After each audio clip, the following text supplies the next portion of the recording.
โดยปกติก็มักจะอยู่ได้ฌานก็เป็นเรื่องของการที่อยู่อย่างเป็นสุขคือให้อยู่เป็นสุขอันนี้ไม่จำเป็นต้องพูดมากละเอาพูดถึงโทษบ้างคุณของสุขก็มีแต่โทษของสุขก็มีโทษของสุขหนึ่งก็ทำให้ประมาทง่าย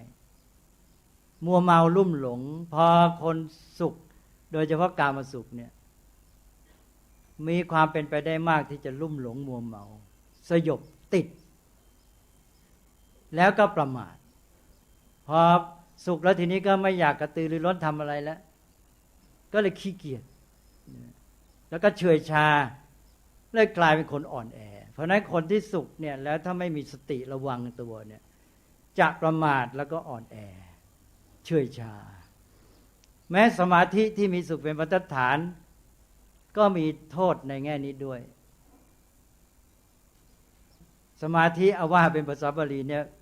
สมาธิเนี่ยเป็นโกสัจฉปักขะ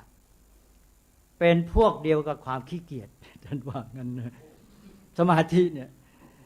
ท่านบอกว่าสมาธิเป็นพวกกันกาความขี้เกียจโกสัจฉะเป็นความเกียจคร้านแต่ในเวลาเดียวกันมันเป็นโพธิปักขิยะเนี่ยนะอยู่ในโพธิปักขิยธรรม37ประการสมาธิก็อยู่ในชุดนั้นเป็นธรรมในฝักฝ่ายแห่งการตรัสรู้ในฝ่ายตรัสรู้โพธิก็ต้องอาศัยสมาธิสมาธิก็อยู่ในพวกธรรมฝ่ายโพธิตรัสรู้ด้วยแต่ว่ามันก็อยู่ในพวกของโกสัจฉะด้วยเพราะฉะนั้นเวลามองธรรมะเนี่ยจะไปมองแง่ดีอย่างเดียวนะแง่เสียมันก็มีเพราะนั้นสมาธิปฏิบัติไม่ถูกเนี่ยก็ทำให้เกิดความเกียจคร้านเพราะฉะนั้นถ้าถึงต้องระวังให้สติคอยระวังดูไว้ว่าตอนนี้ได้สมาธิแล้วเขวไปทางเกียจคร้านหรือเปล่าเฉื่อยชาไหมติดไหมเนี่ยพอติดสมาธิเพลินก็สุขไปไม่ได้แล้วเป็นประมาทไปแล้วก็พวกสุขนี้ก็มีโทษมากในเรื่องนี้ประมาทไม่เฉพาะคนน่ะคนไหนพอสุขสบายแล้วเริ่มชักจะมีความโน้มเอียงขี้เกียจ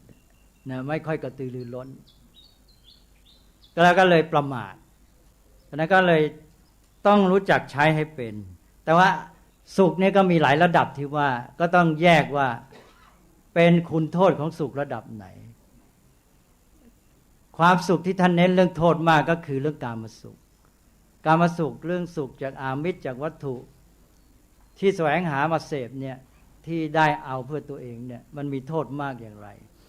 ที่จำเป็นจะต้องเอาศีลห้ามาคุมก็คือเป็นเหตุของการแย่งชิงเพราะว่าสิ่งที่จะมาสนองให้เกิดความสมปรารถนาเนี่ยมันอยู่ข้างนอกแล้วมันก็ไม่เพียงพอแก้ความต้องการของมนุษย์เพราะนั้นต่างคนต่างต้องการและให้ได้มากที่สุดก็ขัดแย้งกันก็แย่งชิงกันเป็นเหตุให้เกิดการเบียดเบียนกันในสังคมอันนี้ก็เป็นโทษประการที่หนึ่งและการที่เบียดเบียนกันในใจนั้นก็มีโทษก็คือความไม่รู้จักพอไม่อิ่มไม่เต็มสักทีและยิ่งได้มากต่อไปก็ยิ่งอยากได้มากยิ่งขึ้นที่เคยได้ดีกรีและปริมาณเท่านี้เคยสุขต่อไปได้เท่านั้นไม่สุขแล้วชินชาแล้วกลายเป็นว่าไอ้ที่เคยทำให้สุขก็กลายเป็นเบื่อหน่ายที่เคยทำให้สุขกลายไปทำให้ทุกข์เพราะมันกลายเป็นเบื่อแล้วแต่ก่อนนี้ไม่มีเงินสักบาทเดียวหาเงินได้1,000วันละ 1,000 บาทแม้มีความสุขเหลือเกินนะต่อไปหวังบอกว่าถ้าได้วันละ100,000 บาทนี่ต่อไปไม่ต้องเอาอะไรแล้วสบายมีความสุขเต็มที่แล้วนะเกิดได้วันละ100,000 บาทขึ้นมาจริงๆตอนแรกก็สุขเหลือเกินสุขยินดีปรีดาปราโมทย์เต็มที่เลยแต่ตอนนั้นน่ะมี2 อันเกิดขึ้น1ก็คือ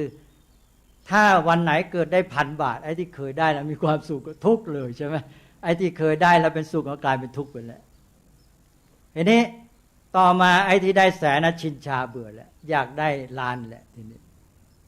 ก็จะขยับเรื่อยไปไม่รู้จักจบอย่างที่พระพุทธเจ้าตรัสบอกว่าแม้แต่เนรมิตภูเขาให้เป็นทองคำทั้งลูกก็ไม่พอแก่ความปรารถนาของบุคคลผู้เดียวเพราะงั้นมันก็ไม่รู้จักจบ เรื่องนี้ท่านก็จะเล่าไว้มากหมายความต้องการ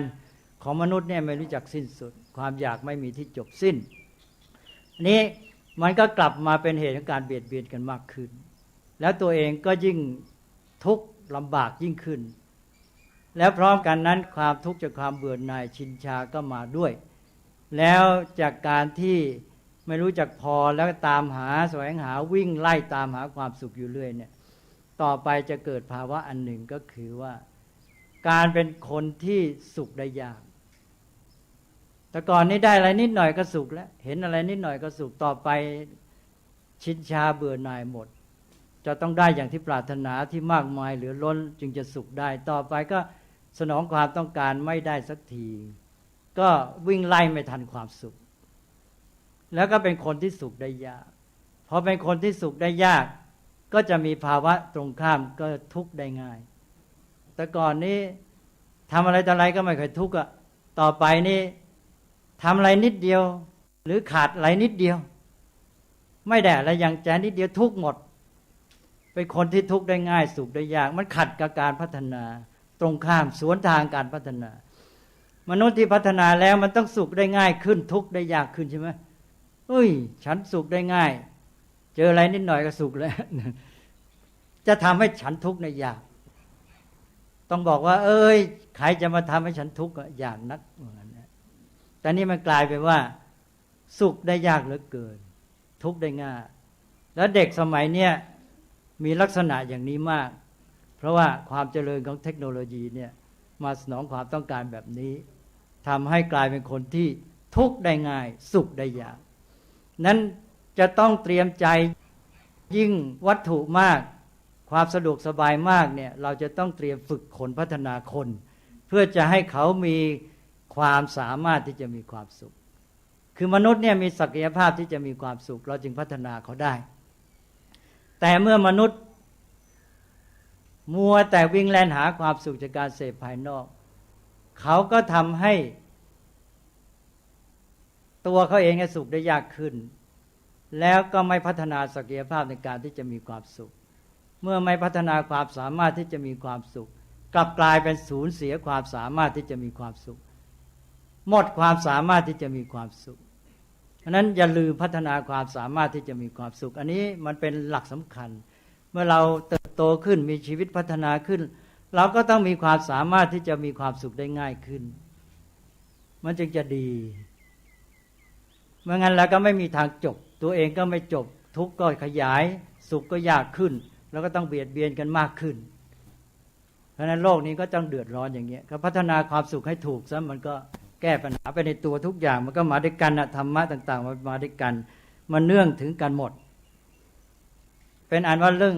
กามสุขเนี่ยก็มีโทษมากอย่างที่ว่าแล้วก็เป็นเหตุให้ทำชั่วอื่นๆเพราะต้องการหวังกามสุขในระบบเงื่อนไขก็เลยทำความชั่วนั้นนี้ไปเพื่อให้ได้สิ่งที่ตนต้องการซึ่งมันไม่ได้เป็นไปตามเหตุปัจจัยที่ตรงไปตรงมาที่มันเป็นเรื่องที่ว่าต้องการสิ่งที่ดีงามทำเหตุที่ดีงามมันก็ได้ผลอย่างนั้นนั่นเป็นระบบฉันทะตรงนี้ก็เป็นอันว่าเรื่องคุณกับโทษของสุขนี่ก็เอาแค่นี้ก่อนเอาพอเห็นแนวทางก็ระวังว่าสุขแล้วอย่าประมาทแล้วก็อย่าอ่อนแอทีนี้ในแง่ทุกข์นี้เราไม่ชอบมันเป็นสิ่งที่บีบคั้นอึดอัดติดขัดบีบคั้นคับข้องอันนี้คือความหมายของทุกข์พอเจอทุกข์ขึ้นมันก็ไม่ชอบใจแต่คนมีโยนิโสมนสิการก็จะได้ประโยชน์จากทุกข์นี้ทำให้ดิ้นรนเพราะมันบีบคั้นพอยากจนข้นแค้นไม่มีจะมัวนั่งจับเจ้าแล้วก็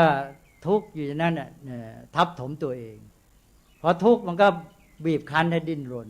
เหมือนกับระบบแข่งขันเนี่ยก็คือระบบเอาทุกข์มาบีบแล้วคนก็จะดิ้น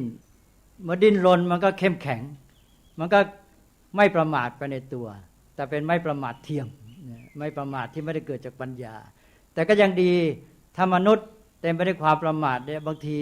ผู้นำสังคมก็ต้องเอาไอ้ความไม่ประมาทเทียมนี้มาใช้เพื่อให้คนเนี่ยได้ลุกขึ้นมากระตือรือร้นขนขวายบ้างไม่งั้นแกก็จะประมาทนอนจับเจ้านอนคุดคู่อะไรต่าง ก็แปลว่าเราจะต้องให้คนรู้จักใช้ประโยชน์จากความทุกข์ก็คือว่าทุกข์บีบคั้นให้ดิ้นรนขนขวายก็ทำให้เกิดความเข้มแข็งและเพราะการที่เรามีทุกข์ก็คือเกิดปัญหาก็ทำให้เราแก้ไขปัญหาในการแก้ไขปัญหาเราจะพัฒนาตัวเองพัฒนาที่หนึ่งก็คือพัฒนาปัญญาแก้ปัญหานี่กว่าจะแก้ปัญหาเสร็จเราก็ได้ปัญญาเยอะแล้วก็การพัฒนาด้านกายด้านจิตใจด้านพฤติกรรมอะไรก็มาหมดมันก็จึงจะผ่านไปได้เพราะนั้นทุกข์ก็เป็นประโยชน์ได้ก็จะต้องเอาประโยชน์จากทุกข์เพราะนั้นถ้าจึงมีหลักว่าคนมีปัญญาสามารถมีความสุขได้แม้ในทุกข์ก็แม้ในทุกข์ก็ต้องมีความสุขได้ด้วยแล้วก็เอาประโยชน์จากทุกข์ให้ได้อันนี้จึงจะดีเมื่อพูดมาถึงตรงนี้แล้วก็เลยมาข้อว่าวิธีปฏิบัติต่อความสุขวิธีปฏิบัติต่อความสุขนี่เอาที่พระพุทธเจ้าตรัสไว้เลยมีพระสูตรหนึ่งพระพุทธเจ้าตรัสวิธีปฏิบัติต่อความสุขไว้ชื่อว่าเทวทหสูตรก็เป็น4ข้อง่ายๆเอาหนึ่งไม่เอาทุกข์ทับถมตนที่ไม่เป็นทุกข์คนเรานี่ชอบเอาทุกข์ทับถมตนก็ไม่ได้เป็นทุกข์ก็อยู่ดีๆแล้วเอาทุกข์มาใส่ตัวถ้าตัวอย่างง่ายๆกับคนกินเหล้าเมายาเสพยาเสพติดก็ตัวเองก็อยู่ดีๆแล้วไปเอาไอ้สิ่งเหล่านั้นมาใส่ตัวเองให้เกิดทุกข์เกิดปัญหาขึ้นมาหรืออย่างทางจิตใจบางคนก็เที่ยวเก็บอารมณ์อะไรต่างๆกระทบกระทั่งนิดๆหน่อยๆแล้วพอไปนั่งเงียบก็เอามาคิด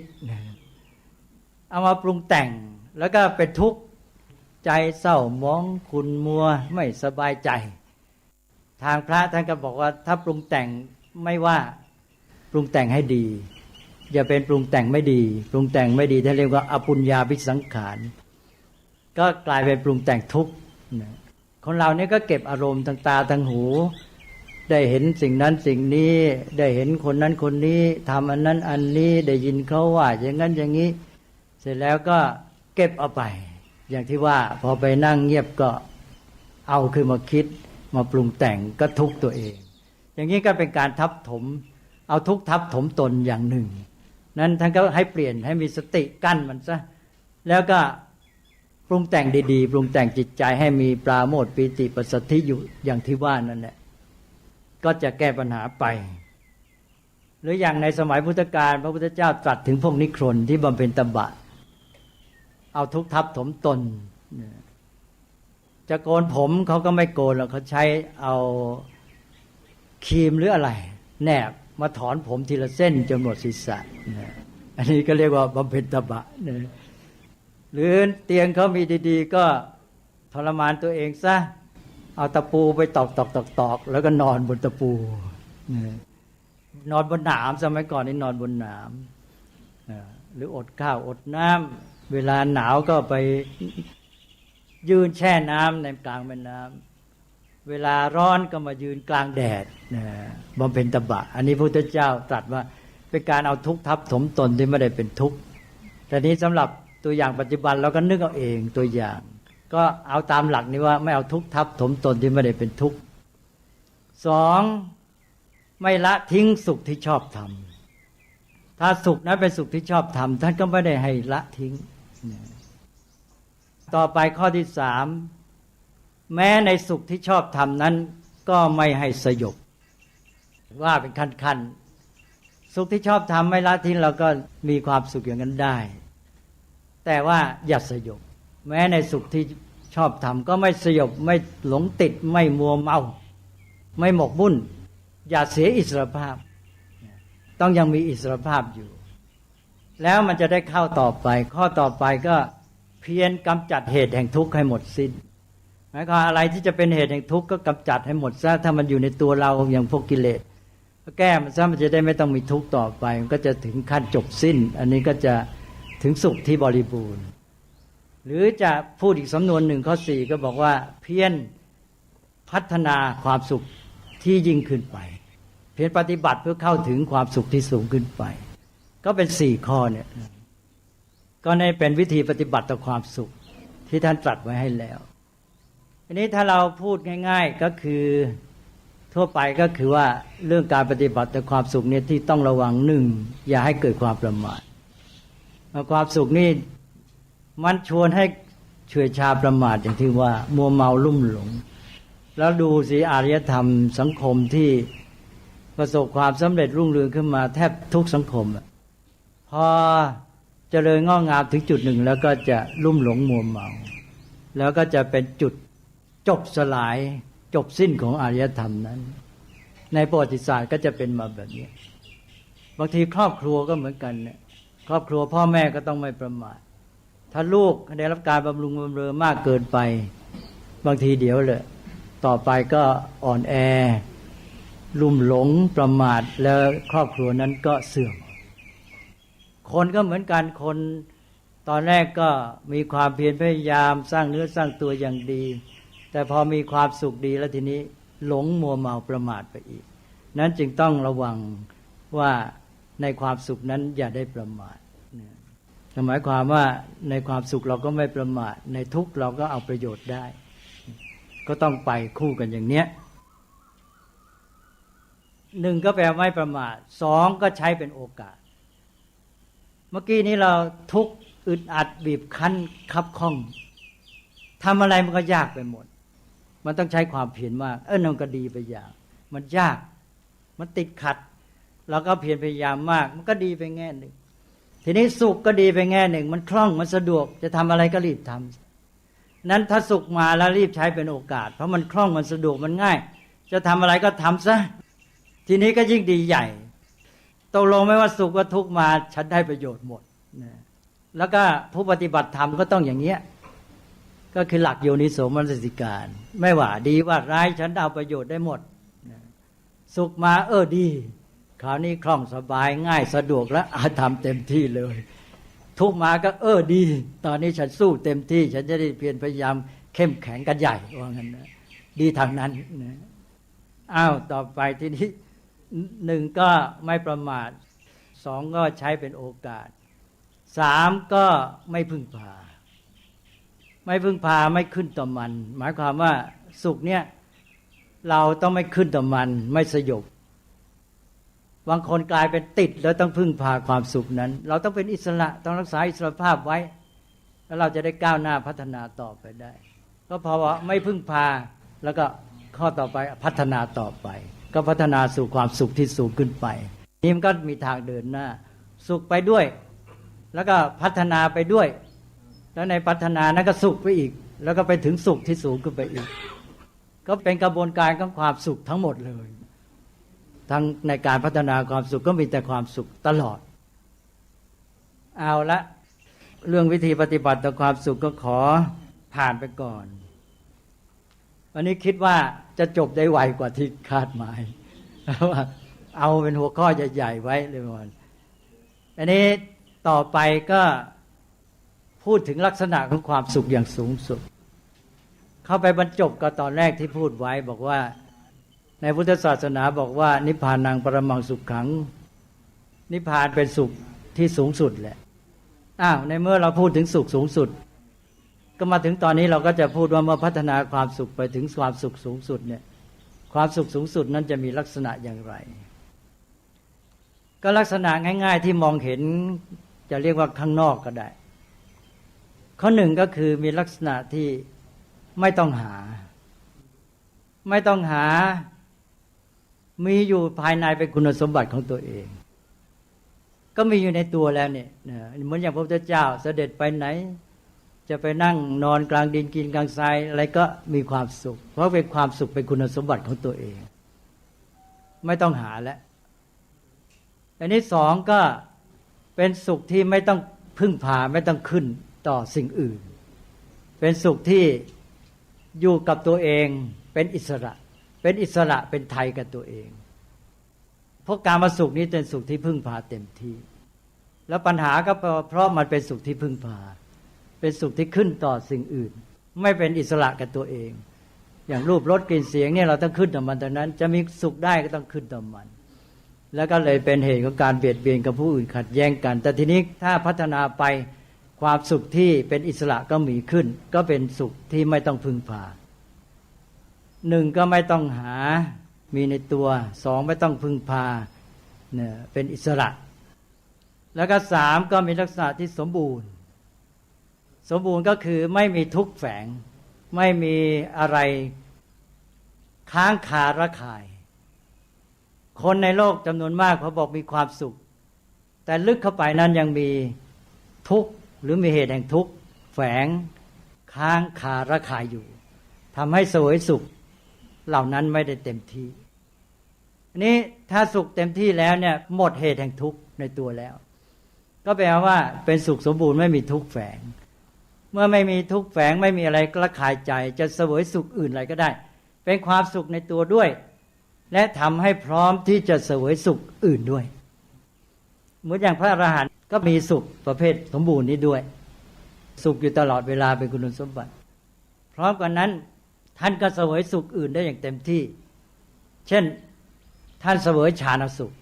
ก็เป็นสุขประเภทหนึ่งพระอรหันต์อยู่ว่างๆไม่มีอะไรทำท่านก็เข้าฌานสี่เอาฌานสี่เนี่ยเป็นทิฏฐธรรมสุขวิหารอยู่เป็นสุขในปัจจุบันแล้วเวลาท่านเสวยฌานท่านก็สุขเต็มที่จากฌานเพราะไม่มีอะไรแฝงระคายในใจอย่างมนุษย์ปุถุชนนี่ก็ยังมีเชื้อแห่งทุกข์แฝงอยู่ในใจได้ฌานได้อะไรแต่อะไรก็ยังมีเชื้อทุกข์อยู่อันนั้นนี่เป็นความต่างอันหนึ่งย้ำอีกทีว่าสุขสูงสุดนี้ก็สมบูรณ์เป็นความสุขในตัวด้วยทำให้เกิดความพร้อมที่จะเสวยสุขอื่นได้เต็มที่เมื่อเป็นผู้พร้อมจะเสวยสุขอะไรก็ได้แต่ว่าในมาคันธยสูตรนั่นแหละพุทธเจ้าตรัสบอกถ้าเราไม่บรรลุสุขที่ประณีตสูงนี้เราก็รับประกันตัวไม่ได้ว่าเราจะไม่หวนกลับมาหากามสุขแต่เพราะเราได้เข้าถึงความสุขที่ประณีตนี้แล้วถ้าจะอุปมาก็เหมือนกับผู้ใหญ่มาเห็นเด็กเล่นขายของก็เลยไม่รู้สึกว่าจะมีความสุขในการที่จะต้องทำงานที่ไม่เสวยสุขนั้นไม่ใช่เพราะว่าทำไม่ได้แต่เพราะว่าจิตใจเป็นไปเองมันเป็นพัฒนาการในทางความสุขในเรื่องของจิตใจที่จะมาเป็นอย่างนั้นแต่ว่าท่านมีความพร้อมที่จะเสวยสุขได้อย่างไม่มีระคายเคืองใดๆทั้งสิ้นเป็นสุขที่เรียกได้ว่าสมบูรณ์สุขตลอดเวลาเพราะว่ามีประจำตัวพอมาถึงนี่แล้วในเมื่อไม่มีอะไรค้างคาระคายหนึ่งก็คือจะเสวยสุขอะไรก็ได้แล้วแต่ก็จะได้เต็มที่เป็นแต่ว่าพัฒนาการมันจะเป็นไปเอง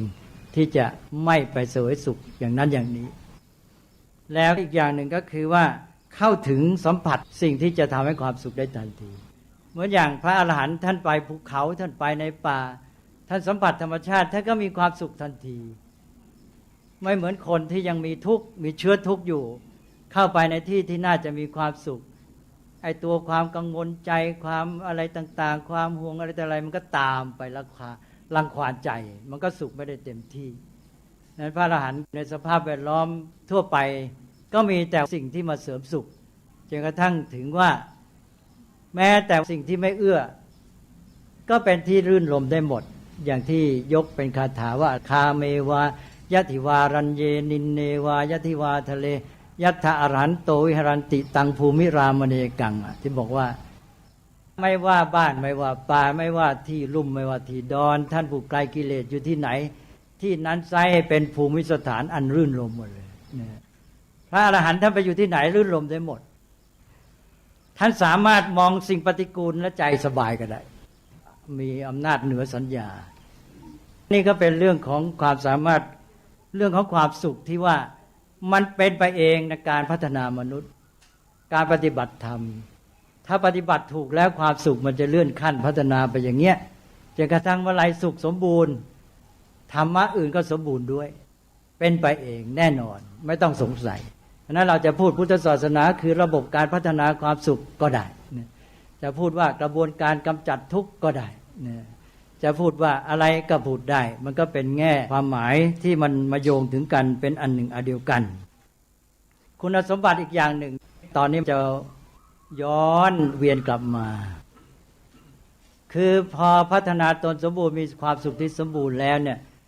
ก็ ก็หมายความว่าอะไรคุณสมบัติอะไรมันก็สมบูรณ์หมดปัญญาก็สมบูรณ์รู้เข้าใจสิ่งทั้งหลายวางใจต่อสิ่งทั้งหลายถูกต้องหมดพออย่างนี้แล้วท่านเรียกว่าเป็นกตังกรณียังเป็นผู้ที่ทำสิ่งที่ต้องทำเสร็จหมดแล้วไม่มีอะไรต้องทำเพื่อให้ตัวเป็นอย่างนี้อีกจะทำอะไรเพื่อให้ตัวเป็นสุขก็ไม่ต้องทำแล้วแม้แต่จะฝึกตนเพื่อให้พัฒนาในชีวิตในการศึกษาอะไรก็ไม่ต้องทำแล้วไม่มีอะไรต้องทำเพื่อตัวเองอีกต่อไปเป็นอันว่าพระอรหันต์นี่มีลักษณะอย่างหนึ่งคือไม่มีอะไรต้องทำเพื่อตัวเองอีกต่อไปเพราะตัวเองมันสมบูรณ์ครบแล้วคราวนี้ยังไงคราวนี้ก็ชีวิตที่มีอยู่เรี่ยวแรงพลังงานที่มีอยู่ก็ทำเพื่อโลกและตอนนี้จึงมาบรรจบกันก็คือบุคคลนั้นนิพพานคนที่พัฒนาสูงสุดหมดกิเลสมีความสุขสมบูรณ์แล้วก็ใช้คำสั้นๆว่านิพพานพอบุคคลนิพพานทีนี้ก็ทำการเพื่อโลกนี่คติพุทธศาสนาจะพูดสั้นๆอย่างนี้นะอุดมคติบุคคลนิพพานทำการเพื่อโลกเพราะบุคคลนั้นนิพพานไม่มีกิเลสก็เหลือแล้วความสุขก็สมบูรณ์ไม่มีอะไรต้องทำเพื่อตัวเองเพราะนั้นก็ทำเพื่อโลกอย่างดีเพราะนั้นพระพุทธเจ้าจึงตรัสกับพระอรหันต์ไงตอนที่ทรงพระสาวกไปประกาศพระศาสนาตั้งต้นแต่มีพระสาวก60 องค์ได้เบญจวัคคีย์แล้วก็พระอื่นพอได้60 องค์มีพระยศกับเพื่อนเลยเนี่ยพระพุทธเจ้าก็ตรัสบอกว่าว่าภาษาบาลีหน่อยอย่าเพิ่งเบื่อมุตตาหังภิกขเวสัพพปาเสหิเยทิพาเยจมานุสาตุมเหปิภิกขเวมุตตาสัพพปาเสหิเยทิพาเยจมานุสาภิกษุทั้งหลายเรานี้พ้นแล้วจากบ่วงผูกรัดทั้งปวงทั้งบ่วงทิพย์และบ่วงมนุษย์เธอทั้งหลายก็เช่นเดียวกันพ้นแล้วจากบ่วงทั้งปวง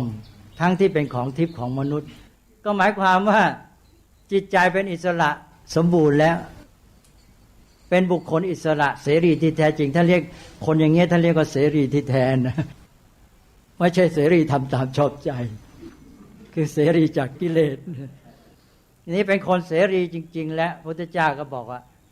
ฉะนั้นจะรัฐะภิกขเวจาริกังพหุชนะหิตายะพหุชนะสุขายะโลกานุกัมปายะเธอทั้งหลายจงจาริกไปเพื่อประโยชน์เกื้อกูลและความสุขแก่พหูชนแก่ชนจำนวนมากเพื่อเกื้อการุณแก่ชาวโลกว่างั้นนี่คือคติพระอรหันต์ตัวเองหมดกิจต้องทำเพื่อตัวเองแล้วทีนี้ทำเพื่อโลกอย่างเดียวก็เหมือนอย่างพระพุทธเจ้าตกลงว่าตอนที่ปฏิบัติเนี่ยการปฏิบัติธรรมก็มีทั้งการทำที่ตนเองขัดเกลาตัวเองทั้งการช่วยเหลือเกื้อกูลผู้อื่นทั้งสองอย่างนี้เป็นการปฏิบัติธรรมจึงอย่างสูงก็ต้องปฏิบัติเพื่อผู้อื่นมากขึ้นอย่างพระโพธิสัตว์จึงจะสำเร็จนี้ปฏิบัติไปปฏิบัติตายตัวเองก็พัฒนามากขึ้นแต่ตอนนั้นน่ะการทำเพื่อผู้อื่นก็ตามในแต่อะไรน่ะในแง่หนึ่งก็เหมือนแปลว่าเป็นวิธีการในการพัฒนาตัวเองก็คือยังมีตัวเองที่ต้องฝึกต้องพัฒนาอยู่ทำเพื่อผู้อื่นก็ตามปฏิบัติทำอะไรก็ตามก็ยังเพื่อฝึกตัวเองให้พัฒนาตัวเองแต่พอพัฒนาจบแล้วตอนนี้ทำเพื่อผู้อื่นอย่างเดียวเลยตอนแรกคู่กันไปตอนหลังนี้ทำเพื่อผู้อื่นอย่างเดียวนี่ก็เรียกว่าจบกิจในพระศาสนาก็มาตรงคติที่ว่าเนี่ยบุคคลนิพพานทำการเพื่อโลกความสุขในพุทธศาสนาอาตมาก็คิดว่าให้เป็นหัวข้อสำคัญเท่านี้นี่อย่างความหมายของพวกฉันทะอะไรแต่อะไรอย่างไรข้อมูลจากคัมภีร์นี่เราค่อยว่าอีกต่างหากเพราะว่าเรื่องนี้บางทีก็ยากเหมือนกันการแยกแม้แต่ว่าไอ้ความอยากเนี่ยมันเป็นยังไงพุทธศาสนาว่าอย่างไรกับความอยากยังมีการไปเข้าใจผิดไปว่าอยากไม่ได้แล้วเป็นชาวพุทธอะไรเงี้ยอันนั้นก็พลาดมากทีนี้พอว่าความอยากมีสองอย่างมีเป็นกุศลอกุศลแล้วก็ยังแยกไม่ออกอีกว่าฝ่ายอกุศลมันอย่างไรฝ่ายกุศลมันอย่างไรทีนี้ในเมื่อยังมีเวลาเหลืออยู่บ้างเนี่ยก็ถามตอบกันบ้างเลยพอถ้าโยมมีคำถามอะไรไม่ทราบเวลาเท่าไหร่แล้วด้วย ถ้าโยมยังไม่ติดขัดอะไรจะมีอะไรถามก็ถามได้แต่ว่าต้องให้ชัดนะเรื่องความหมายฉันทะเนี่ยอันนี้เป็นตัวสำคัญเลยเป็นจุดเริ่มที่จะก้าวเลยถ้าจับอันนี้ไม่ได้แล้วก็ยากมีใครสงสัยไหมเรื่องฉันทะแล้วจะชัดต่อเมื่อมันแยกกับตัณหาว่ามันต่างกันอย่างไรคือทำงานอยู่ธนาคารแห่งประเทศไทยนะคะอยากจะถามว่าฉันทะในการทำงานเป็นอย่างไรคะเคยพูดกับพระท่านถามบอกว่ามีคนมาสมัครงานก็สัมภาษณ์ถามคุณชอบงานนี้ไหมล่ะคำว่าชอบในกำกวมนะชอบที่เงินเดือนดีจะได้เงินมากๆทำงานสบายไม่ต้องหนักเหนื่อยงานก็ง่ายสะดวกมีเวลาพักเยอะแล้วก็เงินก็เยอะนี่ชอบแบบนี้นี่ชอบอย่างหนึ่งทีนี้อีกคนหนึ่งตอบชอบยังไงชอบงานนี่แหมมันถูกกาความถนัดความสามารถทำแล้วมันมีประโยชน์ช่วยประเทศชาติสังคมอย่างนั้นอย่างนี้มันเป็นงานที่ดีงามสร้างสรรค์อย่างนั้นอย่างนี้ชอบเพราะอย่างนี้อันนั้นคำว่าชอบเนี่ยในที่นี้มันเป็นคำกำกวมก็คือก้ำกึ่งระหว่างตัณหากับฉันทะนั่นเองถ้าจะให้ชัดมันก็ต้องพยายามสร้างความเข้าใจในคำว่าฉันทะเนี่ยให้ชัดขึ้นในสังคมไทยเรียกว่างานเนี่ยคุณมีฉันทะไหมหมายความว่ามันถูกกับความถนัดความสามารถมองเห็นคุณค่าประโยชน์อะไรไหมประกอบด้วยปัญญาอะไรต่างๆไม่ใช่ชอบเพียงเพราะว่ามันเงินเดือนดีสบายขี้เกียจได้พักผ่อนเยอะอะไรอย่างเงี้ยถ้ามีฉันทะก็อย่างที่ว่าเราทำงานเนี่ยเรารักงานจริงๆรักงั้นด้วยเห็นคุณค่าเห็นประโยชน์เพราะงานเนี่ยมีประโยชน์อย่างนี้เป็นการสร้างสรรค์ต่อสังคมหรือต่อชีวิตของเราหรือต่อประเทศชาติอะไรก็แล้วแต่ถ้าแม้มันไม่ชัดในเรื่องประโยชน์ต่อสังคมก็ต้องพยายามให้เกิดฉันทะในแง่ว่ามีคุณค่าในการพัฒนาตัวเราเนี่ยเวลาเราเข้าไปทำงานอะไรเนี่ยคุณค่าอย่างหนึ่งของงานนั้นนะไม่ว่างานอะไรชอบไม่ชอบเนี่ยมันจะทำให้เราได้พัฒนาตัวเองยิ่งงานยากเราก็ยิ่งได้พัฒนาตัวมากดังนั้นคนที่มีฉันทะเนี่ยพอปลุกฉันทะได้ดีแล้วมีความใฝ่ฝึกปรารถนาในการศึกษาใฝ่ในการศึกษาตอนนี้แหละชอบแม้แต่สิ่งที่ยากอย่างที่คติที่ว่ายิ่งยากยิ่งได้มากจริงไหมล่ะงานยากเรายิ่งได้มากก็คือพัฒนาตัวเองมากกว่างานนั้นจะเสร็จกว่างานนั้นจะเดินไปได้ดีนี่เราพัฒนาเยอะเลยนี่ถ้าเรามองไม่เห็นคุณค่าประโยชน์ต่อสังคมเป็นต้นก็มองมาในแง่ว่าเราต้องทำกับงานนี้แล้วก็ทำให้เกิดฉันทะในแง่ที่ว่ามันจะทำให้เราได้พัฒนาชีวิตของเราเพราะว่างานนี้มีความหมายอย่างหนึ่งก็คือเป็นแดนพัฒนาชีวิตของเราเองงานนี้กินเวลาส่วนใหญ่ของชีวิตเช่นวันละ8 ชั่วโมงนี้เข้าไป1 ใน 3ของวันแล้วเราจะเอาอะไรก็ต้องเอากับเวลา8 ชั่วโมงนี้จะให้เสียเปล่าถ้าไปมัวทุกข์ไม่สบายฝืนใจกับงานนี้เราก็แย่ชีวิตเราก็เต็มไปด้วยความทุกข์นั้นเราก็รีบสร้างฉันทะว่างานอย่างเงี้ยเราทำไปเถอะเราจะได้พัฒนาตัวเองพัฒนาทักษะพัฒนาในการแก้ปัญหาพัฒนาปัญญาพัฒนาจิตใจในการอดทนในการมีความเพียรในการควบคุมตนมีสติมีสมาธิพัฒนาได้เท่านั้นแหละงานทุกอย่างนั้นอย่างน้อยก็ได้พัฒนาตัวเองถ้ามีฉันทะอย่างนี้ทำงานก็จะมีความสุขขึ้นทำงานไปเกิดไปทำงานที่ไม่ถูกใจไม่ชอบใจจิตก็อัดอั้นวนเวียนไปมาไม่มีทางออกจิตมันเดินไม่ได้มันก็ทุกข์เท่านั้นแหละจิตที่เป็นทุกข์ก็คือจิตที่มันอัดอั้นเดินไม่ได้วกวนอยู่นั่นแหละพอมันมีทางไปแล้วทีนี้มันสุขแหละเพราะฉะนั้นถ้าไปประสบปัญหาก็สร้างฉันทะขึ้นมาด้วยวิธีที่นี้งานทุกอย่างแปลว่ามีฉันทะได้ก็คือว่ามันเป็นโอกาสมันมีคุณค่าที่จะพัฒนาชีวิตของเราพัฒนาตัวเราไปอยู่ในงานเราก็ต้องเจอผู้คนพอเจอผู้คนเราก็เป็นโอกาสฝึกตัวเองแล้วเราลองหัดพูดกับเขาสิพูดยังไงจะได้ผล พูดยังไงจะได้ไม่สร้างศัตรูพูดยังไงจะสร้างมิตรพูดยังไงจะทำให้งานของเราสำเร็จเขาจะร่วมมืออะไรอย่างเงี้ยวิธีปฏิบัติอะไรมันเป็นการฝึกตัวเองไปหมดนั้นงานก็เช่นเดียวกับการศึกษาที่จริงงานก็คือสิ่งที่ต้องทำและฉันทะมันก็คืออยากทำแล้วก็อยากรู้อยากทำมันก็คือการศึกษาการศึกษาก็อยู่ที่อยากรู้อยากทำเพราะอยากรู้อยากทำนี่เป็นเนื้อแท้ของการฝึกการศึกษาก็คือการฝึกอยากฝึกก็คืออะไรก็อยากศึกษาอยากศึกษาก็คืออยากรู้อยากทำเมื่ออยากรู้อยากทำมันก็เดินหน้าไปเราไปทำงานเราทำได้อยากทำได้ฝึกตัวเองมันก็เป็นการศึกษานั่นแหละที่จริงการเล่าเรียนการทำงานเป็นการศึกษาทั้งนั้นก็คือพัฒนาชีวิตของตัวเองนั่นแหละการศึกษามันเป็นชีวิตที่จริงนั้นถ้าปฏิบัติถูกต้องแล้วทั้งชีวิตเนี่ยคือการศึกษา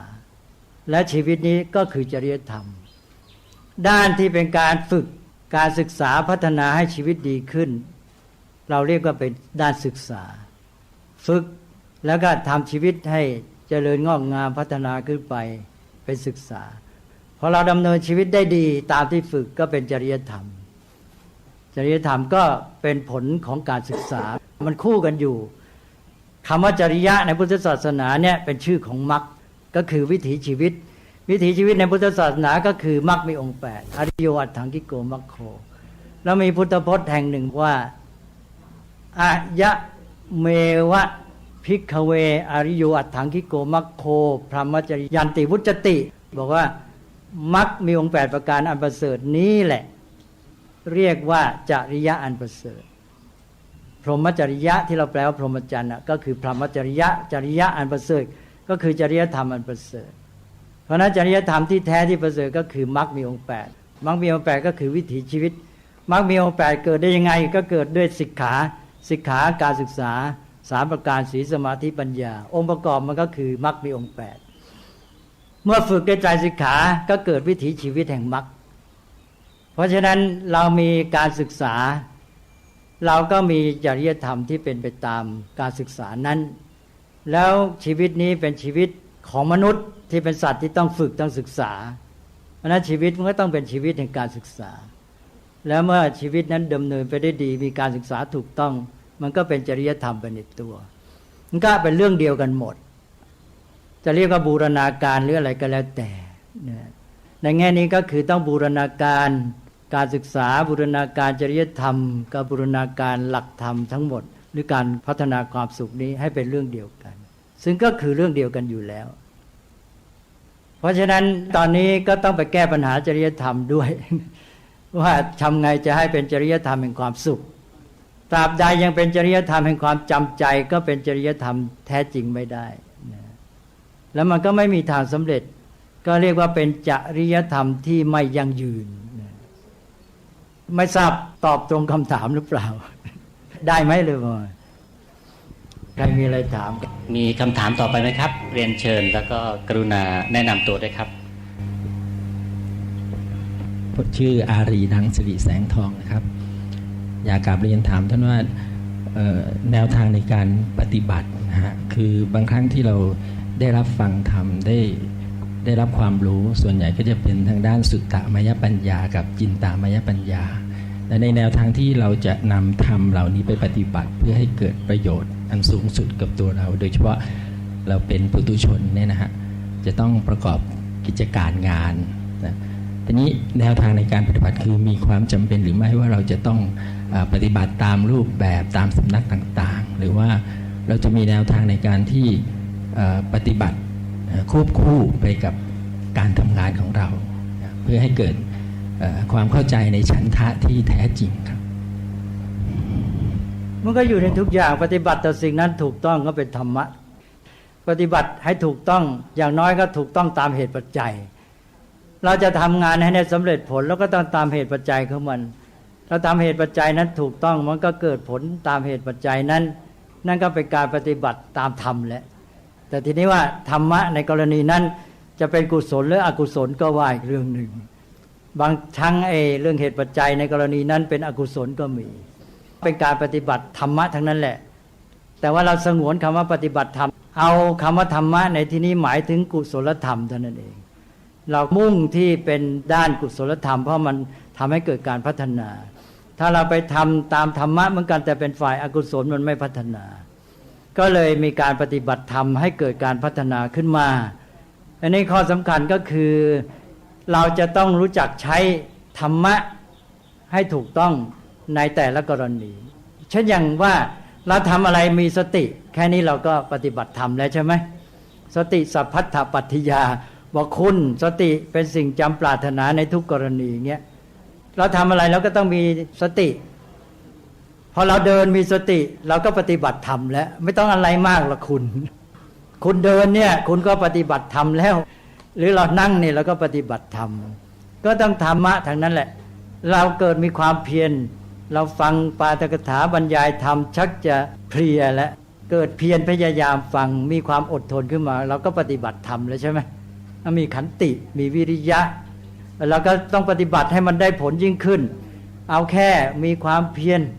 มีขันติอดทนไม่พอหรอกต้องให้เกิดปัญญาเราฟังไปก็พิจารณาเอาโยนิโสมนสิการมาใช้ด้วยให้เกิดปัญญามันก็ปฏิบัติธรรมได้ผลยิ่งขึ้นยิ่งเรารู้จักปฏิบัติรู้จักใช้องค์ธรรมต่างๆเหล่านี้มันก็ยิ่งปฏิบัติได้ผลมากขึ้นนั่นก็อยู่ที่ว่าเราเนี่ยจะมีความสามารถในการปฏิบัติแค่ไหนใช่ไหมต้องเก่งท่านจึงเน้นเรื่องโยนิโสมนสิการเพราะโยนิโสมนสิการนี่เป็นตัวที่นำจิตไปเลยเดินจิตไปในทางที่ถ้าได้ผลนั่นเองเรื่องที่มันร้ายเราก็พลิกให้มันดีไปได้นะอย่างที่เคยยกตัวอย่างบ่อยๆคุณหมอพยาบาลเห็นคนไข้มาหน้าบึ้งพูดก็ไม่พูดด้วยพูดทำหน้าอย่างนี้เราไม่ชอบเราก็โกรธเป็นเหมือนกัน ก็โกรธนะแต่ทีนี้พอใช้อยู่ในโสมนสิการคนไข้คนนี้หน้าบึ้งพูดด้วยก็ไม่พูดหน้าก็มีทุกข์มากเขาคงมีอารมณ์ค้างทางบ้านอาจจะไม่ค่อยมีเงินใช้ก็อาจจะเป็นห่วงลูกว่าถ้าเราเจ็บไข้ไม่สบายนี่ลูกจะเป็นยังไงจะมีตังค์ได้เล่าเรียนศึกษาต่อหรือเปล่าเราจะเป็นโรคเล็กหรือโรคใหญ่ถ้าโรคใหญ่แล้วเนี่ยลูกเราอาจจะต้องออกจากโรงเรียนเลยโอ้ยเขาอาจจะคิดมากทุกข์หนักเลยแทนที่จะโกรธเขาเลยสงสารใช่ไหมพอสงสารแล้วก็ทีนี้ก็ทำให้คิดแก้ปัญหาก็เลยถามไทยว่าเธอมีอะไรเป็นทุกข์อะไรหรือเปล่าอะไรแต่ละหาทางแก้ปัญหาให้กลายเป็นดีไปด้วยกันทั้งสองฝ่ายนี่แหละคุณธรรมก็มาแทนโยนิโสมนสิการเกิดขึ้นในใจแล้วออกสู่การปฏิบัติเป็นพรหมวิหาร4ไปได้เลยเป็นสังหาวัตถุไปได้เลยนั้นอยู่ที่ว่าต้องฝึกให้กระบวนการของระบบศีลสมาธิปัญญาเนี่ยควบคู่มาหนุนกันไปให้กระบวนการนี้มันเดินหน้าแล้วตัวสำคัญในระบบของมันเนี่ยก็คือโยนิโสมนสิการเป็นตัวที่จะช่วยเราได้มากสถานการณ์ต่างๆแก้ได้ด้วยโยนิโสมนสิการพลิกร้ายกลายเป็นดีที่ดีแล้วก็ดียิ่งขึ้นไปตอบหรือยังพอจะใช้ได้ไหม ขอเรียนเชิญเลยนะครับเป็นคำถามสุดท้ายครับท่านเจ้าคุณนะครับพระภิกษุทุกรูปรวมทั้งวังนะครับผมวิทยาจากมหาจุฬาลงกรณ์สุภาไตรปิฎกศึกษาและเป็นคนข้างวัดนะครับอยากเรียนถามท่านเจ้าคุณนะครับภาพรวมสังคมไทยในขณะนี้เสมือนว่าขาดกุศลฉันทะหรือธรรมฉันทะนะครับมีการแบ่งฝักแบ่งฝ่ายดังที่ท่านเจ้าคุณเคยกล่าวไว้ในขณะนี้พระพุทธเจ้ามาตรัสสอนทั้งสองฝ่ายก็อาจจะไม่ฟังเลยนะครับผมก็เลยจะกราบเรียนถามท่านเจ้าคุณนะครับมีหลักธรรมใดหรือหลักธรรมข้อใดที่จูงใจให้ผู้คนในสังคมเกิดกุศลฉันทะหรือธรรมฉันทะที่เป็นสัมมาทิฏฐินะครับขอบคุณครับอย่างน้อยก็มีเนี่ยคุณธรรมทางสังคมเมตตาความปรารถนาดีต่อทุกชีวิตต่อสังคมส่วนรวมอันนี้เป็นฐานหรือจะเรียกว่าเป็นแรงจูงใจเบื้องต้นก็ได้ให้มันมีนี้ขึ้นมาก่อนแล้วเวลาพิจารณาอะไรก็ต้องตรวจตราตัวเองไม่พิจารณาด้วยความรู้สึกที่เป็นอคติเมตตามันกลายเป็นลำเอียงรักข้างหนึ่งแล้วชังข้างหนึ่งต้องไม่เกิดอันนี้ไม่รักไม่ชังทำใจให้เป็นอุเบกขาได้เหมือนอย่างการมองสถานการณ์เนี่ยบางทีต้องใจเย็นรอให้ฝุ่นควันมันสงบก่อนบางทีจึงเห็น แต่กำลังฝุ่นตลบควันคลุ้งอยู่ที่มองไม่เห็นทีนี้คนก็ไม่ใจเย็นพอก็อย่างพระนเรศวรมหาราชช้างพาพระองค์ฝุ่นตลบไปมองไม่เห็นเลยพอฝุ่นเงียบลงไปปรากฏว่าอยู่กลางกองทัพพม่าแล้วแต่ว่ามีสติก็ใช้สติแล้วก็ใช้ปัญญาสติมาแล้วปัญญาก็ทำงานถ้าสติไม่มาปัญญาก็ทำงานไม่ได้เพราะสติมาปัญญาทำงานแล้วก็เลยได้ผลแก้ปัญหาไปได้อันนี้เราก็ต้องมองในสภาพที่สว่างทำไงจะสว่างเวลาเนี้ยก็เรียกได้นะอยู่ในสถานการณ์ที่ฝุ่นควันตลบทำให้คนเนี่ยมองว่าก็เห็นสภาพที่เป็นจริงนั้นก็ต้องทำใจนี้ด้วยว่าถ้าเราจะเห็นชัดเจนจะต้องให้ฝุ่นควันมันสงบและยังไม่สงบเราจะทำไงเราต้องวางใจให้ดีระวังอย่าให้เอ็นเอียงไปง่ายๆแต่ว่าอย่างน้อยรักษาสถานการณ์ให้มันเรียบร้อยสงบไว้ก่อนนะคือในขณะที่ยังแก้ปัญหาตรงๆไม่ได้เนี่ยต้องรักษาสถานการณ์ไม่ให้มันมีอะไรที่มันเสียหายร้ายแรงลงไปให้มันผ่านจุดนี้ไปได้ก่อนเพื่อให้ไปถึงจุดที่ว่าจะฝุ่นควันที่ตลบมันสงบไปได้นะแล้วทีนี้เราก็จะค่อยๆเห็นอะไรขึ้นมาครับพระเดชพระคุณหลวงพ่อได้เมตตาให้เวลากับพวกเราเกือบ3 ชั่วโมงแล้วนะครับก็เป็นความเมตตาอันยิ่งใหญ่นะครับหลังจากช่วงสุดท้ายจะให้ทางเจ้าภาพคืออาจารย์แพทย์หญิงคุณสาครธนมิตรได้กรุณากล่าวขอบคุณนะครับ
จะขึ้นเรื่องสังขารวัตถุแต่ก็มานึกถึงเมื่อเช้าเลยแทรกก่อนนิดหน่อยเรื่องเกี่ยวกับเรื่องความเจริญและความเสื่อมพูดถึงสังคมไทยที่ว่าก้าวเข้าสู่หลักการของพระพุทธศาสนาเอาพุทธศาสนาหรือเอาหลักธรรมมาใช้ยังไม่ได้เท่าที่ควรหรือว่าบางทีก็ใช้เขวๆไปเนี่ยนะอันหนึ่งก็จะเห็นได้จากการที่ว่าเราจะไปอยู่ใน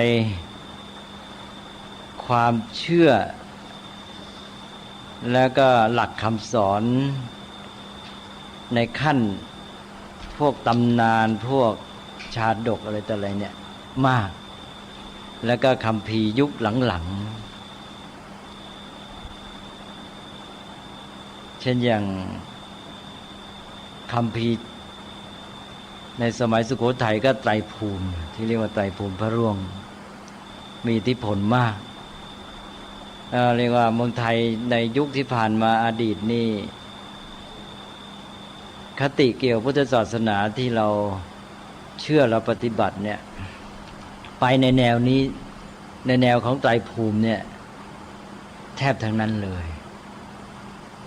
นี่ไตรภูมินี่ก็เป็นคัมภีร์ของไทยเรานี่เองแต่ว่าเป็นการประมวลจากคัมภีร์เก่าๆซึ่งเป็นรุ่นหลังพวกคัมภีร์ชั้นอัตถกถาดีการุ่นหลังๆเนี่ยมาใช้เราไม่ค่อยได้ใช้ถึง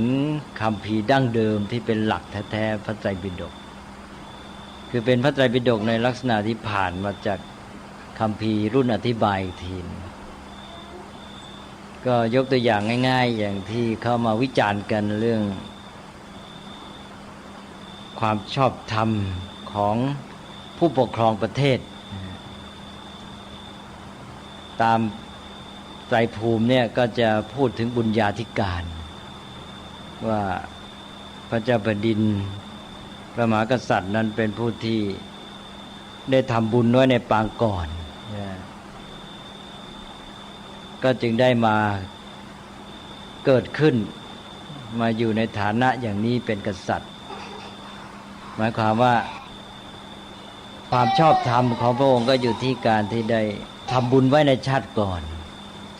แล้วก็มาเกิดเป็นกษัตริย์ฝรั่งเขาก็ศึกษานี้หรือพวกนักวิชาการสมัยใหม่ก็บอกว่าเนี่ยพุทธศาสนาก็ถือเอาความชอบธรรมของกษัตริย์อยู่ที่กรรมดีที่ได้ทำไว้ในชาติก่อนแต่ว่าถ้าเราไปดูตามพระไตรปิฎกนี่ความชอบธรรมของผู้ปกครองอยู่ที่ไหนก็จะเห็นว่าอยู่ที่ธรรมะใช่ไหมอยู่ที่ธรรมธรรมเป็นตัวตัดสินเช่นอย่างในอคัญญสูตรนี่จะชัดมากเพราะอคัญญสูตรนี่จะพูดถึงเรื่องวรรณะต่างๆนะก็ไม่ถือว่าคือของพราหมณ์ก็ถือชาติกำเนิดเป็นตัวตัดสินชาติกำเนิดนั้นเป็นความประสงค์ของพระผู้เป็นเจ้าหรือพระพรหมท่านสร้างมาอย่างนั้นนั่นก็ความชอบธรรมก็อยู่ที่วรรณะของเขาเองที่เกิดมานี่พระพุทธศาสนาบอกว่าไม่ได้อยู่ที่ชาติกำเนิดอยู่ที่การกระทำแต่ว่าการกระทำนั้นเอาอะไรตัดสินกรรมที่จะถูกต้องก็กรรมที่เป็นธรรมใช่ไหมธรรมเป็นตัวตัดสินขั้นสุดท้ายเพราะฉะนั้นในอคัญญสูตรจะมีคาถาที่สรุปหรือข้อความทั้ง100 แก้วด้วยที่สรุปอยู่เรื่อยๆเลยทีเดียวว่าธรรมเป็นสูงสุด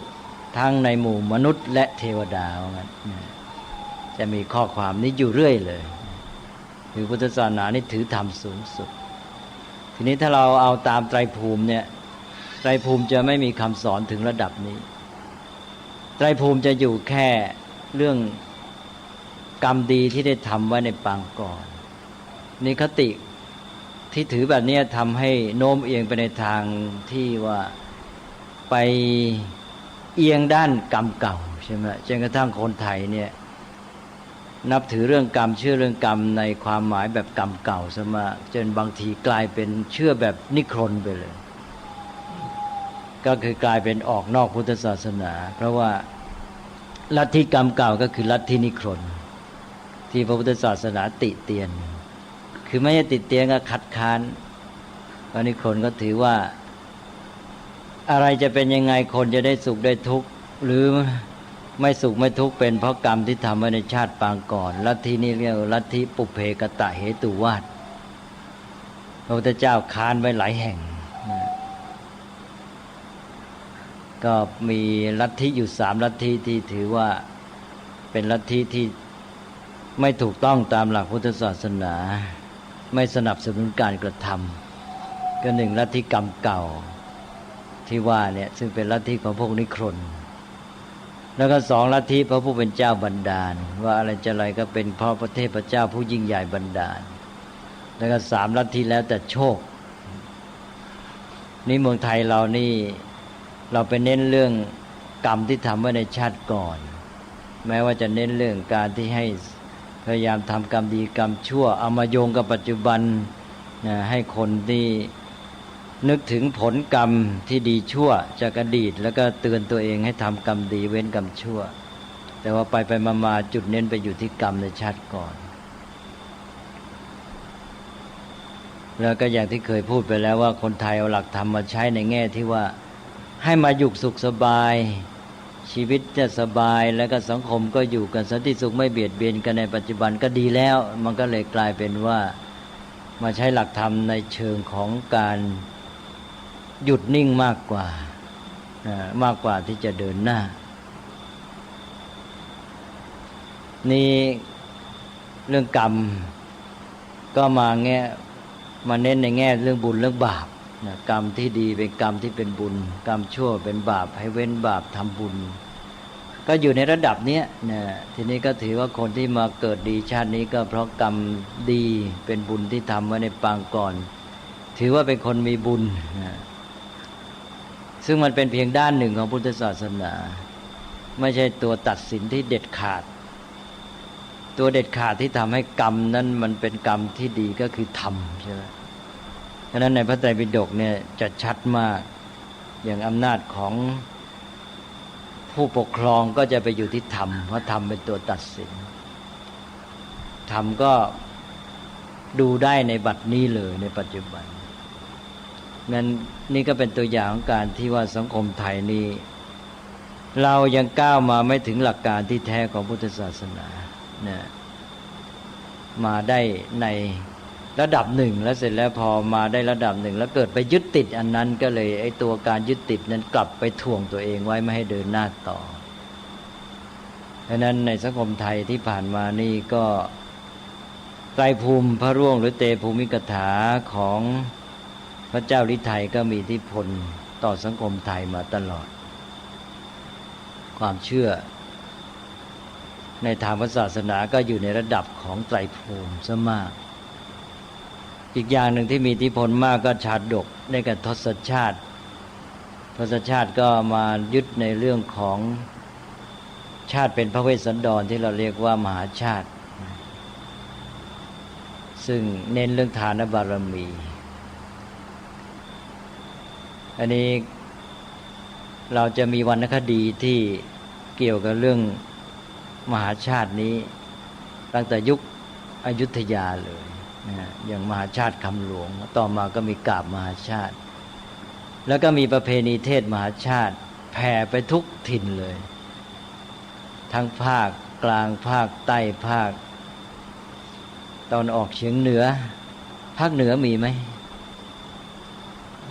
เรียกอะไรภาคเหนือภาคอีสานเรียกว่าทำบุญพระเวทใช่ไหมแล้วก็ทางภาคกลางก็มีเทศมหาชาติทางภาคใต้ก็มีทางภาคเหนือเรียกว่าอะไรแต่ก็มีนั่นแหละนะเนี่ยมีอิทธิพลไปทั่วเราก็ใช้หลักคำสอนของพุทธศาสนาในระดับของชาดกแล้วก็มีการเทศชาดกอื่นๆในโอกาสต่างๆก็เป็นเรื่องของศีลธรรมการอยู่ร่วมกันในสังคมทั่วๆไปจะมีคนจำนวนน้อยที่จะเข้าถึงหลักธรรมที่เป็นเรื่องของปัญญาสุขุมลึกซึ้งซึ่งไม่ใช่ไม่มีนะบางยุคก็จะเอาจริงเอาจังกันก็จะมีคนจำนวนน้อยอันนี้มันก็ต้องยอมรับเรื่องของสังคมคนหมู่ใหญ่จะให้มาเข้าถึงคำสอนทั้งหมดเป็นไปได้ยากแต่ว่าถึงหลักการทั่วๆไปนี่คนส่วนใหญ่ก็มาอยู่แค่ระดับนั้นก็ทีนี้ทานที่เรามาเน้นกันในชาดกเทศมหาชาตินี่ก็ได้ผลในสังคมไทยทำให้คนไทยนี่มีจิตใจเอื้อเฟื้อเผื่อแผ่มากแล้วเราเน้นเรื่องเมตตากรุณาอยู่แล้วแล้วแถมทานนี่ก็เข้ามาเป็นคำสอนใหญ่ทีเดียวก็ปรากฏว่าคนไทยนี่มีความเอื้อเฟื้อเผื่อแผ่มีความพร้อมที่จะบริจาคและให้แก่กันเนี่ยเป็นคนที่ให้อย่างมีจิตใจกว้างขวางใช่ไหมไม่ว่าจะช่วยเหลือกันทั่วไปเอื้อเฟื้อเผื่อแผ่กันทั่วไปหรือว่าจะบำรุงพระศาสนาเวลาทำบุญทำกุศลต่างๆก็เน้นเรื่องทานเพราะนั้นเรื่องทานนี่คนไทยจะเรียกว่าแทบไม่อั้นเลย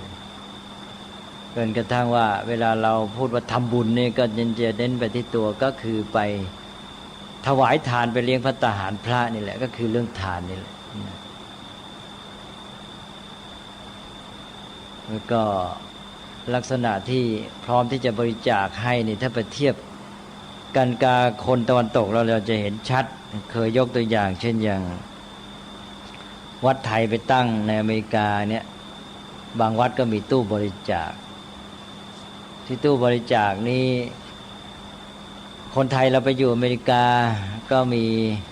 ฐานะดีบ้างไม่ดีบ้างเวลามาวัดจะหย่อนในตู้บริจาคนี่คนไทยจะใส่เป็นธนบัตรอเมริกันทีละ5 เหรียญ10 เหรียญหรือบางคนอาจจะ20 เหรียญก็แล้วแต่5 เหรียญ10 เหรียญนี่ก็จะมักจะทั่วไปแต่ฝรั่งมานี่จะหยอดเหรียญเดียวก็เป็นไปได้ยากเนี่ยทั้งที่ว่าคนไทยไปอยู่ที่นั่นก็ย่อมไม่ได้มีฐานะดีกับฝรั่งใช่ไหมเงินฝรั่งก็แพงเหรียญหนึ่งตั้ง20 บาท25 บาทนี่คนไทยนี่รู้สึกว่ามันง่ายเหลือเกินคนไทยก็จะเรียกเงินเหรียญหนึ่งว่า1 บาทใช่ไหมก็เรียกว่าบาทเดียวนะบาทหนึ่งก็คือเหรียญหนึ่งนั่นเองนั่นจะเป็นเรื่องคล้ายๆว่าธรรมดาของคนไทยเลยที่มีจิตใจที่พร้อมที่จะให้อย่างการที่ว่าอยู่ในหมู่เพื่อนฝูงก็เลี้ยงกันใช่ไหมไปเลี้ยงกันก็แย่งกันเลี้ยงเนี่ยแย่งกันออกเงินซึ่งสำหรับฝรั่งเป็นไปไม่ได้ใช่ไหมเราก็ได้ยินคำว่าอเมริกันแชร์อะไรเนี่ยต่างคนต่างออกนี่ก็กลายเป็นเรื่องของวัฒนธรรมไปด้วย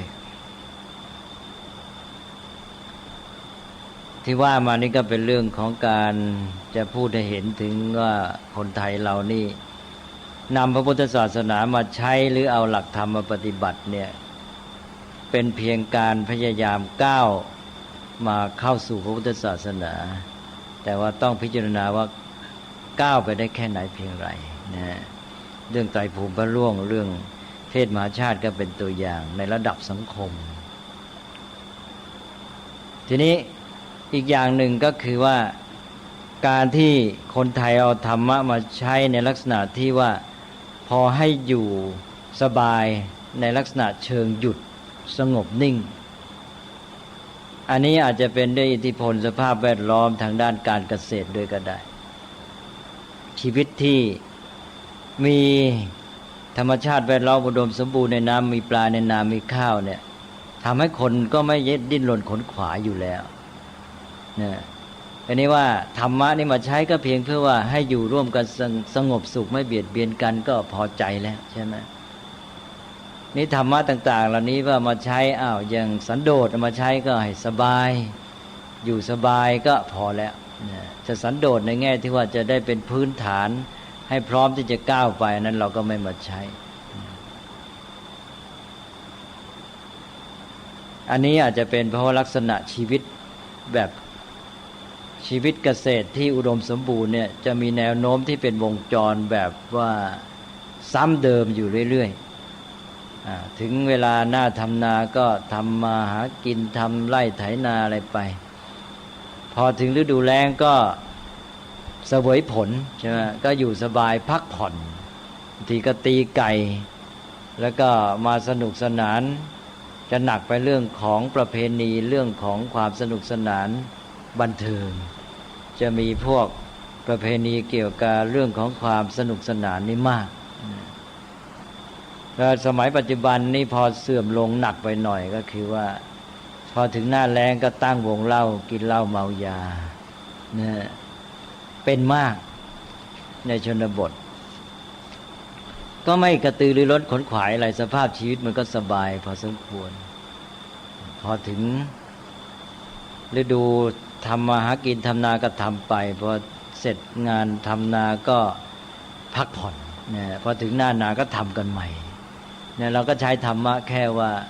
เอาพอมาให้อยู่กันสบายร่มเย็นเป็นสุขไม่เบียดเบียนกันก็พอแล้วนั่นก็ไม่มีความโน้มเอียงไปในทางที่จะใช้ธรรมะในเชิงเป็นฐานของการก้าวไปข้างหน้านี่ก็อาจจะเป็นเหตุหนึ่งคือปัจจัยทางด้านสภาพแวดล้อมชีวิตที่มีการเกษตรที่อุดมสมบูรณ์แล้วก็อย่างเทคโนโลยีนี่การพัฒนาเทคโนโลยีก็อาศัยความจำเป็นในการดำเนินชีวิตอย่างความขาดแคลน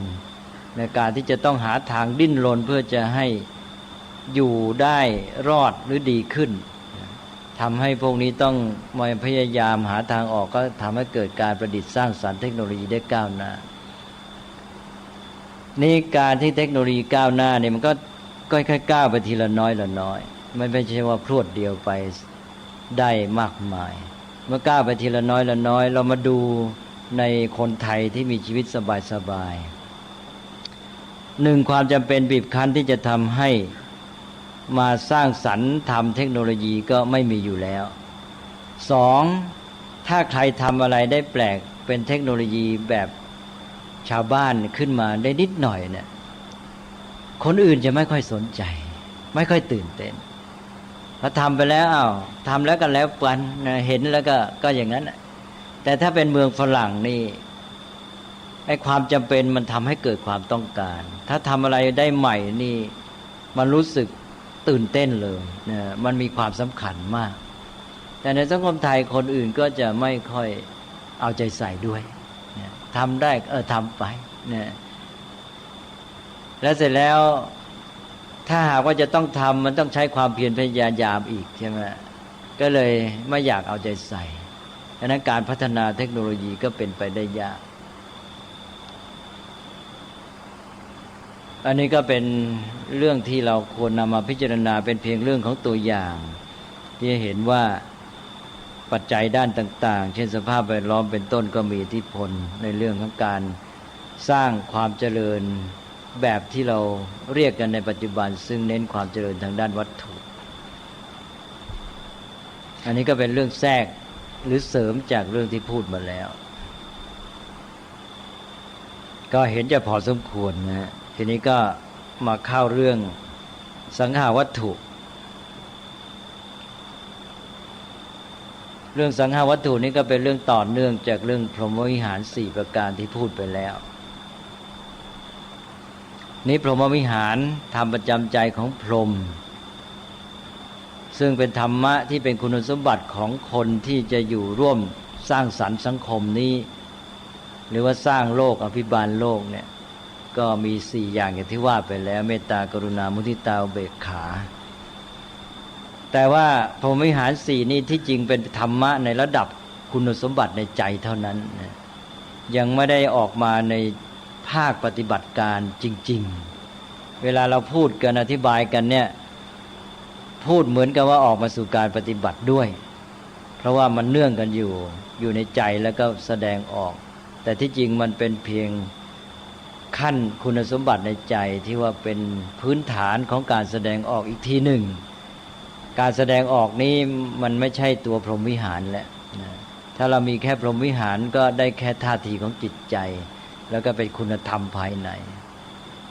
นี่ถ้าไม่ออกสู่การปฏิบัติเนี่ยก็จะมีผลน้อยเหมือนอย่างว่ามาแผ่เมตตากันเนี่ยก็ปรารถนาดีอยากให้คนอื่นเป็นสุขเหมือนเรานั่งสมาธิเสร็จก็แผ่เมตตาว่าสัพเพสัตตาเป็นต้นขอสัตว์ทั้งหลายทั้งปวงที่เป็นเพื่อน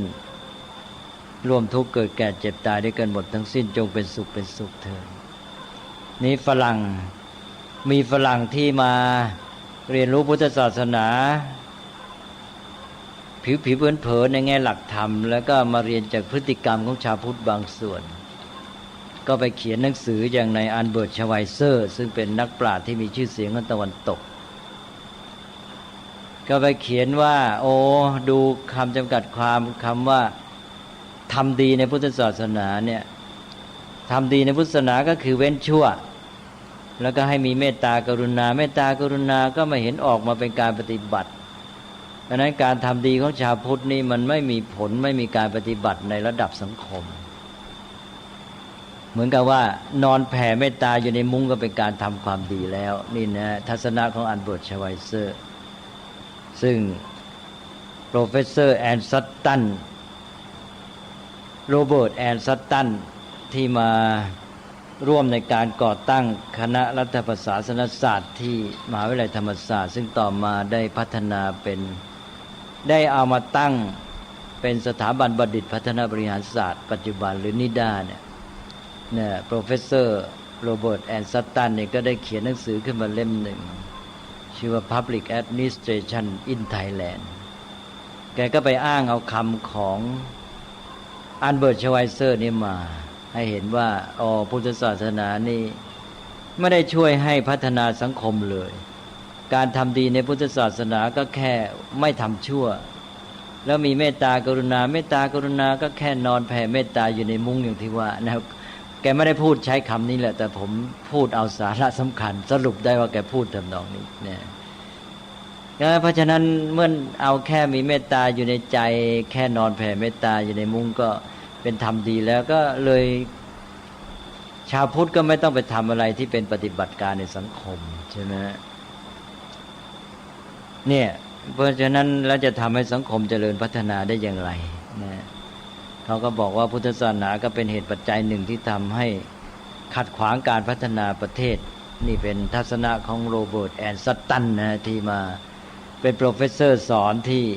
สอนด้วยแล้วก็ร่วมในการก่อตั้งดำเนินงานของคณะรัฐประศาสนศาสตร์ที่ว่าต่อมาได้มาตั้งเป็นสถาบันบัณฑิตพัฒนาบริหารศาสตร์นิชาพุทธเองก็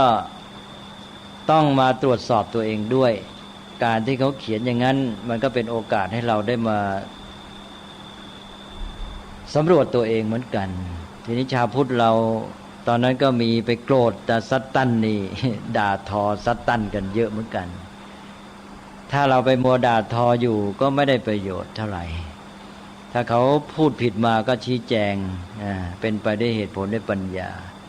แล้วก็ตัวเองก็ต้องสำรวจตัวเองว่าเรามีข้อบกพร่องอย่างไรหรือเปล่าด้วยพระพุทธเจ้าก็ตรัสสอนไว้บอกว่าถ้าใครมาติเตียนพระพุทธเจ้าพระธรรมพระสงฆ์อย่าไปโกรธเขานะว่างั้นนะแล้วถ้าหากว่าเขาติเตียนไม่ถูกก็ชี้แจงไปตามเป็นจริงว่าความจริงเป็นยังไงนะทีนี้ก็เราก็ควรจะสำรวจตัวเองที่จริงชาวพุทธก็อย่างที่ว่าเมื่อกี้บางทีการนำเอาธรรมะมาใช้ก็ใช้ไม่ครบถ้วนอย่างพรหมวิหารก็ใช้ไม่ครบหรืออย่างการเชื่อมต่อจากภาคคุณสมบัติในใจออกมาสู่ปฏิบัติการนี้เราก็ไม่ค่อยชัดกันวันนี้ก็เลยเอามาพูดเรื่องว่าพรหมวิหารเป็นธรรมะที่เป็นคุณสมบัติในใจอันนี้จะทำให้เกิดผลในทางปฏิบัติมันก็ต้องมีธรรมะอื่นมารับช่วงธรรมะที่จะรับช่วงนั้นมีเยอะแต่ว่าชุดหนึ่งที่รับกันโดยตรงเลยก็คือสังฆวัตถุนี่แหละสังฆวัตถุนี้ก็แปลว่าทำเป็นที่ตั้งแห่งการสงเคราะห์สังฆะแปลว่าการสงเคราะห์วัตถุแปลว่าที่ตั้งถ้าใช้เป็นภาษาไทยที่ตั้งธรรมะเป็นที่ตั้งก็คือหลักนั่นเองนะฮะวัตถุก็คือหลักแล้วก็สังฆะก็การสงเคราะห์ทีนี้การสงเคราะห์แปลว่าอะไรในภาษาไทยเราก็จะมองว่าการสงเคราะห์ก็คือการช่วยเหลือกันแต่ที่จริงไม่ใช่ความหมายที่แท้ในภาษาบาลีคำว่าสังฆะหรือสงเคราะห์นี่แปลตามตัวแปลว่าจับมารวมเข้าด้วยกันจับรวมเข้าด้วยกันแปลว่าสังฆะหรือสงเคราะห์พอมาใช้ในภาษาไทยเราใช้ในความหมายว่าช่วยเหลือกันนี่พอใช้ความหมายใกล้กับเดิมเราก็ใช้ว่าสังเคราะห์ที่จริงจะเป็นสังเคราะห์หรือสงเคราะห์ตัวศัพท์เดิมมันก็อันเดียวกันแต่พอมาใช้เป็นไทยแล้วสงเคราะห์ความหมายหนึ่งสังเคราะห์ไปความหมายหนึ่งนี่สังเคราะห์ก็เป็นรูปที่ไปทางสันสกฤตบาลีเป็นสังฆะบอกแล้วว่าจับรวมก็คือประมวลหมายถึงหลักการที่จะยึดเหนี่ยวจิตใจคนและรวมให้คนนี้อยู่มีความสามัคคีเป็นอันหนึ่งอันเดียวกันก็ทำให้คนนี้ร่วมมือร่วมแรงร่วมใจกันนั่นเองนั้นสังฆะนี้เป็นหลักสร้างความเป็นปึกแผ่นความมั่นคงความมีเอกภาพขึ้นในสังคมสังคมนั้นข้อสำคัญก็คือทำไงจะให้มันรวมกันได้เป็นอันหนึ่งอันเดียวกันได้นั่นก็เวลาพูดถึงหลักเรื่องสังเคราะห์เนี่ยเราจะเห็นได้ในหลักธรรมหลายอย่างพระพุทธเจ้าจะตรัสไว้ซึ่งจะมีคำชุดว่าสังฆะแล้วก็ไม่วิวาทแล้วก็สามัคคีแล้วก็เอกีภาพจะมาเป็นชุดเลยอย่างสารานิยธรรมเป็นต้นพอมีสารานิยธรรมแล้วก็จะทำให้เป็นไปเพื่อสังฆะก็คือการที่ร่วมกันรวมกันหรือเป็นปึกแผ่น แล้วก็ไม่วิวาทกันแล้วสามัคคีกันแล้วก็เป็นเอกภาพนะนั้นตกลงว่าหลักการสงเคราะห์หรือสังหาวัตถุก็คือหลักการที่ว่าจะยึดเหนี่ยวให้หมู่ชนนี่อยู่รวมกันได้เป็นอันหนึ่งอันเดียวกันมีเอกภาพนั่นเองนะนี้การที่จะยึดเหนี่ยวกันเป็นเอกภาพนี้การช่วยเหลือนี่เป็นสำคัญเพราะฉะนั้นความหมายที่ขยายออกมาก็เป็นในรองลงมาว่าช่วยเหลือกันนั่นเองสงเคราะห์แต่ความหมายแท้ก็คือว่ายึดเหนี่ยวรวมประสานให้เป็นอันหนึ่งอันเดียวกันความหมายรองว่าช่วยเหลือกันเพราะการช่วยเหลือกันนั้นจะนำไปสู่การยึดเหนี่ยวใจกันและประสานให้อยู่ร่วมกันได้ดีทีนี้ว่าดูว่าแล้วหลักการสงเคราะห์ที่ว่ายึดเหนี่ยวให้รวมกันได้เนี่ยมีอะไรบ้างก็มี4ข้อก็คงจะได้ยินกันมาแล้วนะฮะว่าได้ไหมเนี่ยมี1ทาน2ปิยวาจา3อัตถจริยา4สมานัตตตานะแต่เข้าใจว่าทุกท่านคงรู้ความหมายด้วยนะแต่ว่ามาพูดวันนี้ก็ถือว่ารู้แล้วมาทวนเท่านั้นก็พออันนี้เราต้องการชี้ให้เห็นว่าสังหาวัตถุนี้เป็นธรรมะภาคปฏิบัติการแล้วก็มาชี้ว่ามันโยงไปหาภาคคุณสมบัติในจิตใจอย่างไรนะ1ทานการให้การแบ่งปันถ้าพูดในแง่ช่วยเหลือก็ช่วยเหลือกันได้วัตถุสิ่งของทรัพย์สินเงินทองใช่ไหมนี่ทานคือช่วยเหลือได้สิ่งของเราพูดว่าการให้2ปิยวาจานี่วาจาเป็นที่รักหรือวาจาที่เกิดจากน้ำใจรักอันนี้เป็นด้านคำพูดแหละถ้าเราจะเอาคำว่าช่วยเหลือกันมาใช้ก็จะช่วยเหลือด้วยถ้อยคำอันที่1นี่ช่วยเหลือด้วยเงินทองสิ่งของข้อที่2นี่ช่วยเหลือด้วยวาจาคือถ้อยคำต่อไป3อัตถจริยาแปลว่าการบำเพ็ญประโยชน์อันนี้หมายถึงการช่วยเหลือกันด้วยเรี่ยวแรงกำลังกายเนี่ยคนจะช่วยเหลือกันมันก็มีหลัก3ด้านเนี่ยนะ1ช่วยเหลือด้วยสิ่งของเงินทอง2ช่วยเหลือด้วยถ้อยคำ3ช่วยด้วยเรี่ยวแรงกำลังนะทีนี้ต่อไป4อันนี้ไม่เห็นเป็นการช่วยเลยข้อ4ใช่ไหมเนี่ยดูสิลองดูในพรหมวิหารเนี่ย3ข้อแรกจะมีลักษณะสอดคล้องกันแต่พอมาข้อ4แล้วไม่เหมือนแหละนะอย่างเมตตากรุณามุทิตานี่จะไปในแนวเดียวกันพอมาข้อ4นี่มีลักษณะพิเศษไปนี่ก็เหมือนกันในสังหาวัตถุ3ข้อแรกเนี่ยเป็นเรื่องช่วยเหลือกันอย่างที่ว่าแต่มาข้อ4ไม่เห็นเป็นการช่วยเหลือเลยนะสมานัตตตาแปลว่าความมีตนเสมอความมีตนเสมอหรือภาษาไทยที่เอามาจากบาลีก็แปลว่าสมานเนี่ยเพราะว่าสมานัตตาศัพท์เองก็บอกว่าสมานะอยู่แล้วสมานัตตาสมานะอัตตตาตาแปลว่าความหรือภาวะอัตตาแปลว่าตนสมานะแปลว่าเสมอคำว่าเสมอก็คือสมานะสมานะอ่านเป็นไทยว่าสมานสมานตัวนี้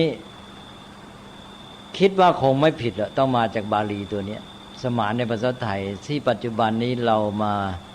แปลกันว่าประสานใช่ไหมสมานกลมกลืนกันเนี่ยจนกระทั่งว่าคนไทยนี่ไม่ได้เข้าใจความหมายของคำว่าสมานะว่าเสมอแหละนะเวลาเห็นคำว่าสมานนี่คนไทยไม่ได้มองความหมายว่าเสมอแต่คนไทยมองความหมายว่าประสานกลมกลืนถ้าเรายอมรับว่าสมานในภาษาไทยมาจากสมานะในภาษาบาลีก็แสดงว่าความหมายของคำว่าสมานะที่แปลว่าเสมอเนี่ยสำหรับคนไทยแล้วเน้นแง่ของการประสานกลมกลืนซึ่งสอดคล้องกับความหมายเดิมของภาษาบาลีที่ว่าสมานะเป็นความเสมอในเชิงประสานเป็นข้อสังเกตให้เห็นว่าต่างกับยุคปัจจุบันที่คนเนี่ยมองความเสมอในทางแบ่งแยก อใช้คำว่าแบ่งแยกและแก่งแย่งคนปัจจุบันนี้มองความเสมอภาคในลักษณะแบ่งแยกและแก่งแย่งคือจะมองด้วยความรู้สึกแข่งกัน หรือว่าจ้องเช่นว่าเพ่งว่าเขาได้เท่าไหร่ใช่ไหมเราได้เท่าเขาหรือเปล่าใช่ไหมนี่คำว่าเสมอก็คือเท่าใช่ถ้าเขาได้50เราต้องได้50ถ้าเขาได้50เราไม่ได้50แสดงว่าเราไม่เสมอภาคใช่ไหมจะมีการจ้องเมื่อจ้องก็คือตัวเองก็อยากจะได้อยากจะเอาต้องได้เท่ากันเมื่อต่างคนต่างจะเอาแล้วมองว่าได้เท่ากันจะมองเป็นลักษณะที่แบ่งแยกกันนะแล้วก็แข่งแย่งกันทีนี้ลองดูความหมายของคำว่าเสมอแบบเดิมเสมอแบบเดิมที่มาจากพุทธศาสนาซึ่งใช้คำว่าสมานะแล้วอ่านเป็นไทยว่าสมานกลายเป็นประสานกลมกลืนทำไมเสมอมีความหมายเป็นเชิงประสานได้ก็ดูความหมายเดิมสมานัตตาท่านอธิบายว่าสมานัตตาความผู้มีตนเสมอคือเสมอในสุขและทุกข์หรือมีสุขและทุกข์เสมอกันท่านอธิบายความหมายหนึ่งว่าสมานะสุขทุกขตาความเป็นผู้มีสุขและทุกข์เสมอกันพอสุขและทุกข์เสมอกันก็เสมอในสุขและทุกข์เสมอในสุขและทุกข์คือยังไงเขาสุขก็สุขด้วยเขาทุกข์ก็ทุกข์ด้วยใช่ไหมเสมอในสุขและทุกข์นี้มีลักษณะร่วมทันทีเลยเพราะฉะนั้นแปลเป็นไทยนี่มีสุขและทุกข์เสมอกันจะแปลเป็นไทยว่าร่วมสุขร่วมทุกข์ใช่ไหมพอร่วมสุขร่วมทุกข์นี่มันประสานทันทีแล้วหมายความว่ามีสุขก็สุขด้วยแต่มีทุกข์ก็ไม่ทิ้งกันความหมายแต่เดิมมามันโน้มให้รู้สึกว่าเสมอนั่นคือร่วมใช่ไหมเพราะนั้นไปมาสมานะที่แปลว่าเสมอเนี่ยอ่านเป็นไทยว่าสมานก็มีความหมายเป็นประสานกลมกลืนไปเลยจนกระทั่งเวลานี้แล้วสมานก็จะมีความหมายต่างจากเสมอไปแล้วทั้งที่ตัวเดิมมันคือที่มาของคำว่าเสมอแต่พจนานุกรมก็คำว่าสมานะในภาษาบาลีที่อ่านเป็นไทยเป็นสมานก็เลยมีความหมายเป็นว่าสสารกลมกลืนต่างจากคำว่าเสมอไปแล้วนะอันนี้ในพจนานุกรมราชบัณฑิตสถานนี่ไม่แน่ใจว่าจะให้รากศัพท์ที่มาของศัพท์ไว้ว่าสมานในภาษาไทยมาจากสมานะในภาษาบาลีหรือเปล่าอาจจะไม่ให้ก็ได้นะเพราะกลัวว่าเดี๋ยวจะหาว่าลากเข้าวัดแต่คิดว่าไม่ผิดสมานะสมานในไทยน่าจะต้องมาจากสมานะของภาษาบาลีนี่แหละแล้วมันมีเขาที่ชัดเจนก็ไปอ่านว่าคำว่าเสมอคือสมานในภาษาบาลีนั้นมาในคำว่าสมานัตตามีตนเสมอกันหมายถึงความเสมอภาคแต่เป็นความเสมอที่มีความหมายเชิงประสานกลมกลืนเพราะว่าความหมายเบื้องต้นก็คือว่ามีสุขและทุกข์เสมอกันหมายความว่าร่วมสุขร่วมทุกข์พอคนร่วมสุขร่วมทุกข์มันก็ประสานกลมกลืนแล้วใช่ไหมมันไม่มีแบ่งแยกมาจ้องกันว่าในแง่แย่งชิงผลประโยชน์ว่าใครได้มากกว่ากันถ้าหากว่าไปแข่งแย่งผลประโยชน์แล้วมันก็ต้องแบ่งแยกกันนะอันนี้ความเสมอภาคคนปัจจุบันเนี่ยบางทีแทบจะนึกไม่ออกว่ามันจะมีความหมายเชิงประสานได้อย่างไรใช่ไหมแสดงว่าไปมากแล้วถ้าเหตุที่ไปมากอย่างนี้เพราะคนปัจจุบันนั้นมีหลักการของเรื่องของความเสมอภาคอยู่ใต้อิทธิพลของลัทธิทุนนิยมลัทธิเศรษฐกิจที่แสวงหาผลประโยชน์ของแต่ละบุคคลก็ทำให้แต่ละคนนี้เพ่งจ้องหาผลประโยชน์ของแต่ละคนความเสมอภาคก็มีความหมายมาสนองไอ้ความต้องการอันนี้การต้องการแย่งชิงผลประโยชน์ก็ทำให้แบ่งแยกจากกันและก็แข่งแย่งกันก็กลายเป็นว่าถ้าแกได้50ฉันต้องได้50ถ้าแกได้100ฉันต้องได้100ความหมายอย่างนี้ก็คือความหมายเชิงแข่งแย่งผลประโยชน์และแบ่งแยกแต่ถ้าความหมายแบบสมานัตตาก็เสมอแบบประสานที่ว่าเสมอในสุขและทุกข์มีสุขและทุกข์เสมอกันร่วมสุขร่วมทุกข์ ต่อจากนั้นยังมีความหมายไปอีกว่าที่ว่าเสมอกันหนึ่งไม่ดูถูกดูหมิ่นกันการไม่ดูถูกดูหมิ่นกันเป็นความ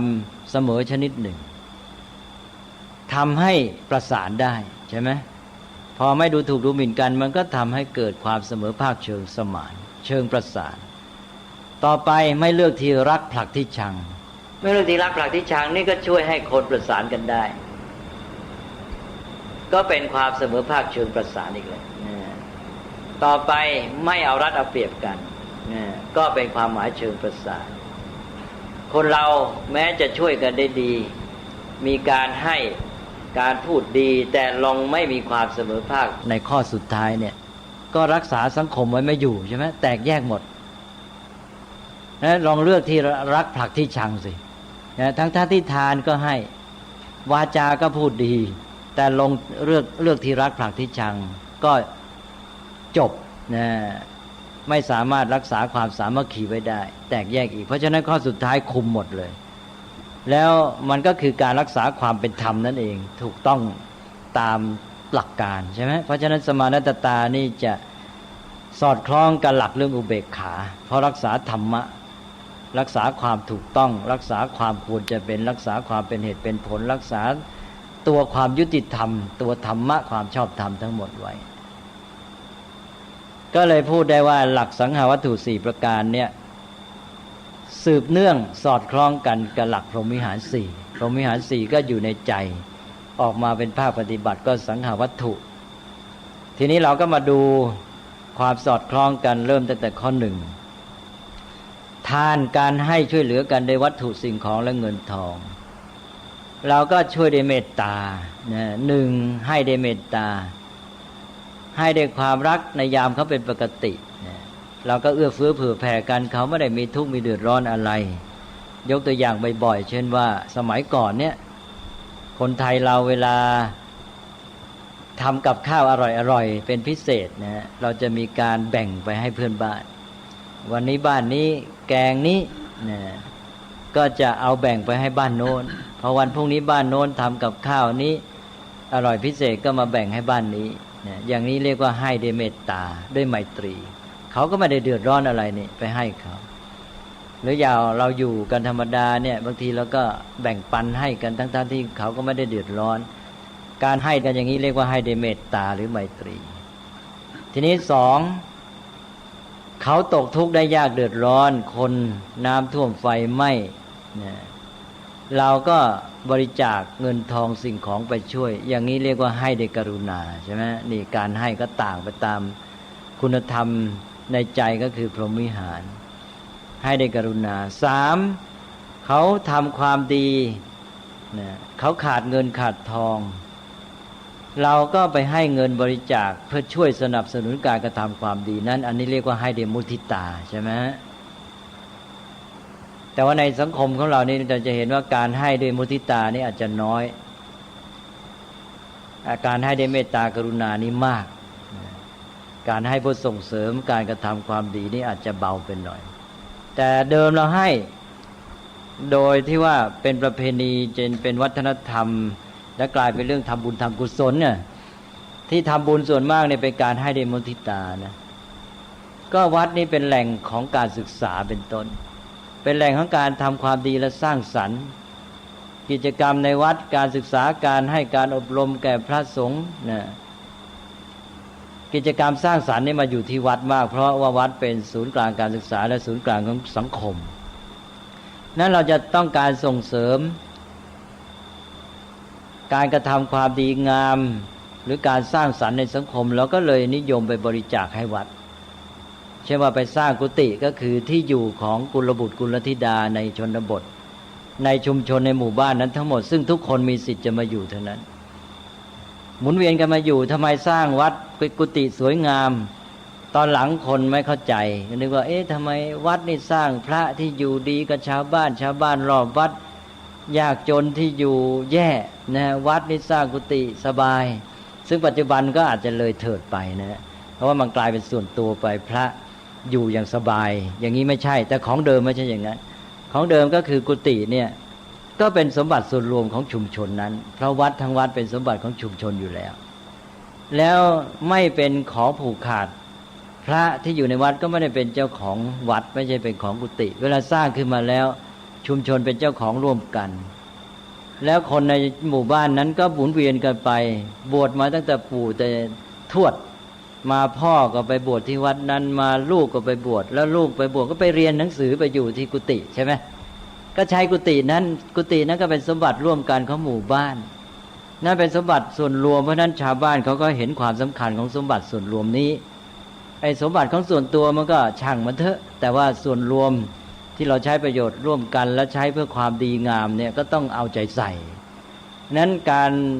ทำด้วยมุทิตานะมีมาแล้วก็คือการทำบุญที่วัดนั่นเองนะถ้าเป็นเมตตากรุณาก็อยู่ในหมู่ชาวบ้านเนี่ยตกทุกข์ได้ยากก็ช่วยเหลือกันไปพอจะสร้างสรรค์ทำบุญด้วยให้ทานแบ่งปันให้ด้วยมุทิตาก็จะไปส่งเสริมกิจกรรมของวัดเช่นการสร้างกุฏิ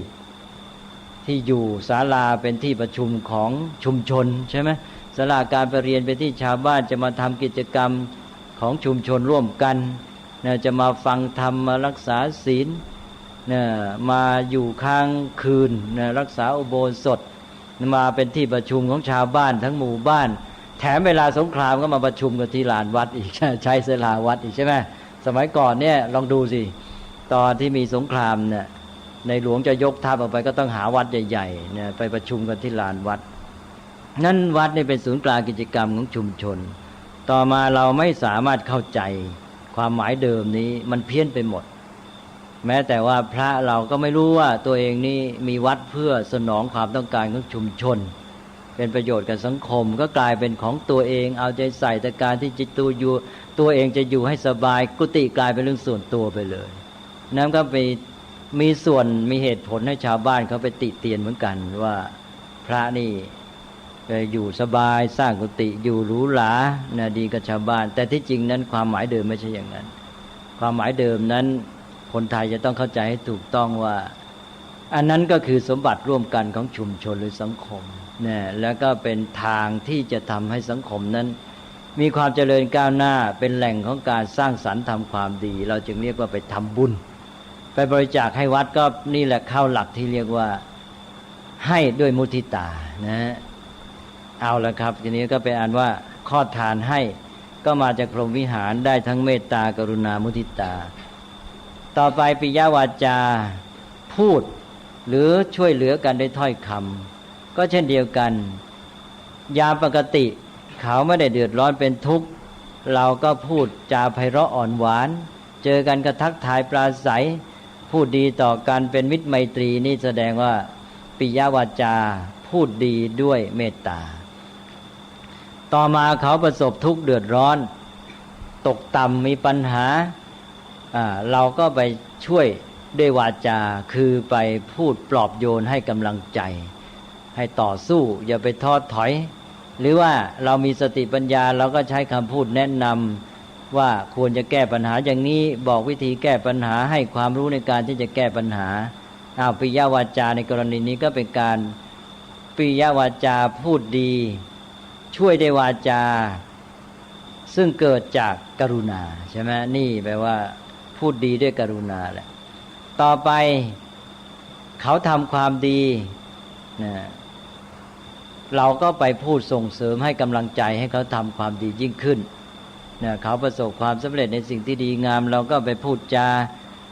พลอยแสดงความพลอยยินดีด้วยส่งเสริมให้กำลังใจสนับสนุนยิ่งขึ้นไปนี่แสดงว่าพูดดีด้วยมุทิตาใช่ไหมก็ครบแล้วปิยวาจาก็มาจากเมตตาก็ได้กรุณาก็ได้มุทิตาก็ได้ต่อไปอัตถจริยาบำเพ็ญประโยชน์ช่วยเหลือด้วยเรี่ยวแรงกำลังอันนี้ก็เช่นเดียวกันเขาอยู่เป็นปกติก็ไม่ได้เดือดร้อนอะไรนะเราก็ช่วยเหลือมีแรงกำลังนะก็มาช่วยกันยกข้าวยกของให้ยกเก้าอี้ให้อะไรอย่างนี้นะก็เหมือนอย่างกับเพื่อนเรานี่แหละนะเขาก็ไม่ได้เดือดร้อนอะไรเดินไปด้วยกันเขาถือของหนักกว่าเรานะเขาไปคนเดียวเราไม่ไปด้วยเขาก็ถือไหวแต่เราไปด้วยมือเราว่างกว่าเราก็เดี๋ยวช่วยถือแบ่งเบาเขาอย่างนี้ก็เรียกว่าช่วยกันด้วยเมตตาใช่ไหมก็สละแรงงานของเราให้แก่เขา ต่อมาคนอื่นเขาประสบความทุกข์ความเดือดร้อนเนี่ยตกน้ำว่ายน้ำไม่เป็นเราแข็งแรงว่ายน้ำเป็นด้วยเราก็สละเรี่ยวแรงกำลังของเราโดดน้ำลงไปช่วยคนตกน้ำนี่แสดงว่าอัตถจริยาด้วยกรุณาแหละบำเพ็ญประโยชน์นะเอาเรี่ยวแรงช่วยด้วยกรุณาต่อไปเขาทำความดีกันทำความดีสร้างอะไรที่เป็นประโยชน์นะเราก็ไปช่วยเอาแรงเข้าไปช่วยสนับสนุนอย่างสมัยโบราณนี่บอกแล้วว่าวัดนี่เป็นศูนย์กลางของสังคม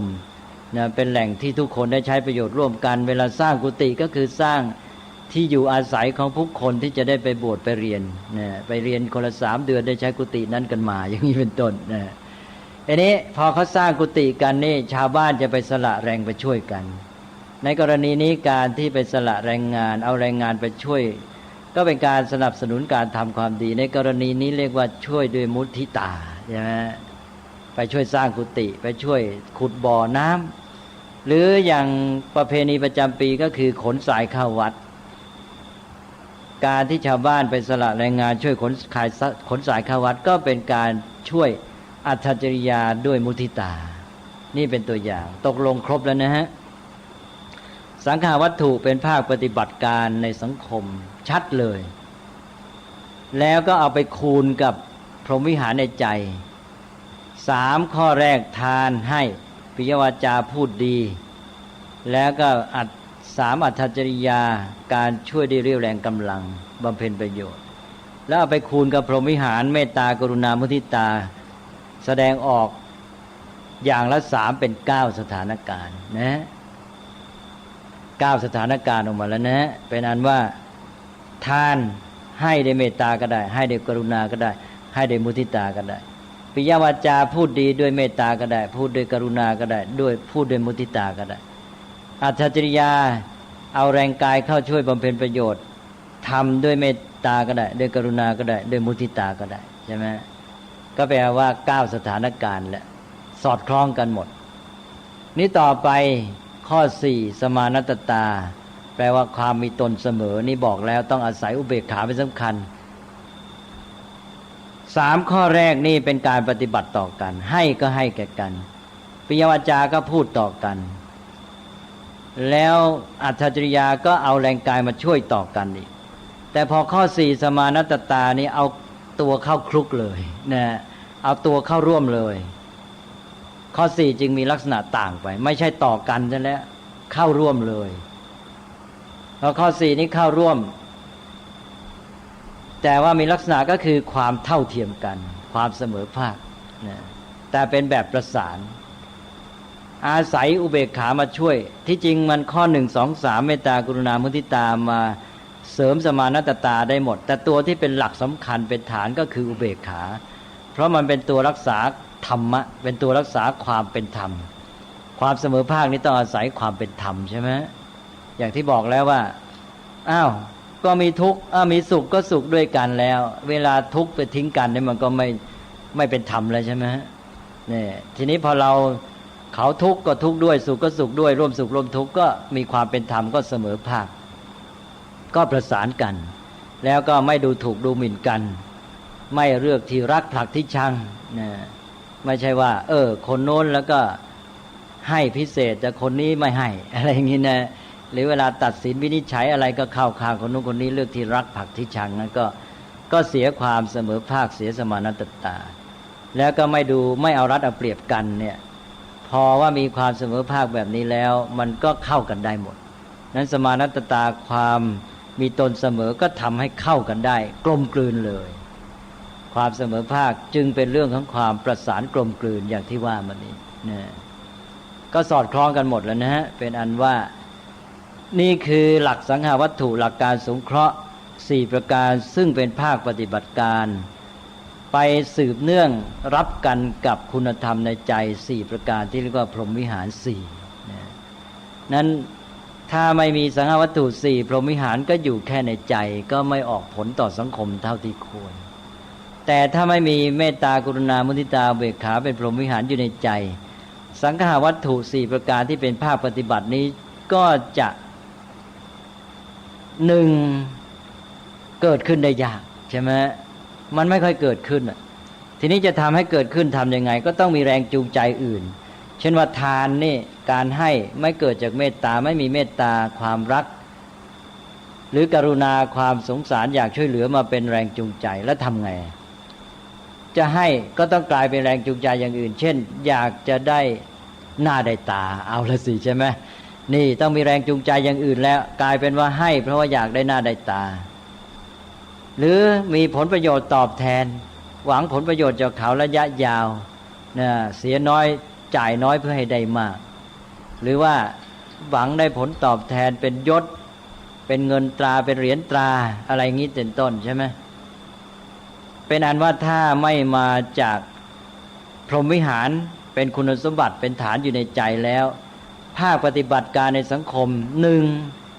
เกิดขึ้นได้ยากสองถ้าเกิดขึ้นไม่จริงใจใช่ไหมเมื่อไม่จริงใจไม่พอดีถ้ามันเกิดจากคุณธรรมมันจะพอดีใช่ไหมเขามีสถานการณ์อย่างนี้เราก็ให้เขาแล้วมีอุเบกขาไปคุมว่าให้อยู่ในเหตุในผลแต่เพราะว่าเช่นว่าให้โดยแรงจูงใจต้องการผลตอบแทนหรือต้องการได้หน้าได้ตาเนี่ยมันจะไม่ให้ชนิดพอดีหรอกใช่ไหมอันนี้ได้หน้าได้ตาก็ให้จนกระทั่งว่าเกินที่ควรจะให้นะทีนี้ไอ้ที่ไม่ได้มาหน้าได้ตาก็เลยไม่ยอมให้จะให้นิดๆหน่อยๆนี่ถ้าให้ได้เมตตากรุณามุทิตาเบกขามีธรรมอยู่ในใจแล้วพอดีเลยก็แปลว่าเกิดขึ้นได้ยากและเกิดขึ้นแล้วไม่จริงใจแล้วไม่มั่นคงเมื่อใดที่ตัวไม่ได้ผลประโยชน์ตอบแทนเป็นต้นก็ไม่ช่วยไม่มีสังหาวัตถุออกมาใช่นั้นจะวิปริตไปหมดไม่สามารถจะดำรงสังคมนี้ให้อยู่ได้ดีได้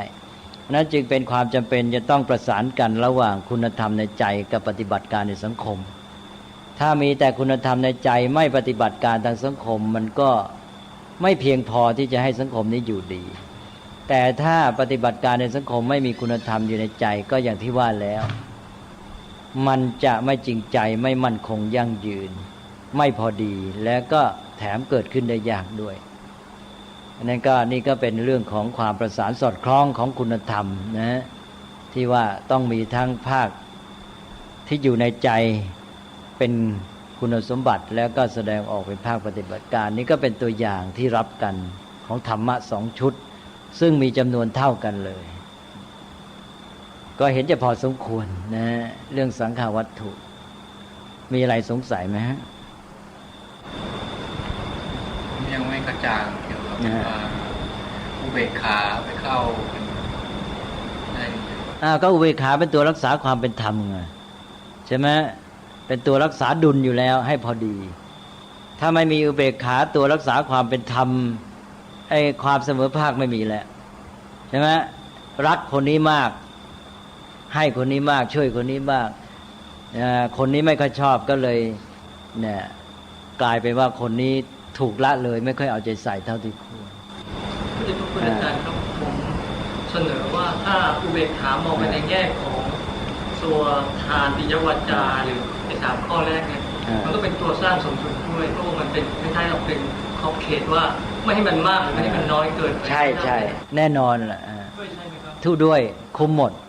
แต่ทีนี้หมายถึงว่าตัวรับกันในเชิงปฏิบัติการตัวไหนที่เด่นตัวเด่นหมายว่าตัวแสดงออกที่เด่นเนี่ยมันอยู่ที่ข้อไหนคือฐานนั่นเองฐานในใจที่มาแสดงออกตัวไหนเป็นตัวหลักให้เมตตากรุณามุทิตานี่ก็มาเด่นที่ทานปิยวาจาทัจจริยาเพราะเป็นเรื่องของการช่วยเหลือกันทีนี้พอมาอยู่ร่วมกันที่จะให้ประสานกลมกลืนเนี่ยมันจะหนักที่ความเสมอภาคความเป็นธรรมถ้าเสียความเป็นธรรมเมื่อไหร่ทั้งที่ช่วยกันดีเนี่ยไม่อยู่นะใช่ไหมไปทันทีเลยลองเอารัดเอาเปรียบหรือว่าไม่เสมอภาคนะเรื่องที่รักผลักที่ชังปั๊บเนี่ยถึงแม้จะพูดดียังไงก็ไม่อยู่ใช่ไหมความสามัคคีไม่อยู่แตกทันทีดังนั้นอุเบกขาจึงเป็นตัวที่คุมเรื่องสมานตตาอย่างสำคัญความเสมอภาคก็คือตัวรักษาความเป็นธรรม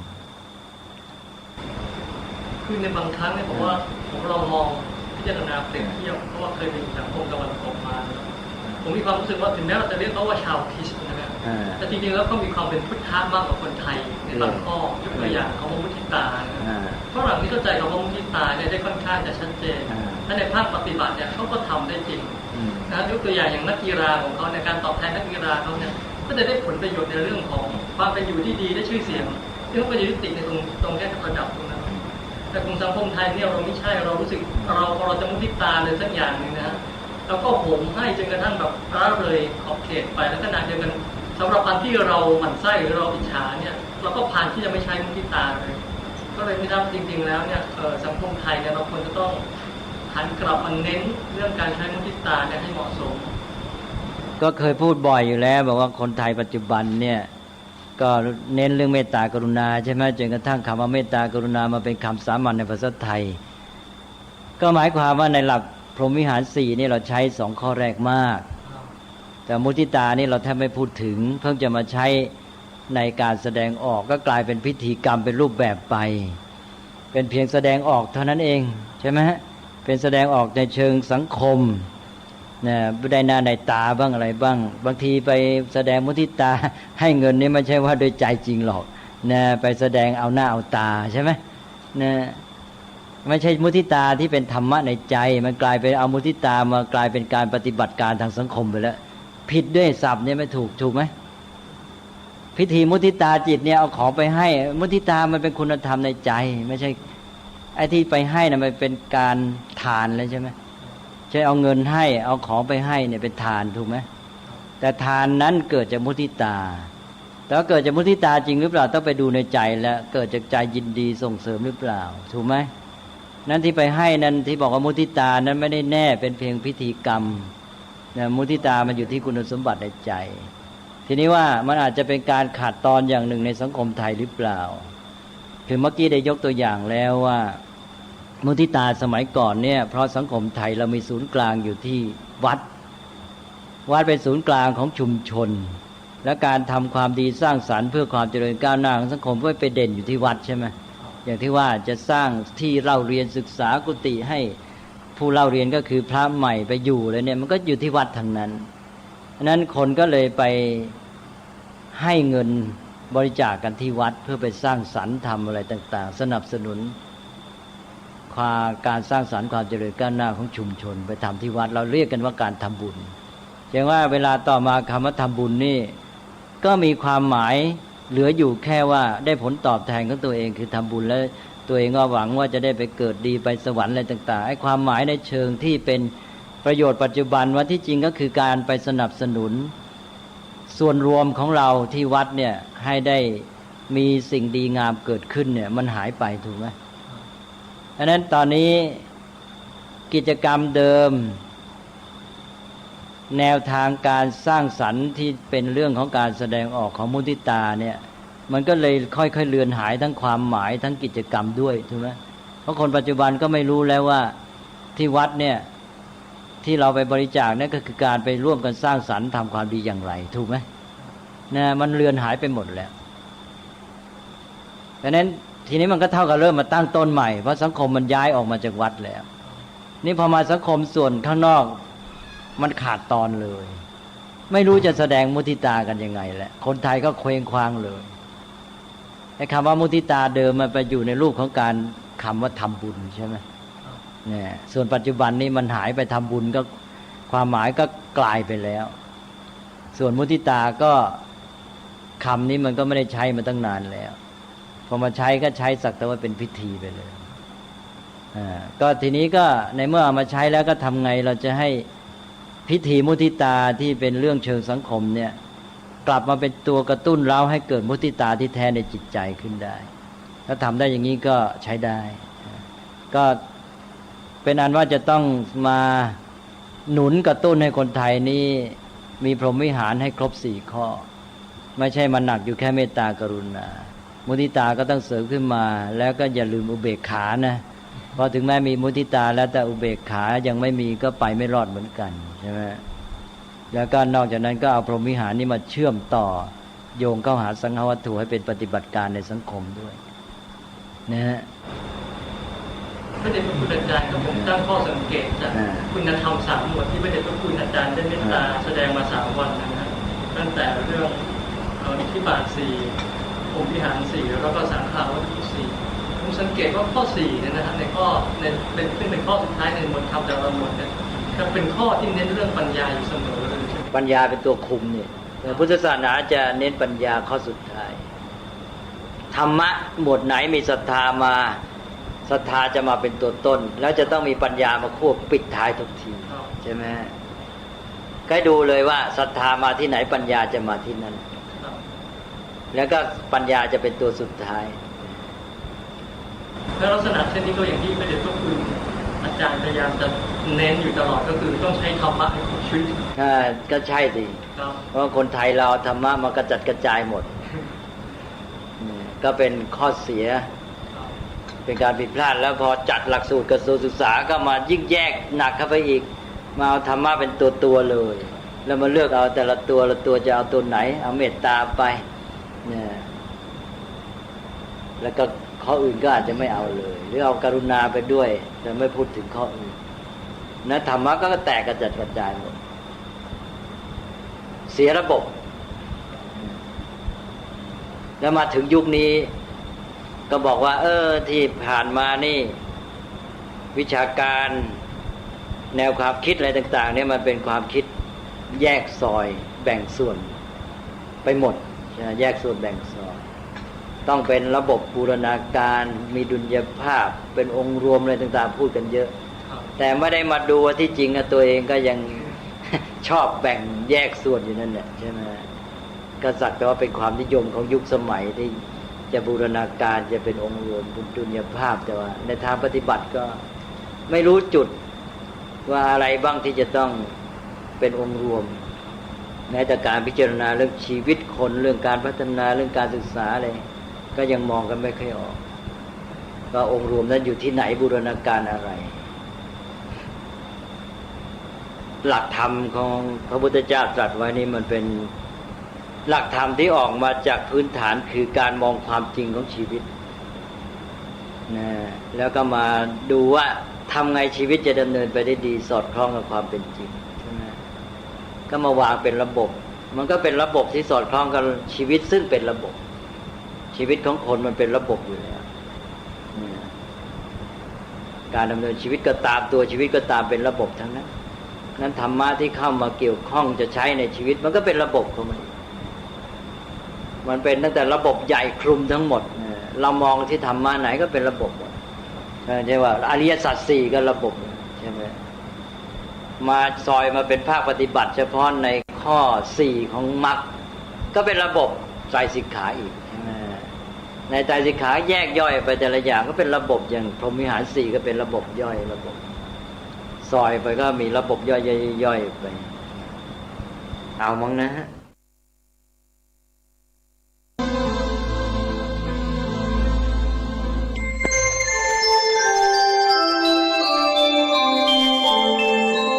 ขณะนี้ท่านกำลังฟังสถานีวิทยุกระจายเสียงพระพุทธศาสนา FM 104.5 เมกะเฮิรตซ์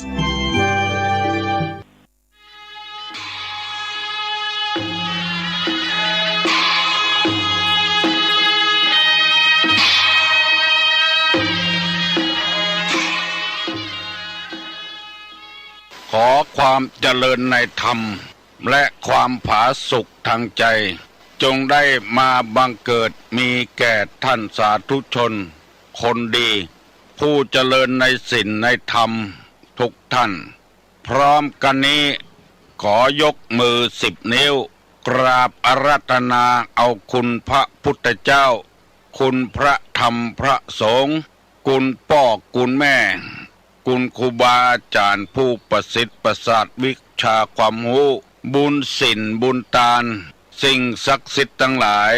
อันมีพระสยามเทวาธิราชพระบรมธาตุดอยสุเทพและครูบาเจ้าศรีวิจัยเป็นต้นขอได้โปรดมาอภิบาลปกปักรักษาพระสงฆ์พระเจ้าพระเนนเถนน้อยและท่านผู้รับฟังรายการเมื่อเจ้าทุกคนทุกท่านเพื่อปากันมีความสุขกายสุขใจ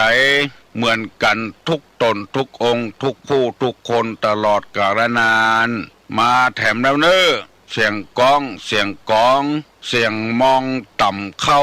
เสียงตุเจ้าเทศนาธรรมมาเยี่ยมมาใจท่านสาธุชนคนดีทั้งหลายถึงบ้านถึงจองเพื่อเอาธรรมะแบบรากหญ้าแบบธรรมดามาฮือพ่อแม่พี่น้องทั้งหลายฟังก่อนที่จะได้ฟังนี้ขอเชิญชวนมวลพุทธบริษัททั้งหลาย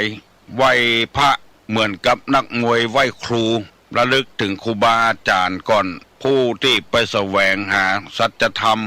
สี่อสงไขยปลายแสนมหากัปและ10 ญาติปางสุดท้ายได้เกิดมาเป็นพญาเวสสันตละตาลเข้าของทรัพย์สมบัติสละบัลลังก์ไปบวชเป็นพระฤาษีตาลเมียตาลลูกบำเพ็ญขนาดนักจนได้ตรัสรู้เฮาไหว้ครูบาอาจารย์เนี่ยก่อนเนออาลังหังสัมมาสัมพุทโธภควาพุทธังภวันตังอภิวาเทมิกราบสวากขาโตภควตาธัมโมธัมมังนัมสสามิกราบสุปฏิปันโนภควโตสาวกสังโฆสังฆังนัมมามิกราบหันทัพไมยังพุทธัสสะภควโตบุพาภะคณะมะกะลังกะโลมาเสนะโมตัสสะภะคะวะโตอะระหะโตสัมมาสัมพุทธัสสะนะโมตัสสะภะคะวะโตอะระหะโตสัมมาสัมพุทธัสสะนะโมตัสสะภะคะวะโตอะระหะโตสัมมาสัมพุทธัสสะพุทธังสรณังกัจฉามิธัมมังสรณังกัจฉามิสังฆังสรณังกัจฉามิตุติยัมปิพุทธังสรณังกัจฉามิตุติยัมปิธัมมังสรณังกัจฉามิตุติยัมปิสังฆังสรณังกัจฉามิตติยัมปิพุทธังสรณังกัจฉามิต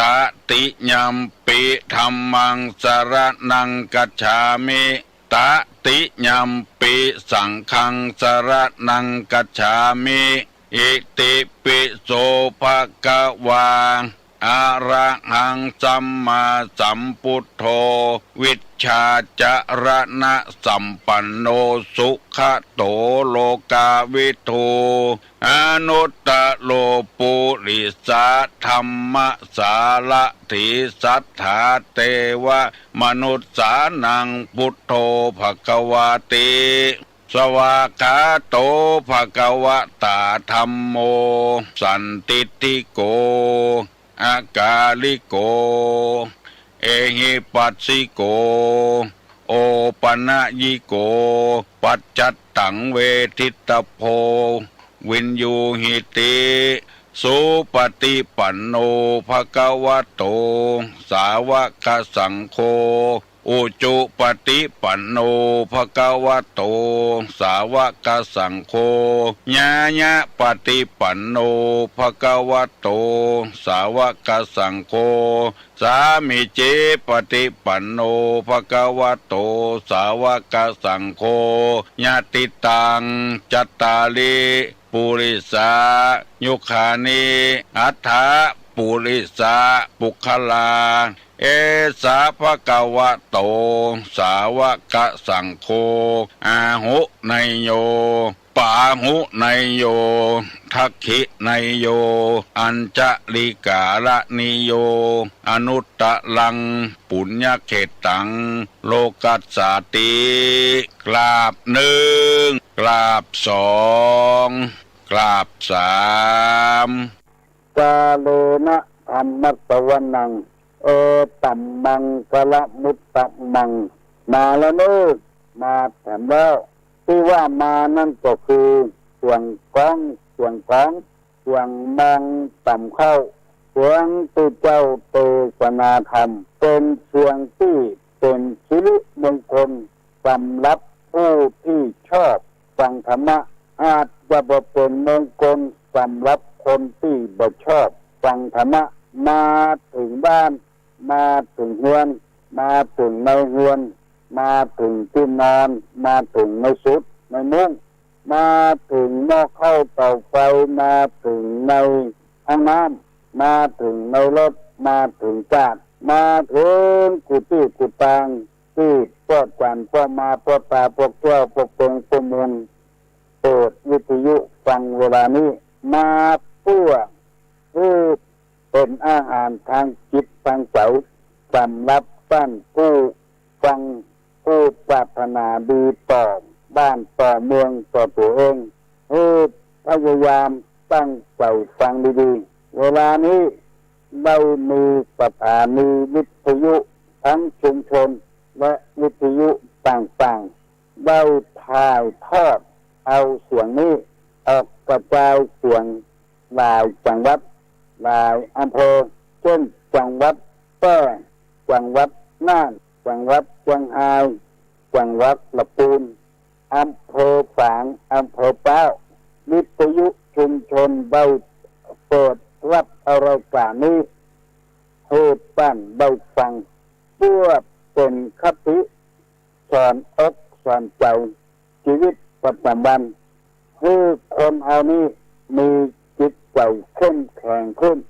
บอกให้อ่อนต่อโลกบอกให้อ่อนต่ออาธรรมลุกขึ้นมาปฏิบัติธรรมฟังธรรมกันการฟังธรรมตามกาลเวลาจะเป็นมงคลชีวิตของเราตลอดไปเวลานี้ยังบ่ได้ทำการทำงานอย่างตัวกำลังนอนอยู่ก็มีกำลังลุกอยู่ก็มีกำลังขับรถอยู่ก็มีกำลังจะนึ่งข้าวหุงแกงก็มีกำลังจะซักผ้าซักตัวอยู่ก็มีกำลังจะล้างถ้วยล้างช้อนกินไม่ตะวาไม่ได้ล้างเพราะมันค่ำเกินไปกำลังทำการทำงานโดยแล้วกำลังจะฟังธรรมะโดยเพื่อขับเสาความเศร้าความหมองที่อยู่ในจิตในใจไล่น้ำเน่าออกจากจิตจากใจเอาน้ำใส่เข้าไปแทนเพื่อให้ความทุกข์ใจได้เบาบางลงไปหรือในที่สุดจะหายไปเพราะคนเอาบอกเข้าใจจึงหลงอยู่ในความทุกข์แบกความทุกข์เอาไว้ความทุกข์เอาไว้มีหลายเคยพลาดหวังผิดหวังจากความที่มีผัวบดีมีเมียบดีมีลูกบดีข้ามพ่อข้ามแม่เอาใจตัวเองว่ากำลังหลงอยู่ในสภาวะเช่นนี้ถ้าได้ฟังทำไปบ่อยๆเอาจะได้ฟื้นเอาจะได้มีสติมีปัญญาเพิ่มเติมขึ้นต่อไปหลายวันแล้วตุลุงได้นำเอาเรื่องความทุกข์มาเสนอให้พี่น้องทั้งหลายฟังว่าคนอันนี้ถ้าบ่ฮู้ตันมันจะเป็นไปด้วยความทุกชิดประการในธรรมะพุทธศาสนามีอยู่ว่าสภาวะทุกข์ประจำสังขารได้แก่การเกิดมาก็เป็นทุกข์ความแก่มาก็เป็นทุกข์พยาธิมาเบียดเบียนก็เป็นทุกข์สองก็กินกะทุกข์มันจรมาคือมีความโศกความเศร้าความเสียใจมีโทมนัสมีอุปยามันจะจรมาหาเราดังที่ว่าแล้วได้อย่างบ่เหมือนใจซื้อรถก็บ่เหมือนใจเป็นทุกข์กับรถมันจรมาเองเพราะเอาไปเสาะหามันก็จรมาหาเราเป็นนี่เป็นสินต้นตั้งใดก็ดีส่งนี่เก่านี่ใหม่ทับถมจนอยู่บ่ได้หนีออกบ้านออกจองเพราะทุกข์จรมาหาเราสามนี่พัทธทุกข์ ทุกข์เนืองนิดคือทุกข์เป็นเจ้าเรือนได้แก่ความหนาวก็เป็นทุกข์ร้อนก็เป็นทุกข์หิวถ้าอยากกินน้ำก็เป็นทุกข์กระหายก็เป็นทุกข์ปวดขี้ปวดเยี่ยวก็เป็นทุกข์อันนี้เรียกว่านิพพัททุกข์ภัยหลีกเลี่ยงบ่ได้สักคนแล้วข้อที่สี่ว่าทุกข์พยาธิทุกข์ทุกข์ก็เป็นพยาธิต่างๆตามสมมุติฐานมีอวัยวะอันเป็นเจ้าการบัตรทำหน้าที่ปกติเช่นตาเคยพอเคยหันบัตรทำหน้าที่ของตาก็เป็นทุกข์หูเคยได้ยินตำหนวกตำตันตัวหัวก็เป็นทุกข์หูดังเคยดมกลิ่นหายใจเข้าหายใจออกบัตรทำหน้าที่หูดังตันหูดังปวดก็เป็นทุกข์เชี่ยวบัตรทำหน้าที่ของเชี่ยวก็เป็นทุกข์เจ็บปวดทุกอย่างในอวัยวะร่างกายที่มันเกิดขึ้นมางอกออกมาตับไตไส้พุงบัตรทำหน้าที่ของมันก็เป็นทุกข์อันนี้เป็นห้องกันว่าพยาธิทุกข์ทุกข์ก็เป็นพยาธิต่างๆนานากินเอ็นกระดูกเยื่อในกระดูกม้ามหัวใจตับทั้งผืดไตปอดไส้ใหญ่ไส้น้อยบัตรทำหน้าที่ของมันได้เสนอไปแล้วอยู่สี่ทุกข์แล้ววันนี้จะได้นำเอาคำว่าสันตาปะทุกข์สันตาปะทุกข์มาเสนอข้อที่ห้าสันตาปะทุกข์นี้หมายถึงทุกข์คือความร้อนรุมหรือทุกข์ร้อนได้แก่ความกระวนกระวายใจเพราะถูกไฟกิเลสไฟราคะไฟโทสะไฟโมหะมาเผาอันนี้ก็เกิดความทุกข์ขึ้นเพราะกิเลสให้ได้ล้ำไปให้มีล้ำไปให้เลยล้ำไปแล้วบ่ได้ดังใจก็เกิดความทุกข์ขึ้นแม้ว่าคนนั้นจะเป็นใครก็ตามเพราะราคะโทสะโมหะเผาผ่านอยู่ตลอดเวลาราคะคืออันหยังโทสะคืออันหยังโมหะคืออันหยังโลภะคืออันหยังกิเลสมันเผาใจเอาตรงวันนี้เกิดความโลภขึ้นให้ได้เหมือนอกเหมือนใจแล้วบัดได้เหมือนอกเหมือนใจก็เกิดความทุกข์ขึ้นความทุกข์ประเภทนี้ต้นห้องกันว่าสันตาปะทุกข์คือการเผาไหม้ภาษาของวิทยาศาสตร์ว่าการสันดาปการเผาไหม้สันดาปนี่คือการเผาไหม้ภาษาบาลีว่าสันตาปะทุกข์มันร้อนลุมในหัวอกในใจตลอดเวลาคือกิเลสมันเผาหัวอกหัวใจกระวนกระวายใจนอนก็บ่หลับกินก็บ่ลำตู้ไผ่ก็บ่เมื่อนเพราะกิเลสมันร้อนลุมมันเผาผลาญกิเลสนั้นจะได้แก่ความโลภราคะความกำหนัดความยินดีตาไปหันหูกให้ได้เมื่อบ่ได้ก็เป็นทุกข์มันเผาผลาญพอได้มาแล้วก็เป็นทุกข์สมมุติง่ายๆว่าปวดใจเขาได้ไม่ยิงแม่ยิงเขาได้ปวดใจกิเลสมันจะเผาอยู่ตลอดเวลาไข้หันหน้าหันตากันเมาหากันที่กรรมบักเก่าพูดว่าบ่ได้หันตาพอได้หันหน้าหันตุ่นแกขาก็แล้วบ่ได้หันเนื้อพอได้หันเหี้ยวผู้ใจที่อ้ายใจบานเนี่ยมันกระวนกระวายอยู่เนี่ยมันถ้าเอาบ่หูตันมันจะบ่ม่วนอกบ่ม่วนใจหรือว่าคนรักจากเอาไปแม่ยิงที่เฮาฮักไปติดกับประจายอื่นก็จายที่เฮาฮัก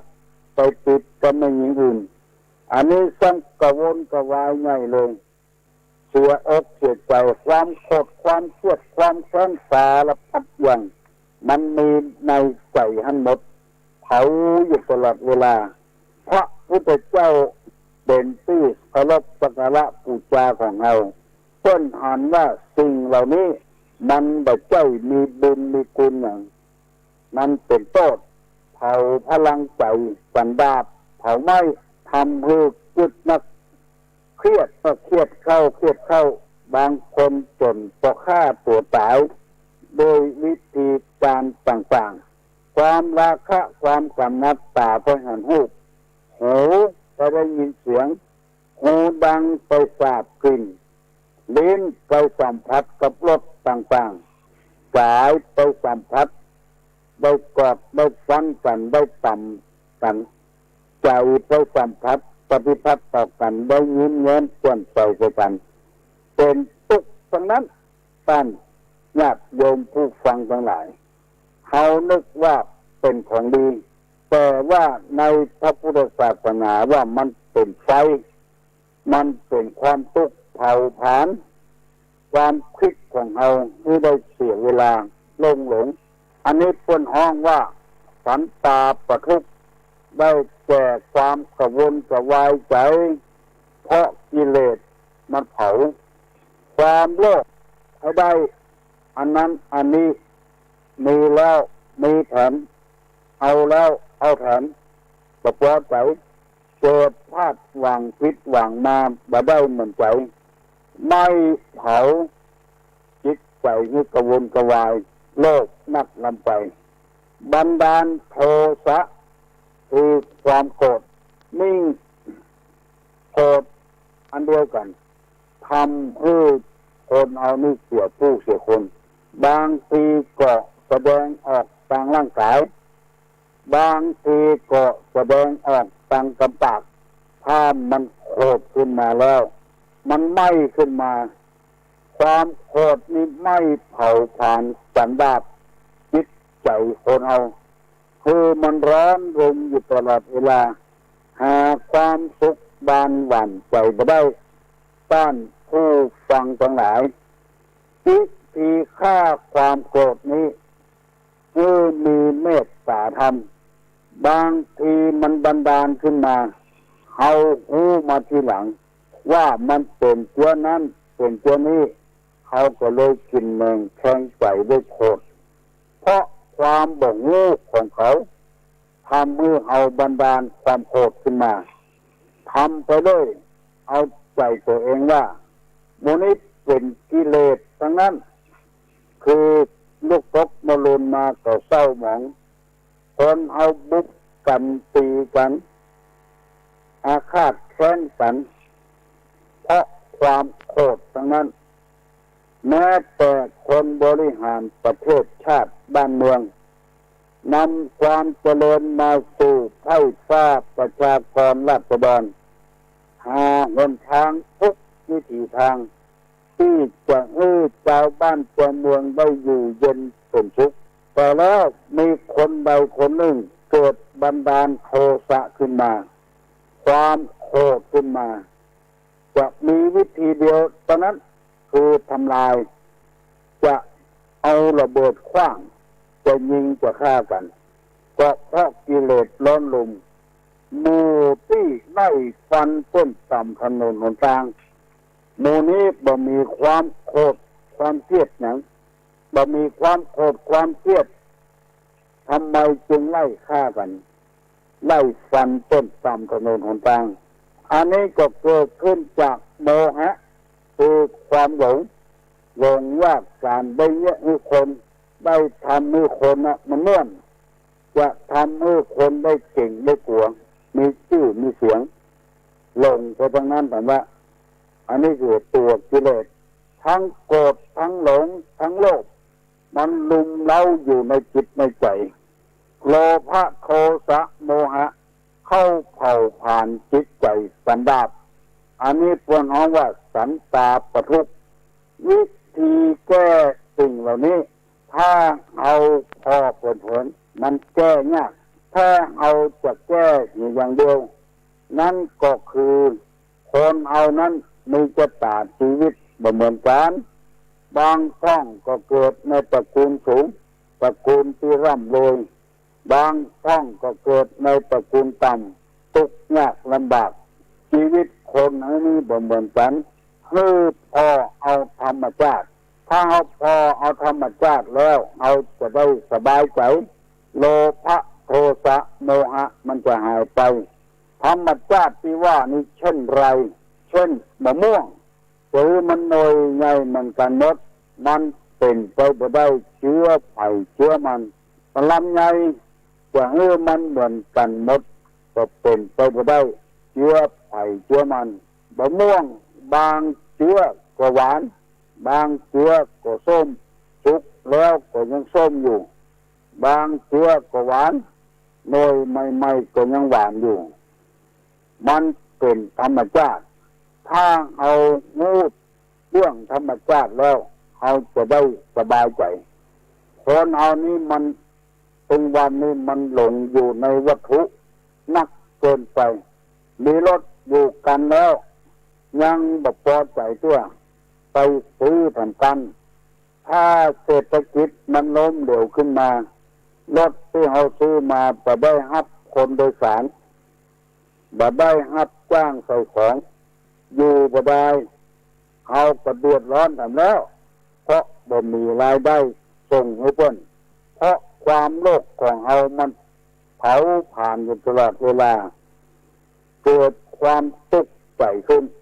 แล้วก็มาเวทนาตัวเขาว่ามันเป็นกรรมเป็นเวรอย่างเขาคนอื่นนั้นบ่เป็นอย่างนี้เขาอย่างเป็นอย่างนี้เพราะความโลภของเขาเพราะความโกรธของเขาเพราะความหลงของเขาหลงในทางที่บดีบงามผัวก็มีอยู่แล้วไปติดปัจจัยอื่นแถมบัดพอใจในผัวของตัวเองเมียก็มีอยู่แล้วบาปพอใจในเมียของตัวเองกิเลสมันเผาผ่านอยู่ตลอดเวลาให้ของตั้นผู้ฟังทั้งหลาย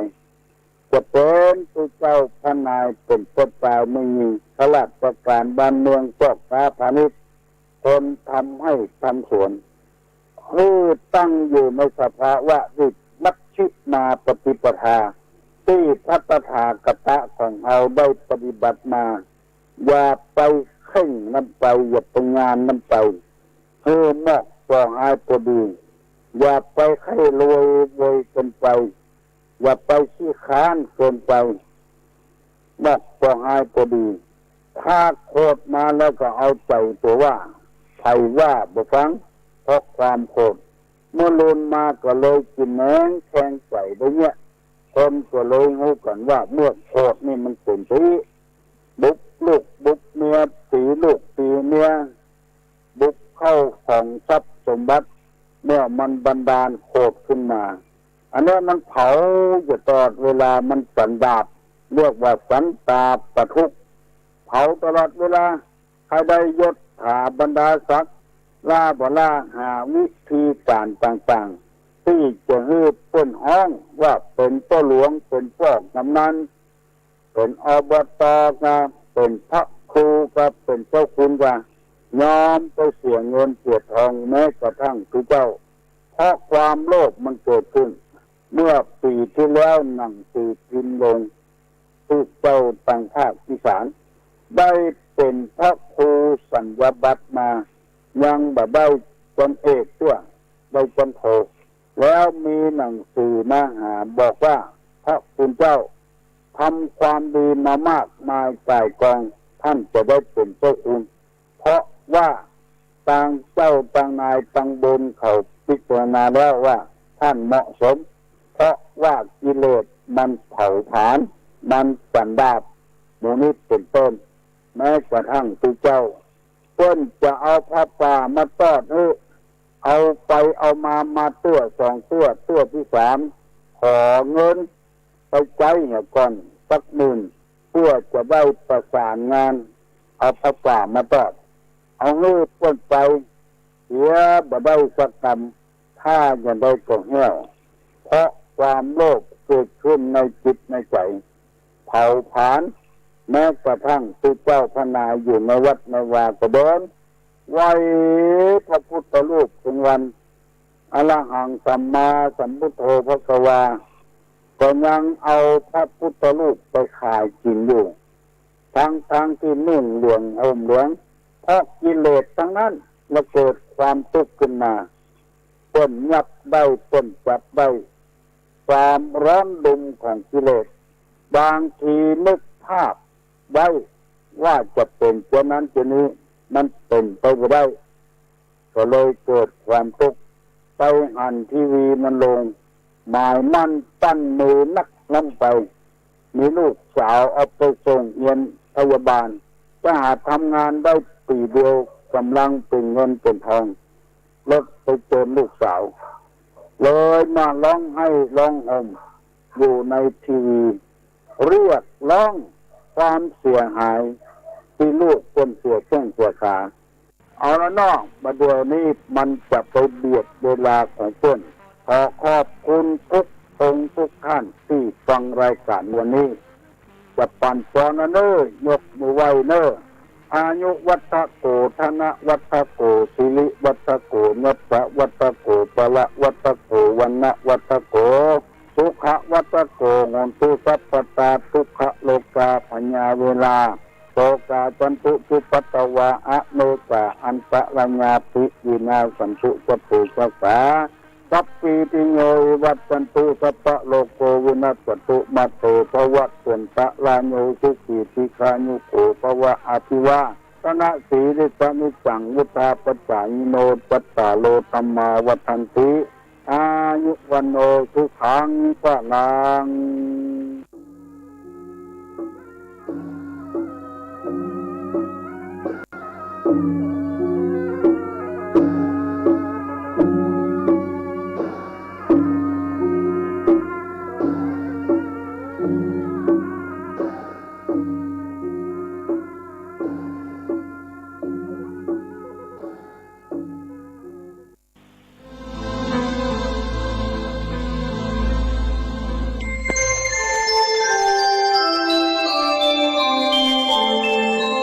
ขณะนี้ท่านกำลังฟังสถานีวิทยุกระจายเสียงพระพุทธศาสนา FM 104.5 เมกะเฮิรตซ์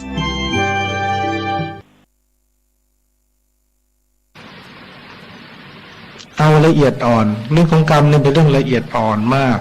ที่มองด้วยตาเปล่าไม่เห็นต้องมองด้วยปัญญาต้องมองด้วยตาในคือจิตคือปัญญากรรมนี่จะมองเห็นจากคนอื่นกระทำหรือมองเห็นจากเรากระทำออกมาเป็นรูปแบบรูปธรรมแต่ที่จริงถ้าเราใช้ปัญญาเนี่ยรูปในทางนามธรรมเนี่ยเราจะเห็นอย่างเช่นสมมติว่ามีในตำรวจคนหนึ่งเป็นยศถึงพันเอกก็เป็นคนรักลูกรักเมียจริงเขาก็เชื่อว่ากรรมดีทำดีเขาให้ดีเขาก็เลี้ยงลูกเลี้ยงเมียซื่อสัตย์ดีเงินเดือนกันดาวเขาอยู่ในครอบครัวที่เป็นสุขแต่เขาไม่เชื่อกรรมเรื่องเสพสุราคือการเรื่องเสพสุราเขาไม่เชื่อเขาพอกินแล้วมันก็ให้ความสนุกได้เพลิดเพลินได้แต่ส่วนอื่นเขาดีหมดแต่เขาชอบเสพสุราไงเขาชอบดื่มแล้วอาหารการกินเนี่ยเขาเป็นคนทำให้คนอื่นกินทำอร่อยมากเป็นคนที่ถ้าใครมาบ้านเขาจะเป็นผู้ปรุงอาหารเองแล้วทำให้คนอื่นกินเนี่ยเขาชอบเขาอร่อยเขากินตะกับแล้วเขาต้องกินเหล้าไปด้วยทุกคนก็ว่าไอ้โรคสุราเนี่ยมันเป็นกรรมนะแก่ตัวแล้วกระเพาะมันจะเสียประสาทมันจะเสียเขาก็ไม่เห็นโทษแต่เขาใช้ชีวิตในการกินเหล้าจนเป็นติดจนเป็นกระสายยาแต่ก่อนจะกินอาหารก็กินนะเข้าก็พออายุ40กว่านั่นเอง40กว่าก็ส่วนอื่นเขาดีหมดแต่ส่วนเหล้าเนี่ยเขาเลิกไม่ได้หมอเราไปตรวจโรงพยาบาลเป็นโรคกระเพาะหมอบอกต้องตัดกระเพาะตัดกระเพาะออกไปครึ่งนึงโยมตอนนี้ต้องกินทั้งวันโยมพิการแล้วสิต้องกินทั้งวันนี่ต้องให้อาหารตัวเองเพราะกระเพาะไม่พอพอมาบอกอาตมาบอกว่ามันจะอยู่ได้เลยคนเรามันเสียส่วนไปแล้วเขาไม่มีความสุขเลยโยมนี่กรรมเห็นเลยใช่ไหมมันยังไม่ให้ผลตอนเป็นหนุ่มๆแต่มันไปให้ผลตอนเนื้อมันกินเข้าไปถึงที่แล้วมันกรรมไปให้ผลสุดเขาเข้าโรงพยาบาลพอ พอเข้าแล้วหมอก็ช่วยได้แล้วเข้าที่สุดสุดท้ายก็นิมนต์อาตมาไปบอกให้ไปช่วยเตือนสติที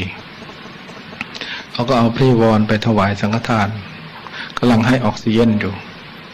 เขาไปเขาบอกโยมไม่เป็นไรนะทำใจให้เอาพระรัตนตรัยเป็นที่พึ่งบอกว่าเราเจอข้าศึกหนักแล้วเราไม่มีทางหนีแล้วเราต้องสู้ตายแล้วฉะนั้นโยมก็ต้องสู้ตายภาวนาเพราะว่าไม่มีอะไรจะดีเท่ากับพระรัตนตรัย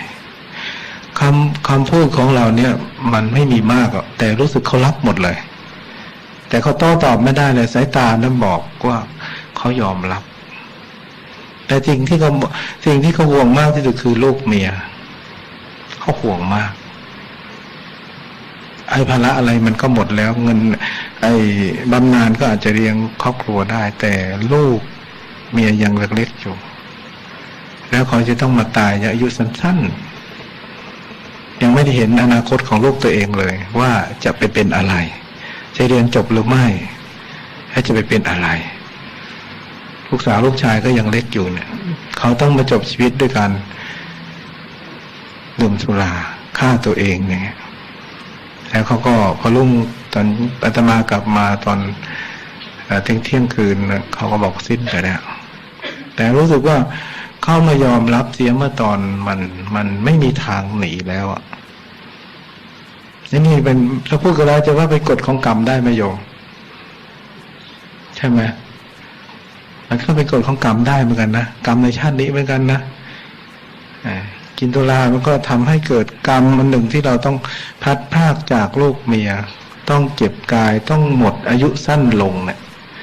เราไม่ต้องไปดูชาติหน้าโยมนรกไม่ต้องไปดูชาติหน้าดูชาตินี้ก็เห็นแล้วอาตมาเห็นหลายคนที่เป็นอยู่ลักษณะอย่างนี้กฎของกรรมไม่ต้องว่าเฮ้ยเป็นมีจริงไม่มีจริงพิสูจน์ไม่ได้มีจริงพิสูจน์ได้โยมแล้วก็มีอีกคนหนึ่งไม่เชื่อกฎของกรรมก็กินเหล้า2 คน3 ภรรยาลูกชายบวชแต่ก็บ้านนอกนะที่เมืองสุพรรณครับมีเกียรอยู่คู่แล้วก็ขับเกียรตอนเย็นก็30กินเหล้าทุกวันเป็นความสุขผลที่สุดนี่พออายุมากขึ้นแล้วสัก50-60ได้มันก็เกิดเป็นโรคอันนั้นน่ะตับเหลวไม่ใช่ตับแข็งโยมกินเหล้าตับเหลวก็มีนะโยมตับเหลวง่ายก็ตับแข็งนะโยมนะโรคตับเหลวบางคนบอกมึงกินข้าวระวังตบตับแข็งไม่ไอ้นี่เหล้าตับเหลวเสร็จแล้วคนหนึ่งกินเหล้าหมดนาไป20 ไร่โยมกินสนุกไปกลับบ้านนอนกับเพื่อนก็เอาหมดนา20 ไร่ยังไม่เลิกกินเลยโยมลูกเมียก็ไม่จะทำไงนะคนเราแต่งงานกันแล้วพูดไม่ออกยังไงก็ต้องก้มหน้าผู้หญิงก็ต้องรักเดียวใจเดียวทนไปเถอะมีหัวขี้เมาก็ต้องทนเจ้าชู้ก็ต้องทนเขาไม่จะทำยังไงผู้หญิงมันพูดไม่ออกแหละหมดไป20 ไร่ก็ยังไม่เลิกกินยังไงกรรมไหมโยมหมด20 ไร่ยังไม่เห็นกรรมเลยโยมยังไม่เห็นกฎของกรรมว่ามันหมดตัวไปยังไงแต่แล้วตอนนี้ก็ผลที่สุดก็คนที่กินเหล้าคนนั้นก็ท้องบวมขึ้นลูกชายก็พามาไว้ที่วัดมันก็ร้องโอยโอยโอยเป็นคนไม่มีสมาธินะโอยโอยมันไม่เก่งจริงหรอกร้องใหญ่นะร้องลั่นผลสุดตายท้องนี่เขียวอืดหมดตายก็มันกองฟอนแบบบ้านนอกกันนะเอาศพขึ้นบนไม้เอาไม้มาก่อเป็นเล้าหมูก็เอาศพวางมันนั้นถ้าเปลือยบอกเฮ้ยไอ้คนกินเหล้าตายเนี่ยมันเป็นยังไงวะไอ้พวกเรามันก็พวกขี้เหล้าเหมือนกันน่ะผ่าดูมันสิก็เอามีดมาผ่าดูว่าเหล้ามันตายเป็นยังไงไอ้คนที่กินมา20 ไร่มันก็สนใจว่ามันเป็นยังไงตายขึ้นไปดูโยมพอผ่าเอามานะตับข้างหนึ่งนะเขียวหมดเลย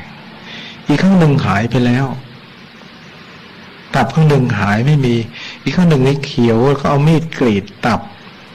พอกรีดเข้าไปเอามีปลายมีดกรีดนั้นเละไหลออกตามมีดเลยตับมันเละหมดแล้วโยมพอมีดกรีดก็ไหลเละเป็นวุ้นออกมาเลยตั้งแต่วันนั้นไม่กินเหล้าเลยคนที่หมดนา20 ไร่เลิกเลยกลัวตับเละ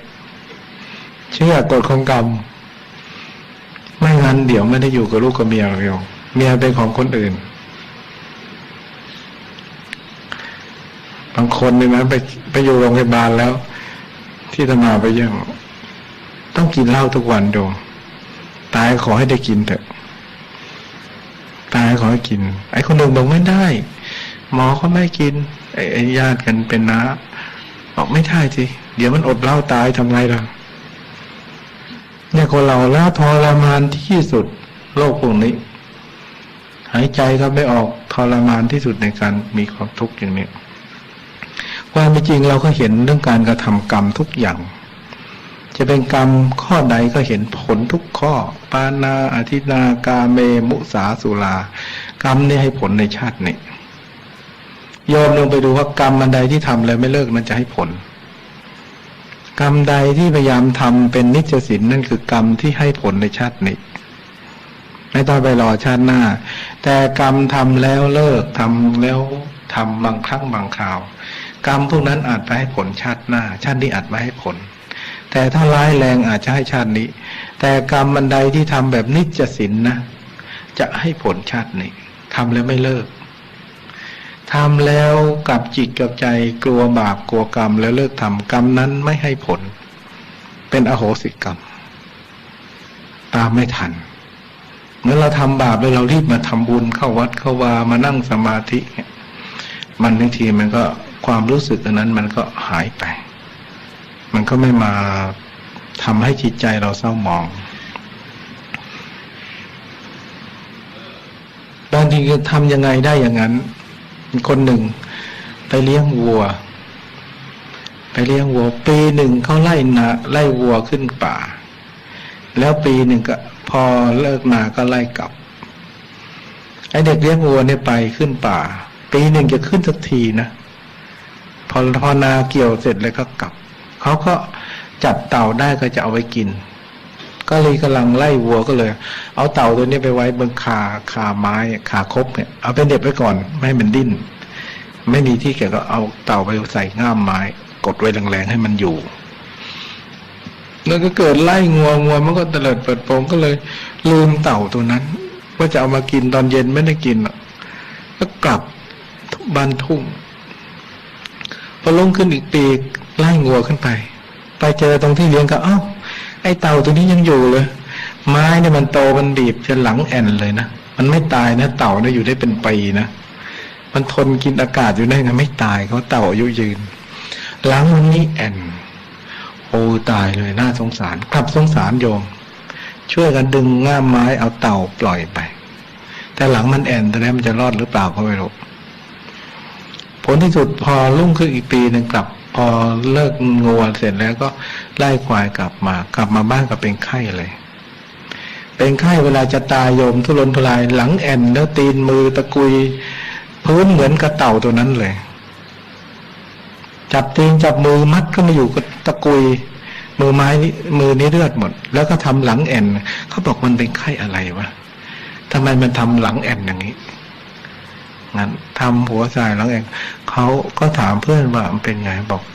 ไปจับไอ้นี่มันจับเต่าใส่ง่ามไม้ไว้เมื่อปีก่อนโน้นพอปีนี้ไปเจอก็จับปล่อยมันให้ผลชัดนี่เลยแล้วก็ตายแบบนั้นโยมทรมานเหมือนเต่าตัวนั้นเลยคือจริงๆบางคนบ้านนอกเนี่ยจริงๆมันเขาเห็นกรรมก็เชื่อกรรมทำอะไรจริงๆบางทีมันไม่น่าเชื่อของพวกนี้มันเป็นของที่เป็นไปได้นี่เด็กคนหนึ่งมาหาอาตมาเป็นสาวบ้านอยู่ทางภาคอีสานอยู่จังหวัดนครพนมพ่อเป็นคนตั้งซ่องขออภัยนะตั้งซ่องเอาผู้หญิงมาขายแต่ชอบแต่นี่ก็ผลที่สุดก็ตอนหลังนี่มีลูกสาวตัวเองลูกสาวคนนี้ก็พอไปชอบผู้ชายก็หลอกเอามากรุงเทพเนี่ยแล้วก็เลยเสียคนแต่ว่าผู้หญิงคนนี้ตรงที่ว่าอยู่บ้านเนี่ยพ่อได้สำนึกบาปแล้วก็ตักให้ลูกสาวได้ตักบาตรทุกวัน ตักบาตรทุกวันทีนี้ก็ไอ้ความที่ตัวเองได้ใกล้ชิดพระเนี่ย มันรู้สึกพอมาถึงกรุงเทพแล้วเนี่ยไอ้ความตัวเองนี่ผิดหวังหมดแล้วแต่พ่อก็มีเป็นอันไปผลที่สุดก็เลยไปที่วัดก็เล่าความจริงอาตมาฟังว่าเขาก็ไม่คิดเสียใจอะไรแล้วเพราะถือว่าเป็นกรรมของพ่อเขาที่ดีลูกสาวก็เป็นงี้หมดทุกคนเลยเพราะพ่อตั้งซ่องเอาผู้หญิงไปทำอย่างนี้ก็ได้ผลลัพธ์กับลูกสาวก็ไม่มีดีไปเลยคือกรรมให้ผลกับลูกตัวเองนะคีมันไม่ให้กับพ่อแม่แต่ว่ามันให้กับพ่อแม่ผิดหวังเมื่อมีลูกสาวเหมือนกับคนเจ้าชู้เนี่ยมันไม่ให้ใครไอ้ตัวเองเจ้าชู้ไม่เป็นไรแต่พอให้ผลมามันคือได้รับผลกับลูกตัวเองหรือมันเป็นกรรมอันนี้ถึงว่าเราจะว่ามันไม่มีก็ไม่ได้นะแต่ว่ามันยังไม่ให้ผลเงินทองได้กินใช้จริงมีมากมายฟุ่มเฟือยจริงแต่ว่ามันไปพิการทางใจแล้วมันไปพิการถึงลูกหลานเราจะเอาเลยโยมถ้ามันเกิดมันไปพิการทางใจแล้วมันไม่ได้รับความสุขจริงๆถาวรแต่นี้ถ้าเราจะมองกันละเอียดอ่อนนะมันมีจริงๆโยมกรรมพุทธศาสนาได้รับรองนะรับรองว่าบุญมีจริงบาปมีจริงสวรรค์นรกมีจริงรับรองแต่คนที่รับรองนี่คือพุทธเจ้าและก็พระอรหันต์และผู้ที่ปฏิบัติตามเป็นผู้รับรองแต่คนที่ยังค้านอยู่ไม่เชื่ออยู่ไม่เห็นว่าบุญบาปมีจริงกรรมเวรมีจริงเพราะเขาไม่ได้เข้าไปสัมผัสใจเขามีอยู่แต่เขาไม่ได้ทำให้ใจเขานะให้ละเอียดอ่อนเข้าไปถึงกฎของความจริงแล้วยังเรายังไม่เคยนั่งสมาธิยังไม่เคยฝึกจิตเนี่ยเรายังไม่รู้เลยว่ามันเป็นยังไงบุญบาปมันจะมีจริงหรือมันอยู่ในข่ายสงสัยทุกคนเลยแล้วในเมื่อเราไม่เชื่อกฎของกรรมเนี่ยเรากล้าทำบาปกล้าเสี่ยงทำบาปเพื่อเห็นกับปากกับท้องเพื่อเห็นกับตัวแล้วไม่กลัวบาปบางคนนี่ไปทำแล้วพอไปคิดได้ตอนอายุมากๆโยมพออายุมากมันเริ่มมีความสามัญสำนึกว่าอะไรที่ทำไว้มันผิดชอบชั่วดีนะเริ่มคิดกลับกลายบางคนพอออกจากราชการก็เข้าวัดเข้าพาไปมีอีตอนที่เป็นหนุ่มไม่สนใจหรอกบุญบาปแต่พอไปถึงขั้นนั้นแล้วเริ่มสนใจแต่ถ้าเราสนใจตั้งแต่วัยนิยมจะไม่ผิดหวังเลยที่จะปล่อยให้มันนานเกินไปที่เราจะเข้าถึงสัจธรรมอันนี้พอเข้าใจไหมโยมพอเข้าใจไหมเรื่องนี้มีจริงไหมโยมทำให้ผลกับตัวเองไหมลองดูก็ได้นะโยมทุกสิ่งทุกอย่างเนี่ยมันจะเป็นเงาตามตัวนะมันจะเป็นเงาตามตัวทุกคนถ้าไม่เชื่อนะยิ่งเห็นผลคนไหนที่ไม่เชื่อนะจะดึงเราไปหาทุกข์คนที่ไม่เชื่อกฎของกรรมคนนั้นจะมีกรรมมากขึ้นทุกทีแต่คนไหนที่เชื่อกฎของกรรมคนนั้นจะแก้กรรมได้ในชาตินี้คนเราพอไปมีทุกข์แล้วนะโอ้ทรมานชีวิตตัวเองจริงๆพอไปเป็นอะไรทั้งอย่างถึงที่อาตมาเคยเล่าว่าพวกผู้จัดการมีพวกหนังสือพิมพ์ผู้จัดการพวกเนี้ยเขาไม่เชื่อกฎของกรรมเขาเกลียดที่สุดคือพวกบอกบุญเขาร่ำรวยแล้วเขาก็ลืมการทำบุญพอเวลาใกล้เข้าหน้ากฐินเนี่ยโยมพอถึงหน้ากฐินหน้าประป่าไอ้พวกผู้จัดการพวกนี้นะเขาจะสนุกมากในเมื่อเขาเที่ยวเขาอะไรพอถึงหน้ากฐินนี่จะมีพวกโยมพวกทายกวัดต่างๆเนี่ยเชี่ยวแจกซองตามคนใหญ่ๆคนรู้จักพวกเขาก็เอาไม้กางเขนแขวนคอเลยพอเห็นผู้จัดการอ้าวไอ้นี่มันคลิปออกไปชายคนนี้มาบอกอ้าวไอ้นี่คลิปออกไปแล้วพอถึงเวลาก็มาเล่าก็เฮ้ยขำจริงๆไอ้คนนี้บอกบุญเราไม่ได้หรอกเรื่องอะไรจะทำบุญต้องเงินไปกินเหล้าจะดีกว่าให้คนนี้ทำไมแล้วก็สนุกกันที่ตนเองหลอกเขาได้ทั้งที่ตัวเองเป็นพุทธนะพุทธในสัมมโนครัวนะไม่ได้ไปคิดอ่ะแต่พอถึงหน้าครับมันกฐินเอาแกะกางเขนแขวนคอกันมันรู้ว่าเป็นคิดมันก็ไม่เข้ามาพละออกไปหมดแล้วก็ไปทำบุญกันสนุกเที่ยวกันอะไรกันผู้หญิงยิงเรือมาเยอะนี่นะไปไหนแล้วดาราสาวสวยจะซื้อใครก็ได้ตัวเองมีเงินแต่บอกบุญนี่เกลียดที่สุด เกลียดพวกซองขาวซองเหลืองพวกเนี้ยเอาไม้กางเขนแขนคอซะแล้วก็เป็นทีมเลยพวกนี้ผลที่สุดนะคนนี้มาเล่าจะมาฟังเป็นคนสุดท้ายไปที่วัดสังฆทานหลวงพ่อผมเนี่ยสำนึกบาปได้ผมสายซะแล้วเป็นมะเร็งแล้วถูกตัดกระเพาะแล้วเป็นมะเร็งก็ไม่เรื่องการที่เขาใช้ชีวิตเพื่อจะหาความสุขแต่เขาก็ไม่ไปถูกทางเขากลับไปอบายมุขกินเหล้าสุรานารีซึ่งใช้ชีวิตไปอย่างนั้นมันก็สิ้นเปลืองผลที่สุด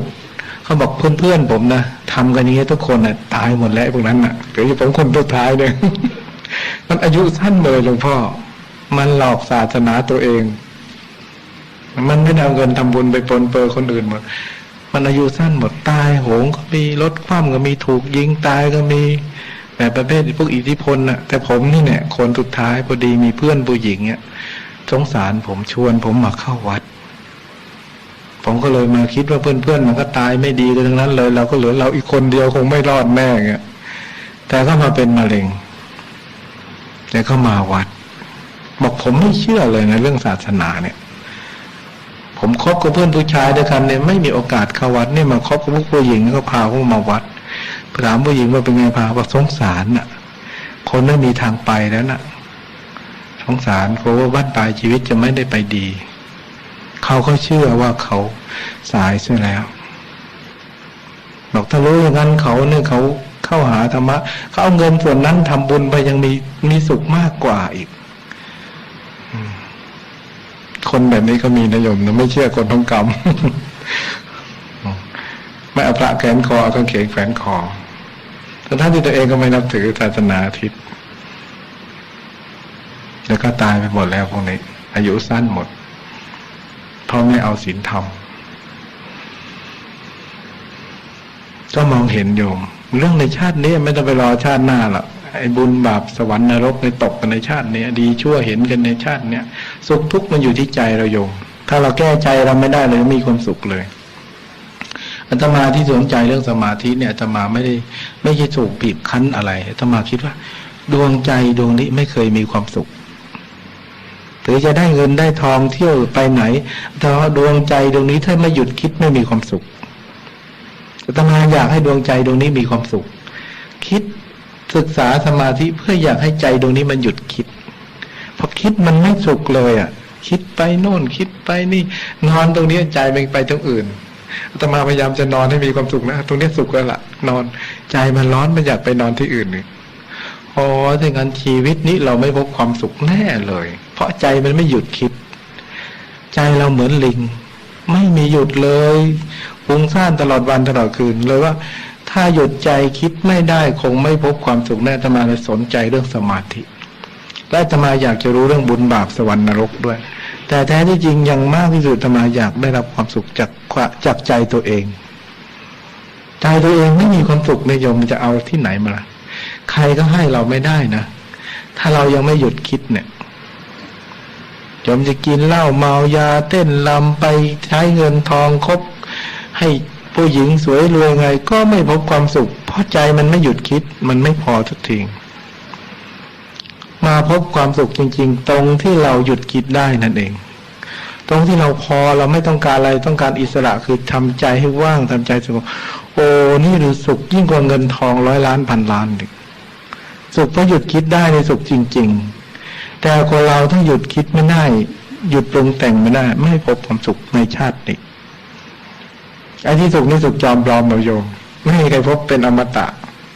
ไม่พบอย่างที่พุทธเจ้าบอกว่านิพพานังปรมังสุขังนิพพานเป็นสุขอย่างยิ่งเพราะท่านดับทุกข์ทางความคิดของท่านได้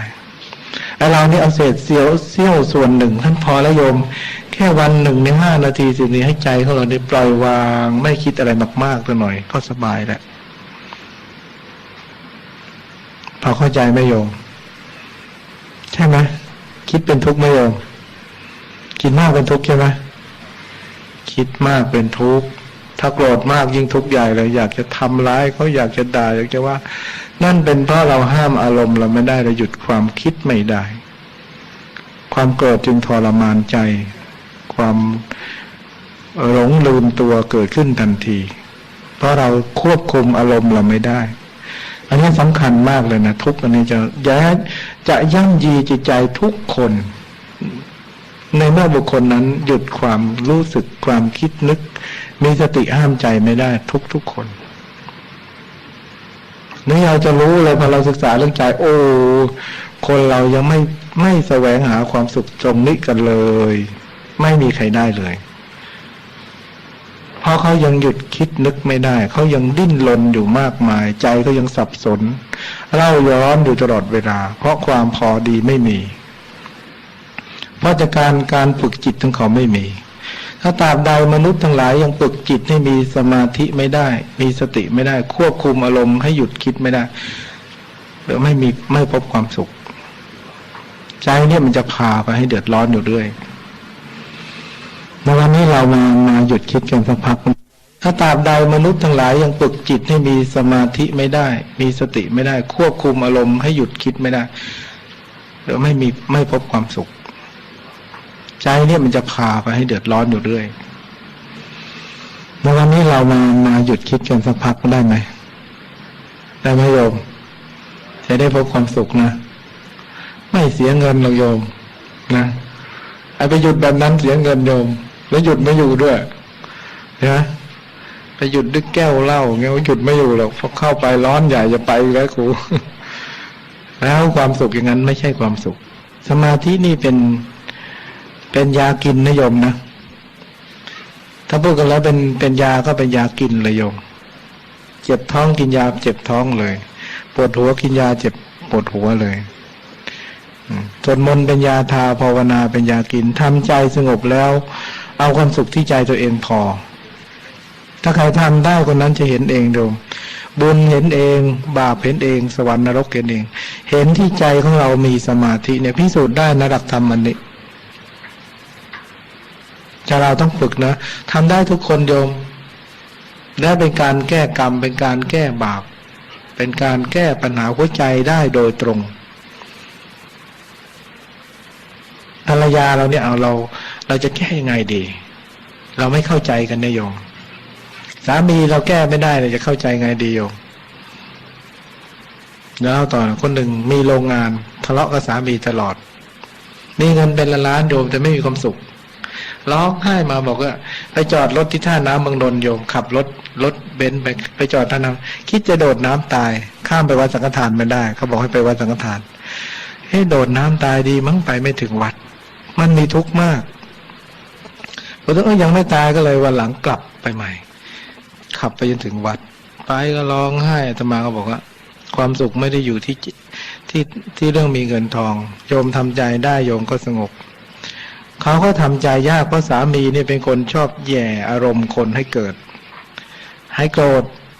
ไอ้นี่ยิ่งกระปากกระป๋องยิ่งแย่ให้โกรธใหญ่ไอ้นี่ก็เดือดร้อนเป็นทุกข์แล้วไม่มีอะไรที่ตรงกันทักอย่างเดียวธรรมาบอกว่าเอางี้นะโยมนะต่อไปนี้โยมเฉยเป็นไหมถ้าโยมเฉยเป็นนะเขาจะดีกับโยมเองถ้าโยมเฉยไม่ได้ชีวิตนี้โยมไม่พบความสุขในครอบครัวแค่เฉยได้นะทั้งวันนั้นแกบอกเฉยสามีพูดอะไรแต่ก็เฉยจะให้เงินแกไม่ให้ก็เฉยไปขายที่ดิน3 ล้านเอาหมดเลยสามีจะไปเที่ยวแกก็เฉยผลที่สุดมาแบ่งพอแกเฉยแกไม่โต้ตอบอะไรมาให้แกล้านหนึ่งบอกให้หลวงพ่อแปลกนะเฉยนี่ได้นะเดี๋ยวนี้เขาง้อหนูทุกอย่างเลยเขาก็ไม่อยากแกพูดกับเขาเฉยหมดถือว่าเราก็มีความสำคัญของเราเหมือนกันแกก็เลยไม่โต้ตอบไม่โกรธมีเทปไปฟังใหญ่มีเทปก็ขนไปฟังทำไม่โกรธสามีอย่างเดียวเดี๋ยวนี้สามีกลับเอาอกเอาใจกับยอมรับนี่เฉยนะชนะใจตัวเองก่อนแล้วชนะใจสามีได้โอ้ถ้าหากว่า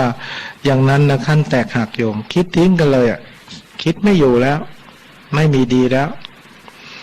แต่พอแกเฉยปุ๊บเนี่ยแกอยู่ได้สบายมีความสุขหน้าตายิ้มแย้มผ่องใสมีความสุขแล้วสามีก็เข้ามาวัดนะบอกฉันไปวัดสามีตามเดี๋ยวผมตามคุณไปเองมาตามมาแต่ก่อนนี่เราดึงก็ไม่อยากมา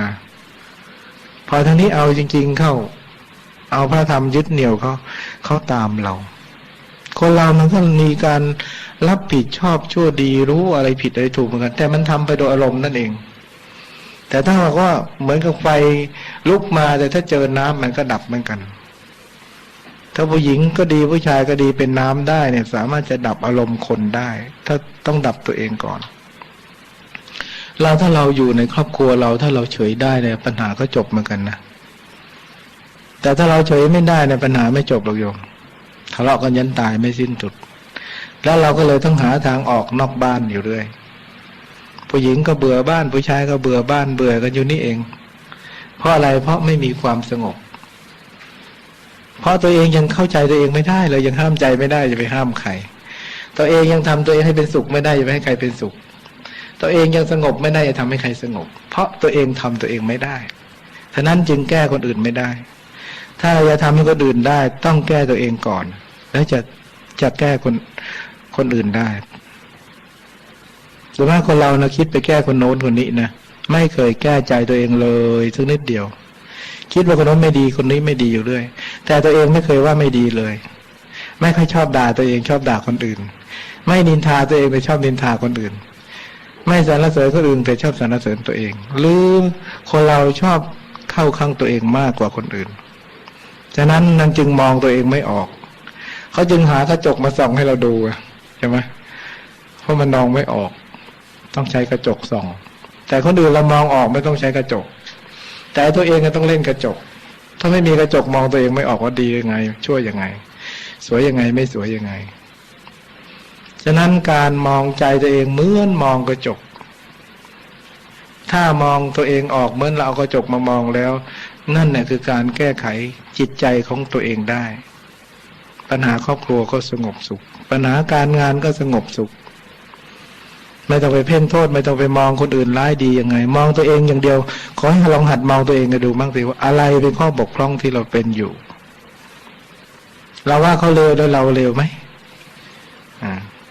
ถ้าเราว่าเขาเลวเราเลวไหมจริงๆเราก็โมโหเลวกว่าเขาอีกนะจึงได้ด่าเขาได้ว่าเขาได้จริงๆไอ้คนนั้นโดนด่าครั้งเดียวเขาไม่เลวแต่เราเลวเป็นคนด่าเองอันนี้คือการมองตัวเองในดีที่สุดแต่คนที่จะมองตัวเองได้ก็ต้องลดทิฏฐิมานะคือเข้าหาธรรมะคือสัจธรรมจึงจะมองตัวเองเป็นคนดีและไม่ดีได้มองตัวเองไม่ดีเราจะแก้ไขได้แล้วก็ไอ้ส่วนที่ติเตียนตัวเองเนี่ยคือส่วนดีหมดเลยไอ้การที่มองคนอื่นไม่ดีและติเตียนคนอื่นไม่ดีนั่นคือการอยู่ในใจตัวเองไม่ดีทั้งนั้นเลยฉะนั้นเราติเตียนและตักเตือนเลยว่าตัวเองไม่ดีดีกว่านั่นจะคือการแก้ปัญหาได้หมดก็ที่โบราณเขาบอกว่าโทษคนอื่นเท่าเห็นเท่าภูเขานะโทษเราเห็นเท่าเส้นผมโดยมากคนเราจะเป็นงั้นหมดเลยมันมองตัวเองไม่ออกหรอกเหมือนกลิ่นปากนะโยมเราไม่เหม็นหรอกแต่พูดไปคนอื่นเขาเหม็นไอ้คนอื่นเขาก็ไม่เหม็นตัวเองเราก็ไม่เหม็นตัวเองไอ้เราก็ไม่รู้นะไอ้คนนั้นมันเหม็นเราอ่ะแต่ถ้าเรารู้ว่าเราเหม็นเนี่ยเราจะไม่ให้เหม็นเลยเพราะเราแปลงทุกวันไอ้คนที่ใช้กลิ่นให้พูดแล้วกลิ่นปากเหม็นเนี่ยเพราะไม่รู้ว่าตัวเองเหม็นแต่ไอ้คนที่อยู่ตรงกันข้ามเขาเหม็นปากเรานะแต่เราไม่เหม็นนะเรากลับว่าดีแต่ถ้าเรารู้ว่าปากเราเหม็นนะเราจะไม่เหม็นเลยใครจะยอมให้พูดแล้วให้คนอื่นเหม็นปากเราเพราะเรารู้ว่าปากเราเหม็นเราจะต้องแปรงฟันจะต้องหาหมอฟันคอยมาแคะหินปูนที่มันทำให้ปากเราฟันเราเน่าเปื่อยเหม็นอะไรเงี้ยเราจะแก้ได้ในเมื่อเรารู้ว่าปากเราเหม็นตัวเราเหมือนกันเราจะแก้ตัวเองได้ในเมื่อรู้ว่าส่วนไหนเราไม่ดีนั่นเนี่ยตัวนั้นเราจะแก้ได้และจะเป็นคนดีเมื่อเรารู้ว่าใจของเราเนี่ยโทสะจริตเป็นคนขี้โกรธเป็นคนอิจฉาริษยาเป็นคนปองร้ายเป็นคนพยาบาทต่อคนอื่นอยู่เรื่อยขัดเคืองขุ่นแค้นในใจไม่สบายใจเรารู้เลยว่าใจเนี่ยเป็นทุกข์ต้องแก้ให้ได้ถ้าเรารู้ใจตัวนี้ได้รับรองโยมจะต้องแก้ใจตัวเองได้แน่นอนเลยพยาบาทตัวนี้จะต้องเอาออกให้ได้ความไม่พอใจขัดเคืองดวงนี้ต้องออกให้ได้ต้องเจริญเมตตาให้เกิดขึ้นให้ได้นี่คือการแก้หัวใจตัวเองด้วยกันไม่ต้องไปแก้ที่คนอื่นนะ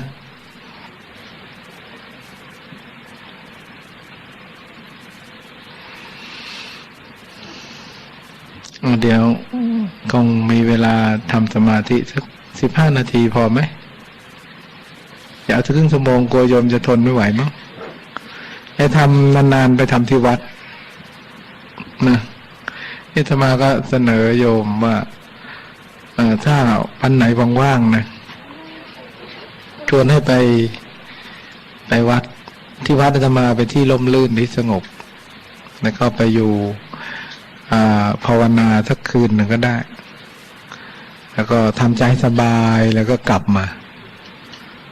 เราก็ไปสักวันเย็นวันศุกร์แล้ววันเสาร์ก็กลับไปสวดมนต์ภาวนาตักบาตรทำบุญให้ใจสบายปัญหาอะไรก็ไปทิ้งไว้ที่วัดให้หมดแล้วก็ถ้าใจไม่สบายไปวัดก็สบายคือถ้าใครสนใจอยากให้มันเป็นอย่างนั้นขึ้นมาทหารตอนนี้ทหารก็ทำอยู่ฮะกรมแผนที่พวกนี้เขาจะพาทหารไปเดินแล้วก็เดินถึงวัดแล้วก็ทำงานเสร็จก็ค้างคืนสวดมนต์นั่งสมาธิแล้วก็พาทหารกลับกรมรู้สึกได้ผลดีที่สระบุรีปีที่แล้วก็เอาทหารมาบอกที่เอามาจากสระบุรีบอกหลวงพ่อฝากด้วยนะที่มาได้เขี้ยวลากดินเนื้อเลยนะพ่ออบรมไม่ได้เลยน้องบอกสระบุรีอบรมไม่ได้เลยพ่อบอกผมไม่รู้ทำไงพามาไว้ที่วัดสังฆทาน3 วันให้นุ่งขาวห่มขาวมาโยมเรียบร้อยหมดทุกคนเลยโยมบอกโหไม่น่าเชื่อเลยนะอย่างพวกนี้เขี้ยวลากดินอย่างนั้นเอาไงแต่บอกกลับตายบอกหลวงพ่อหน้ามือไปหลังมือเลยบางคนเลิกดื่มเลิกอะไรดีเงินเดือนเงินดาวเหลือใช้แล้วงั้นก็บอกดีนะเราก็ดีใจนะที่เอาทหารมีปัญหามาอบรมแต่เขาก็ปฏิบัติตามได้โยมเพราะว่าเขาบอกเอาอบรมที่สระบุรีมันทำไม่ได้มันอยู่ใกล้กรมมันแบบเหมือนคนอยู่กฐินตัวเองพอมาวัดสังฆทานแล้วมันก็แบบว่านี่มันไม่ใช่ของเราเนี่ยเราก็ต้องสำรวมระวังไว้เกียรติตัวเองเองเป็นทหารมีความรู้มาแล้วถ้าทำอะไรไม่เหมาะคนเขาก็จะว่าเอาก็เลยเรียบร้อยทุกคนก็ได้ผลโยมอาตมายังขำแต่ว่านี่เขี้ยวลากดินทั้งนั้นหลวงพ่อเนี่ยโอ้ขนาดนี้เลยนะบอกงั้นเอาไม่อยู่แล้วมันเขี้ยวไม่ใช่สั้นๆเรายาวลากดินหนึ่งที่นี่คงไม่มียาวขนาดนั้นมั้งไม่ลากดินแล้วค้ำดินเลยบอกไม่ลากดินแล้วค้ำอยู่เลย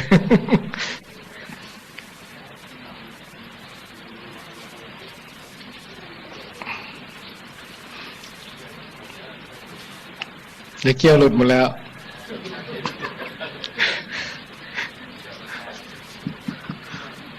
เกี้ยวหลุดนี่ลายกว่าตัวเกี้ยวอยู่อีกปิ้งเป็นลูกมะนาวแล้วกันนี้เนี่ยปากกัดตีนถีบเลยนี้แต่ก่อนมีเขี้ยวยังเขี้ยวกัดเลยตอนนี้ตีนถีบด้วยพอเขี้ยวไม่ดีแล้วเอาตีนน้ำมืออีก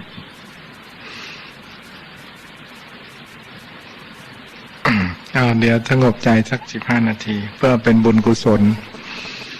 เพื่อเป็นกุศลที่เราได้สร้างกันเพื่อจะได้เข้าไปถึงจิตใจของเราได้ฝังลึกในคุณธรรม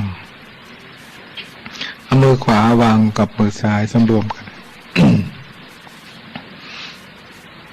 แล้วก็ตั้งกายตรงๆหลับตาอย่านั่งพิงนะพยายามอย่าหลับตั้งกายตรงๆเอาสติดำรงสติให้มั่นหายใจลึกๆสัก3 ครั้งสูดลมหายใจเข้าปอดให้เต็ม3 ครั้งสูดลมให้เต็มหายใจฟื้นแล้วก็ปล่อยหายใจ3 ครั้งแล้วก็ปล่อยลมปกติไม่ต้องสูดลม3 ครั้งแล้วก็ปล่อยลมปกติก็หลับตาสว่างในดวงตาดับเปลือกตานอกสว่างตาในทำใจให้สงบมีสติระลึกรู้รูปนั่งตัวเองรูปร่างหน้าตานุ่งห่มผ้าสีใดใส่เสื้อสีใดนั่งอยู่ในลักษณะอย่างใดระลึกรู้รูปนั่งตัวเองอยู่ในลักษณะอาการสงบกายสงบใจ น้อมเห็นรูปตัวเองนั่งอยู่ลักษณะองค์พระสมาธิคือรูปอาการสงบกายของเรามีอาการ32มีเบื้องบนคือผมเบื้องล่างคือปลายเท้าพิจารณารูปกายตัวเองมีลักษณะอาการ32มีผมขนเล็บฟันหนังที่ตัวเราน้อมเป็นรูปตัวเองนั่งอยู่เมื่อเราส่องดูตัวเองในเงากระจกจำใบหน้าตัวเองให้ได้รูปร่างหน้าตาของเราอย่างไรนึกเห็นหน้าของตัวเองเหมือนอย่างที่เราเคยส่องกระจกดูตัวเองจำรูปตัวเองมีผมรอบศีรษะของเรามีหนังหน้าผากพิจารณาหนังหน้าผากพิจารณาเส้นผมพิจารณาคิ้วพิจารณาหูพิจารณาดวงตาดำดวงตาขาวเบ้าตาลูกตาจมูกแล้วก็ปากพิจารณาฟันทุกซี่ของเราแล้วก็คางคอหัวไหล่ลำตัวของเราน้อมเห็นรูปตัวเองนั่งอยู่ลักษณะอาการสงบกายแล้วก็สงบใจและลึกรู้หน้าของเราอย่างไรน้อมจำใบหน้าจำจมูกเรานึกสว่างเป็นดวงกลมใสขาวนิดเดียวประมาณเท่าเมล็ดเพชรเม็ดหนึ่งประมาณเท่าเมล็ดถั่วเขียวสว่างติดไว้ที่กลางหน้าผากนึกสว่างเหมือนเพชรเม็ดใสเจรไนแก้วใสสว่างติดไว้ที่กลางหน้าผากเม็ดหนึ่งจำใบหน้าจำหน้าผากของเราไว้นึกสว่างเหมือนเพชรเจรไนสว่างใสเป็นแก้วเม็ดหนึ่งติดไว้ที่กลางหน้าผากระหว่างคิ้วนึกสว่างใสสะอาดเหมือนเพชรเม็ดหนึ่งประมาณเท่าเมล็ดข้าวโพดแล้วเมล็ดถั่วเขียวเหมือนเม็ดเพชรหนึ่งติดไว้ที่หน้าผากของเรานึกสว่างใสและลึกรู้ใบหน้าผากของเราพยายามน้อมอยู่ที่เดียวปล่อยละวางความคิดเรื่องราวต่างๆให้หมดไปจากใจเราเรื่องเก่าๆที่แล้วมาเราก็ไม่เก็บมาคิดไปทำให้ใจเราเศร้าหมองขุ่นมัวพยายามไม่คิดเรื่องเก่าๆคืออดีตอนาคตเรื่องไม่ถึงใหม่ๆเราก็ไม่นึกถึงนึกไปทำให้ใจร้อนรนกระสับกระส่ายนึกแต่ปัจจุบันว่าขณะนี้สว่างติดไว้ที่กลางหน้าผากของเราปัจจุบันหน้าเราสว่างชัดใสขาวเป็นดวงกลมเป็นแก้วเพชรเม็ดหนึ่งแล้วก็จำได้แล้วก็เลื่อนลงมาไว้ที่ปลายจมูกนึกสว่างเป็นเพชรเม็ดหนึ่งใสติดไว้ที่ปลายจมูกมันตรงปลายจมูกย้อยสว่างติดไว้ที่ปลายจมูกเป็นดวงกลมใสขาวนิดเดียวติดไว้ที่ปลายจมูกของเราทำใจสบายๆปล่อยวางความคิดต่างๆให้หมดไปจากใจเราไม่ต้องไปคิดถึงเรื่องอะไรนึกสว่างติดสายขาวเพชรเม็ดหนึ่งเจรไนติดไว้ที่ปลายจมูกจำปลายจมูกจำใบหน้าของเราก็เลื่อนขึ้นไปไว้ที่กลางหน้าผากอีกครั้งหนึ่งเลื่อนเพชรเม็ดนั้นติดไว้ที่กลางหน้าผากอีกครั้งหนึ่งสายขาวสว่างชัดขึ้นสว่างมากขึ้นเต็มใบหน้าของเราค่อยๆขยายสว่างชัดเต็มใบหน้าของเราสว่างเต็มใบหน้าของเรามากขึ้นเต็มใบหน้าของเราสว่างชัดมากขึ้นแล้วก็เลื่อนลงมาไว้ที่ปลายจมูกของเราอีกครั้งหนึ่งสว่างเห็นสองช่องจมูกของเราสว่างติดไว้ที่สองช่องจมูกสว่างสวัยติดไว้ที่ช่องจมูกของเราสว่างมากขึ้นชัดมากขึ้นไปตามลมหายใจเข้าออกลมจะหายใจเข้า ลมจะให้ใจออกอยู่ที่2 ช่องจมูกของเรา สว่างติดไว้ที่ปลายจมูก2 ช่องของเราพยายามมีสติระลึกรู้ไว้ที่2 ช่องจมูกสว่างเป็นดวงกลมใสขาวเห็นไม่เห็นก็นึกไว้ที่ปลายจมูกของเราเวลาลมหายใจเข้าเราก็รู้ว่าลมหายใจเข้าชัดเวลาลมหายใจออกเราก็รู้ลมหายใจออกเวลาลมหายใจเข้ายาวรู้ชัดลมหายใจออกยาวรู้ชัดหายใจเข้าพุทหายใจออกโทนึกไว้ด้วยก็ได้หรือดูลมหายใจเราอย่างเดียวก็ได้หรือเราจะรู้แต่เพียงสว่างติดไว้ที่หน้าผากหรือจมูกของเราก็ได้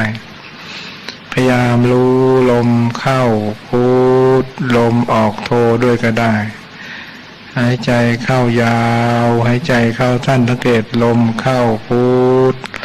ลมออกโทลมจะเข้าออกอยู่ที่จมูกของเราอยู่เรื่อยๆพยายามทำสติทำสมาธิให้เกิดขึ้นอยู่ที่ลมหายใจของเราอยู่ที่จมูกของเราคิดอะไรก็น้อมกลับมาไว้ที่ใบหน้าที่จมูกของเราหายใจเข้านึกพุทหายใจออกนึกโทด้วยก็ได้หรือจะดูลมหายใจของเราเข้าอย่างไรออกอย่างไรสั้นยาวอย่างไรหยาบละเอียดอย่างไรนึกสว่างติดไว้ที่2 ช่องจมูกของเราจำใบหน้าจำจมูกของเราไว้พยายามละปล่อยวางความคิดเรื่องเก่าที่แล้วมาแล้วก็พยายามละไม่เก็บมาคิดเรื่องใหม่ก็ไม่นึกถึงนึกแต่ปัจจุบันว่าขณะนี้เรากำลังทำใจสงบอยู่พยายามคิดอะไรเราก็ละความคิดเรื่องเก่าที่แล้วมาเราก็ไม่เก็บมาคิดเรื่องใหม่เรื่องเก่าเราก็พยายามระลึกรู้อยู่ทุกลมหายใจก็ออกรู้สึกใบหน้ารู้สึกที่ตัวเองพุทโธพุทลมเข้าโธลมออกติดไว้ที่2 ช่องจมูกนึกสว่างติดไว้จำใบหน้าจำจมูกของเราไว้เหนือเราส่องกระจกดูจมูกของเราดูหน้าของเราระลึกอยู่เสมอใจเราจะได้ไม่ไปคิดถึงหน้าคนอื่นใจเราจะสงบพอนึกถึงกายคนอื่นเราก็มานึกถึงกายของเรานึกถึงหน้าคนอื่นเราก็มานึกถึงหน้าของเราพยายามกลับมาดูตัวเอง พยายามระลึกรู้เห็นตัวเองตลอดเวลาทำใจว่างๆทำใจสว่างทำใจเฉยๆปล่อยละวางความคิดให้หมดไปจากใจรู้กายรู้ใจรู้ลมหายใจของเราไม่ลืมตัวเองนั่งอย่างใดก็ให้รู้สึกตัวเองอย่างนั้นพยายามน้อมเห็นใบหน้าเห็นจมูกของเราอยู่เรื่อยตั้งสติระลึกรู้อยู่ก่อนจะเลิกนั่งสมาธิแผ่เมตตาแบ่งบุญกุศลให้แก่คุณบิดามารดาครูอาจารย์ปู่ย่าตายายมิตรสหายทั้งหลายทั้งเก่าทั้งใหม่ให้แก่พระอินทร์พระพรหมยมบาลในกรุกเทวดาเปรตอสุรกายสัตว์เดรัจฉานทั้งหลายสัตว์ใดมีทุกข์ขอให้พ้นทุกข์สัตว์ใดมีสุขขอให้สุขยิ่งขึ้นไปแผ่เมตตาไม่มีประมาณก่อนจะเลิกนั่งทุกครั้งไปทำความรู้กายของเราสงบใจของเราสงบพยายามทำความรู้กายรู้ใจค่อยๆเคลื่อนมือขวามาวางที่เข่าด้านขวาเคลื่อนมือซ้ายมาวางที่เข่าด้านซ้ายยกมือขวาขึ้นมาระวังหน้าอกยกมือซ้ายขึ้นมาประนมมือแบบดอกบัวตูมตั้งสัตย์อธิษฐานทำจิตใจเราให้ตั้งมั่นในคุณงามความดีที่จะพึ่งปฏิบัติธรรมะยิ่งขึ้นไปตั้งใจอธิษฐานบารมีของเราจะได้สำเร็จดังที่เราปรารถนาเพื่อดับทุกข์หรือเพื่อความสุขเพื่อความสงบตั้งการปรารถนาอย่างใดเราก็อธิษฐานจะได้สำเร็จดังที่เราตั้งใจเอาแล้วนั่งตามสบายวันนี้ก็คงจะสมควรแก่เวลาก็ขอหยุดที่การบรรยายทำไว้แต่เพียงเท่านี้ก็ขอให้ญาติโยมคณะชมรมพุทธธรรมหรือพุทธศาสตร์ของตำรวจเวรชายแดนก็จงมีภาระกำลังจิตใจให้มีความสุขความสงบด้วยพุทธานุภาพธรรมานุภาพสังฆานุภาพจงปกปักรักษาให้ท่านจงอยู่ในร่มเงาของความดีให้มีความสุขความเจริญในชีวิตหน้าที่การงานยิ่งขึ้นไปทุกท่านทุกคนเทอญการเข้าวัดก็คือการมาฝึกใจตัวเอง ให้รู้จักความเย็นใจจากความหยุดใจ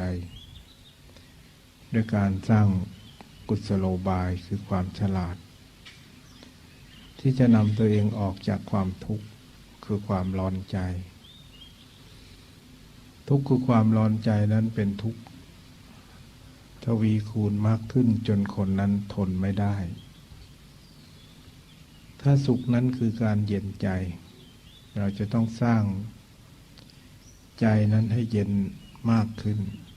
เมื่อใจของเราเย็นมากขึ้นก็สุขทวีคูณ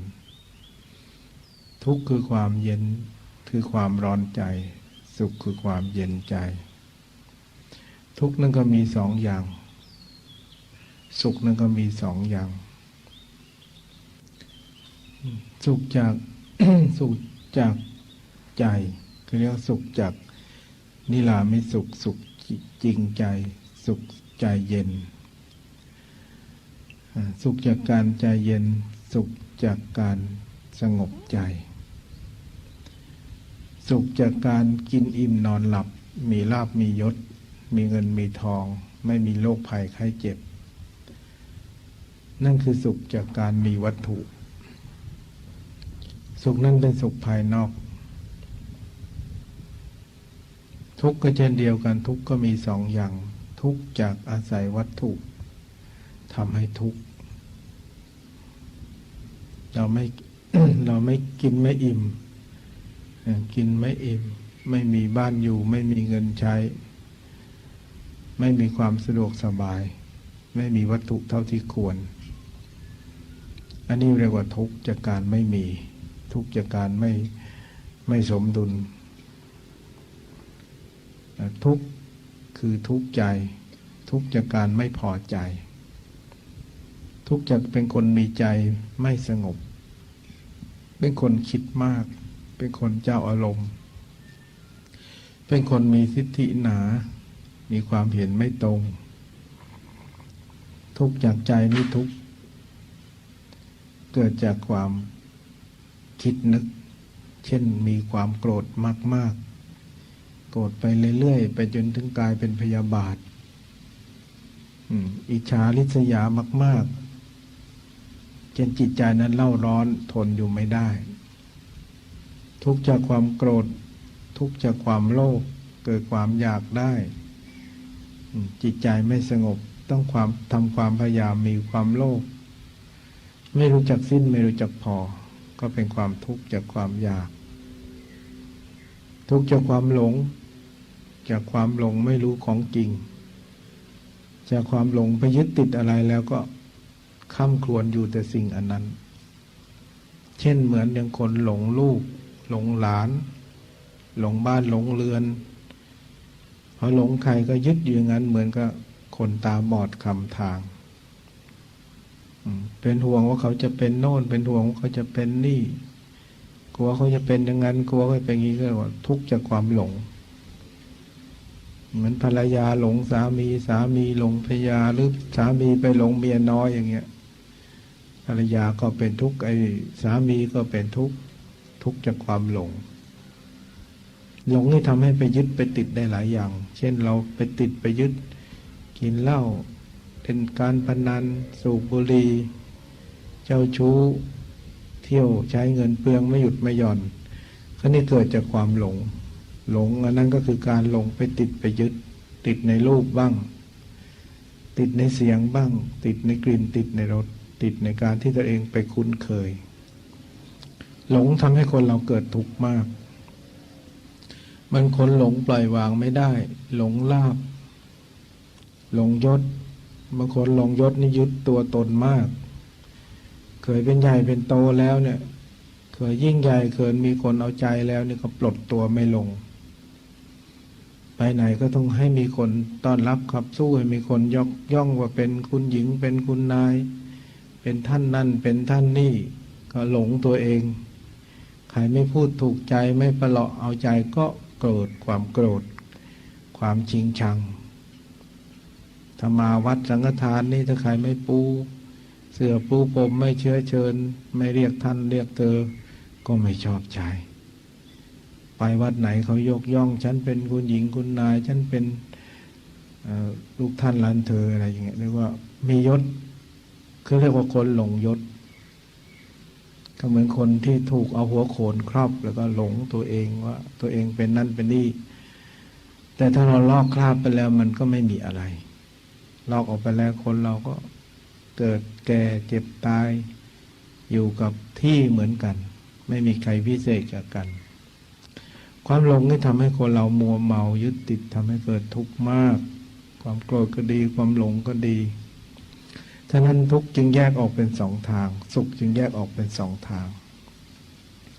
แล้วทางที่จะดับทุกข์ก็คือการรู้จักธรรมะรู้จักเข้ามาหาศีลหาธรรมนั่นแหละจึงจะกำจัดได้แค่เราหลงไม่รู้จักตัวตนเราเนี่ยไม่เข้าใจในอารมณ์ตัวเอง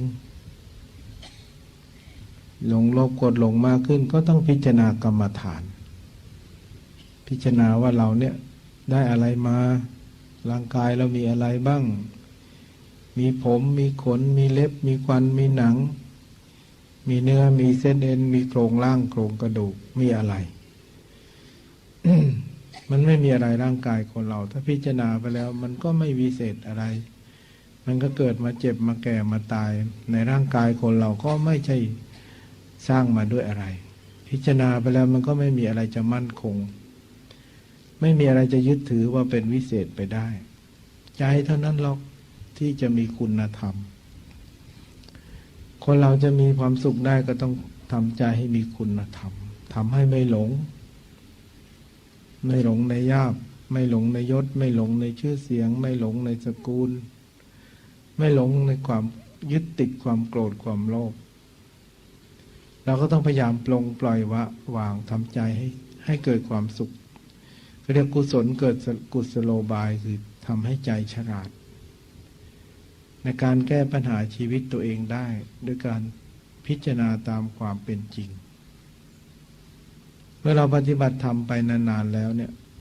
เราก็จะถ่ายถอนตัวตนออกถ่ายถอนความเกลียดความชัง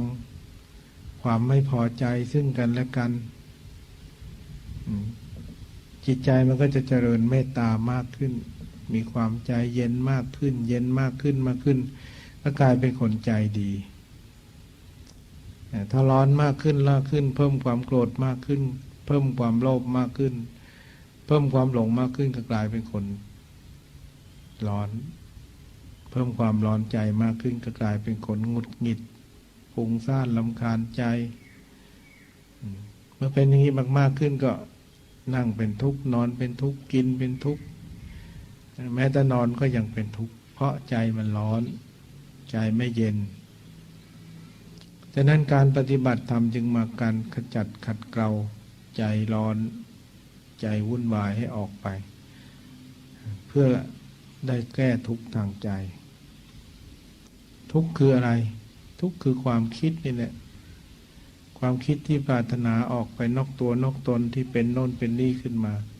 ก็อยากไปโน่นเป็นนี่มามากๆเนี่ยแล้วเป็นไม่ได้ดังใจตัวเองที่ต้องการแล้วก็จะเกิดความทุกข์ใจมากเกิดความทรมานจิตใจเพราะเราไม่สามารถจะดับทุกข์ที่ใจของเราได้ดังนั้นการปฏิบัติธรรมจึงเป็นเครื่องขจัดขัดเกลาหัวใจของเราให้เย็นลงสงบลงให้มีธรรมเป็นเครื่องปกป้องครองใจของเราเราก็ไม่หลงเป็นสุขกว่าถ้าหลงมันเป็นทุกข์เหมือนคนเดินเข้าทางไม่ถูกเนี่ยเหมือนคนตาบอดเดินไม่ถูกทางเนี่ยมันไปนอกทางเสร็จแล้วมันก็ชนโน้นชนนี่เตะโน้นเตะนี่แต่ถ้าไม่หลงก็เหมือนคนตาดีก็เดินไปตรงทางฉะนั้นเรียกว่าเรามาปฏิบัติธรรมเพื่อการทำความเข้าใจ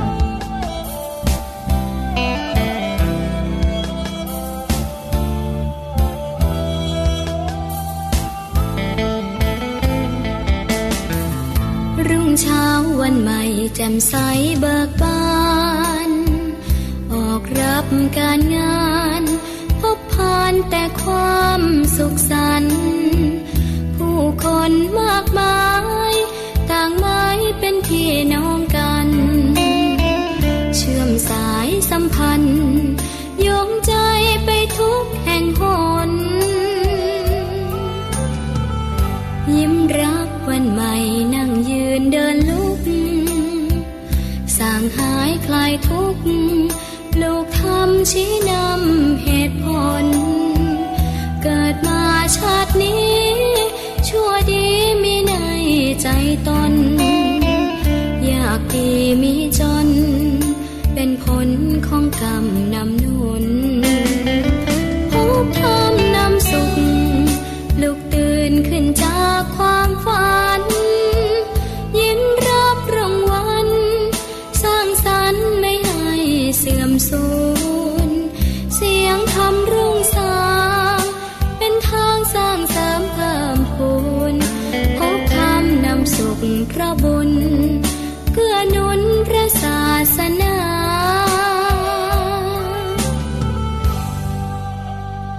พบธรรมนำสุขลุกตื่นจากความหลับไหลด้วยกำลังใจใช้ธรรมชี้นำส่องทางตามรอยพระบาทประกาศก้องในโลกกว้างเดินตามทางสายกลางรู้จักปล่อยวางสู่ทางหลุดพ้น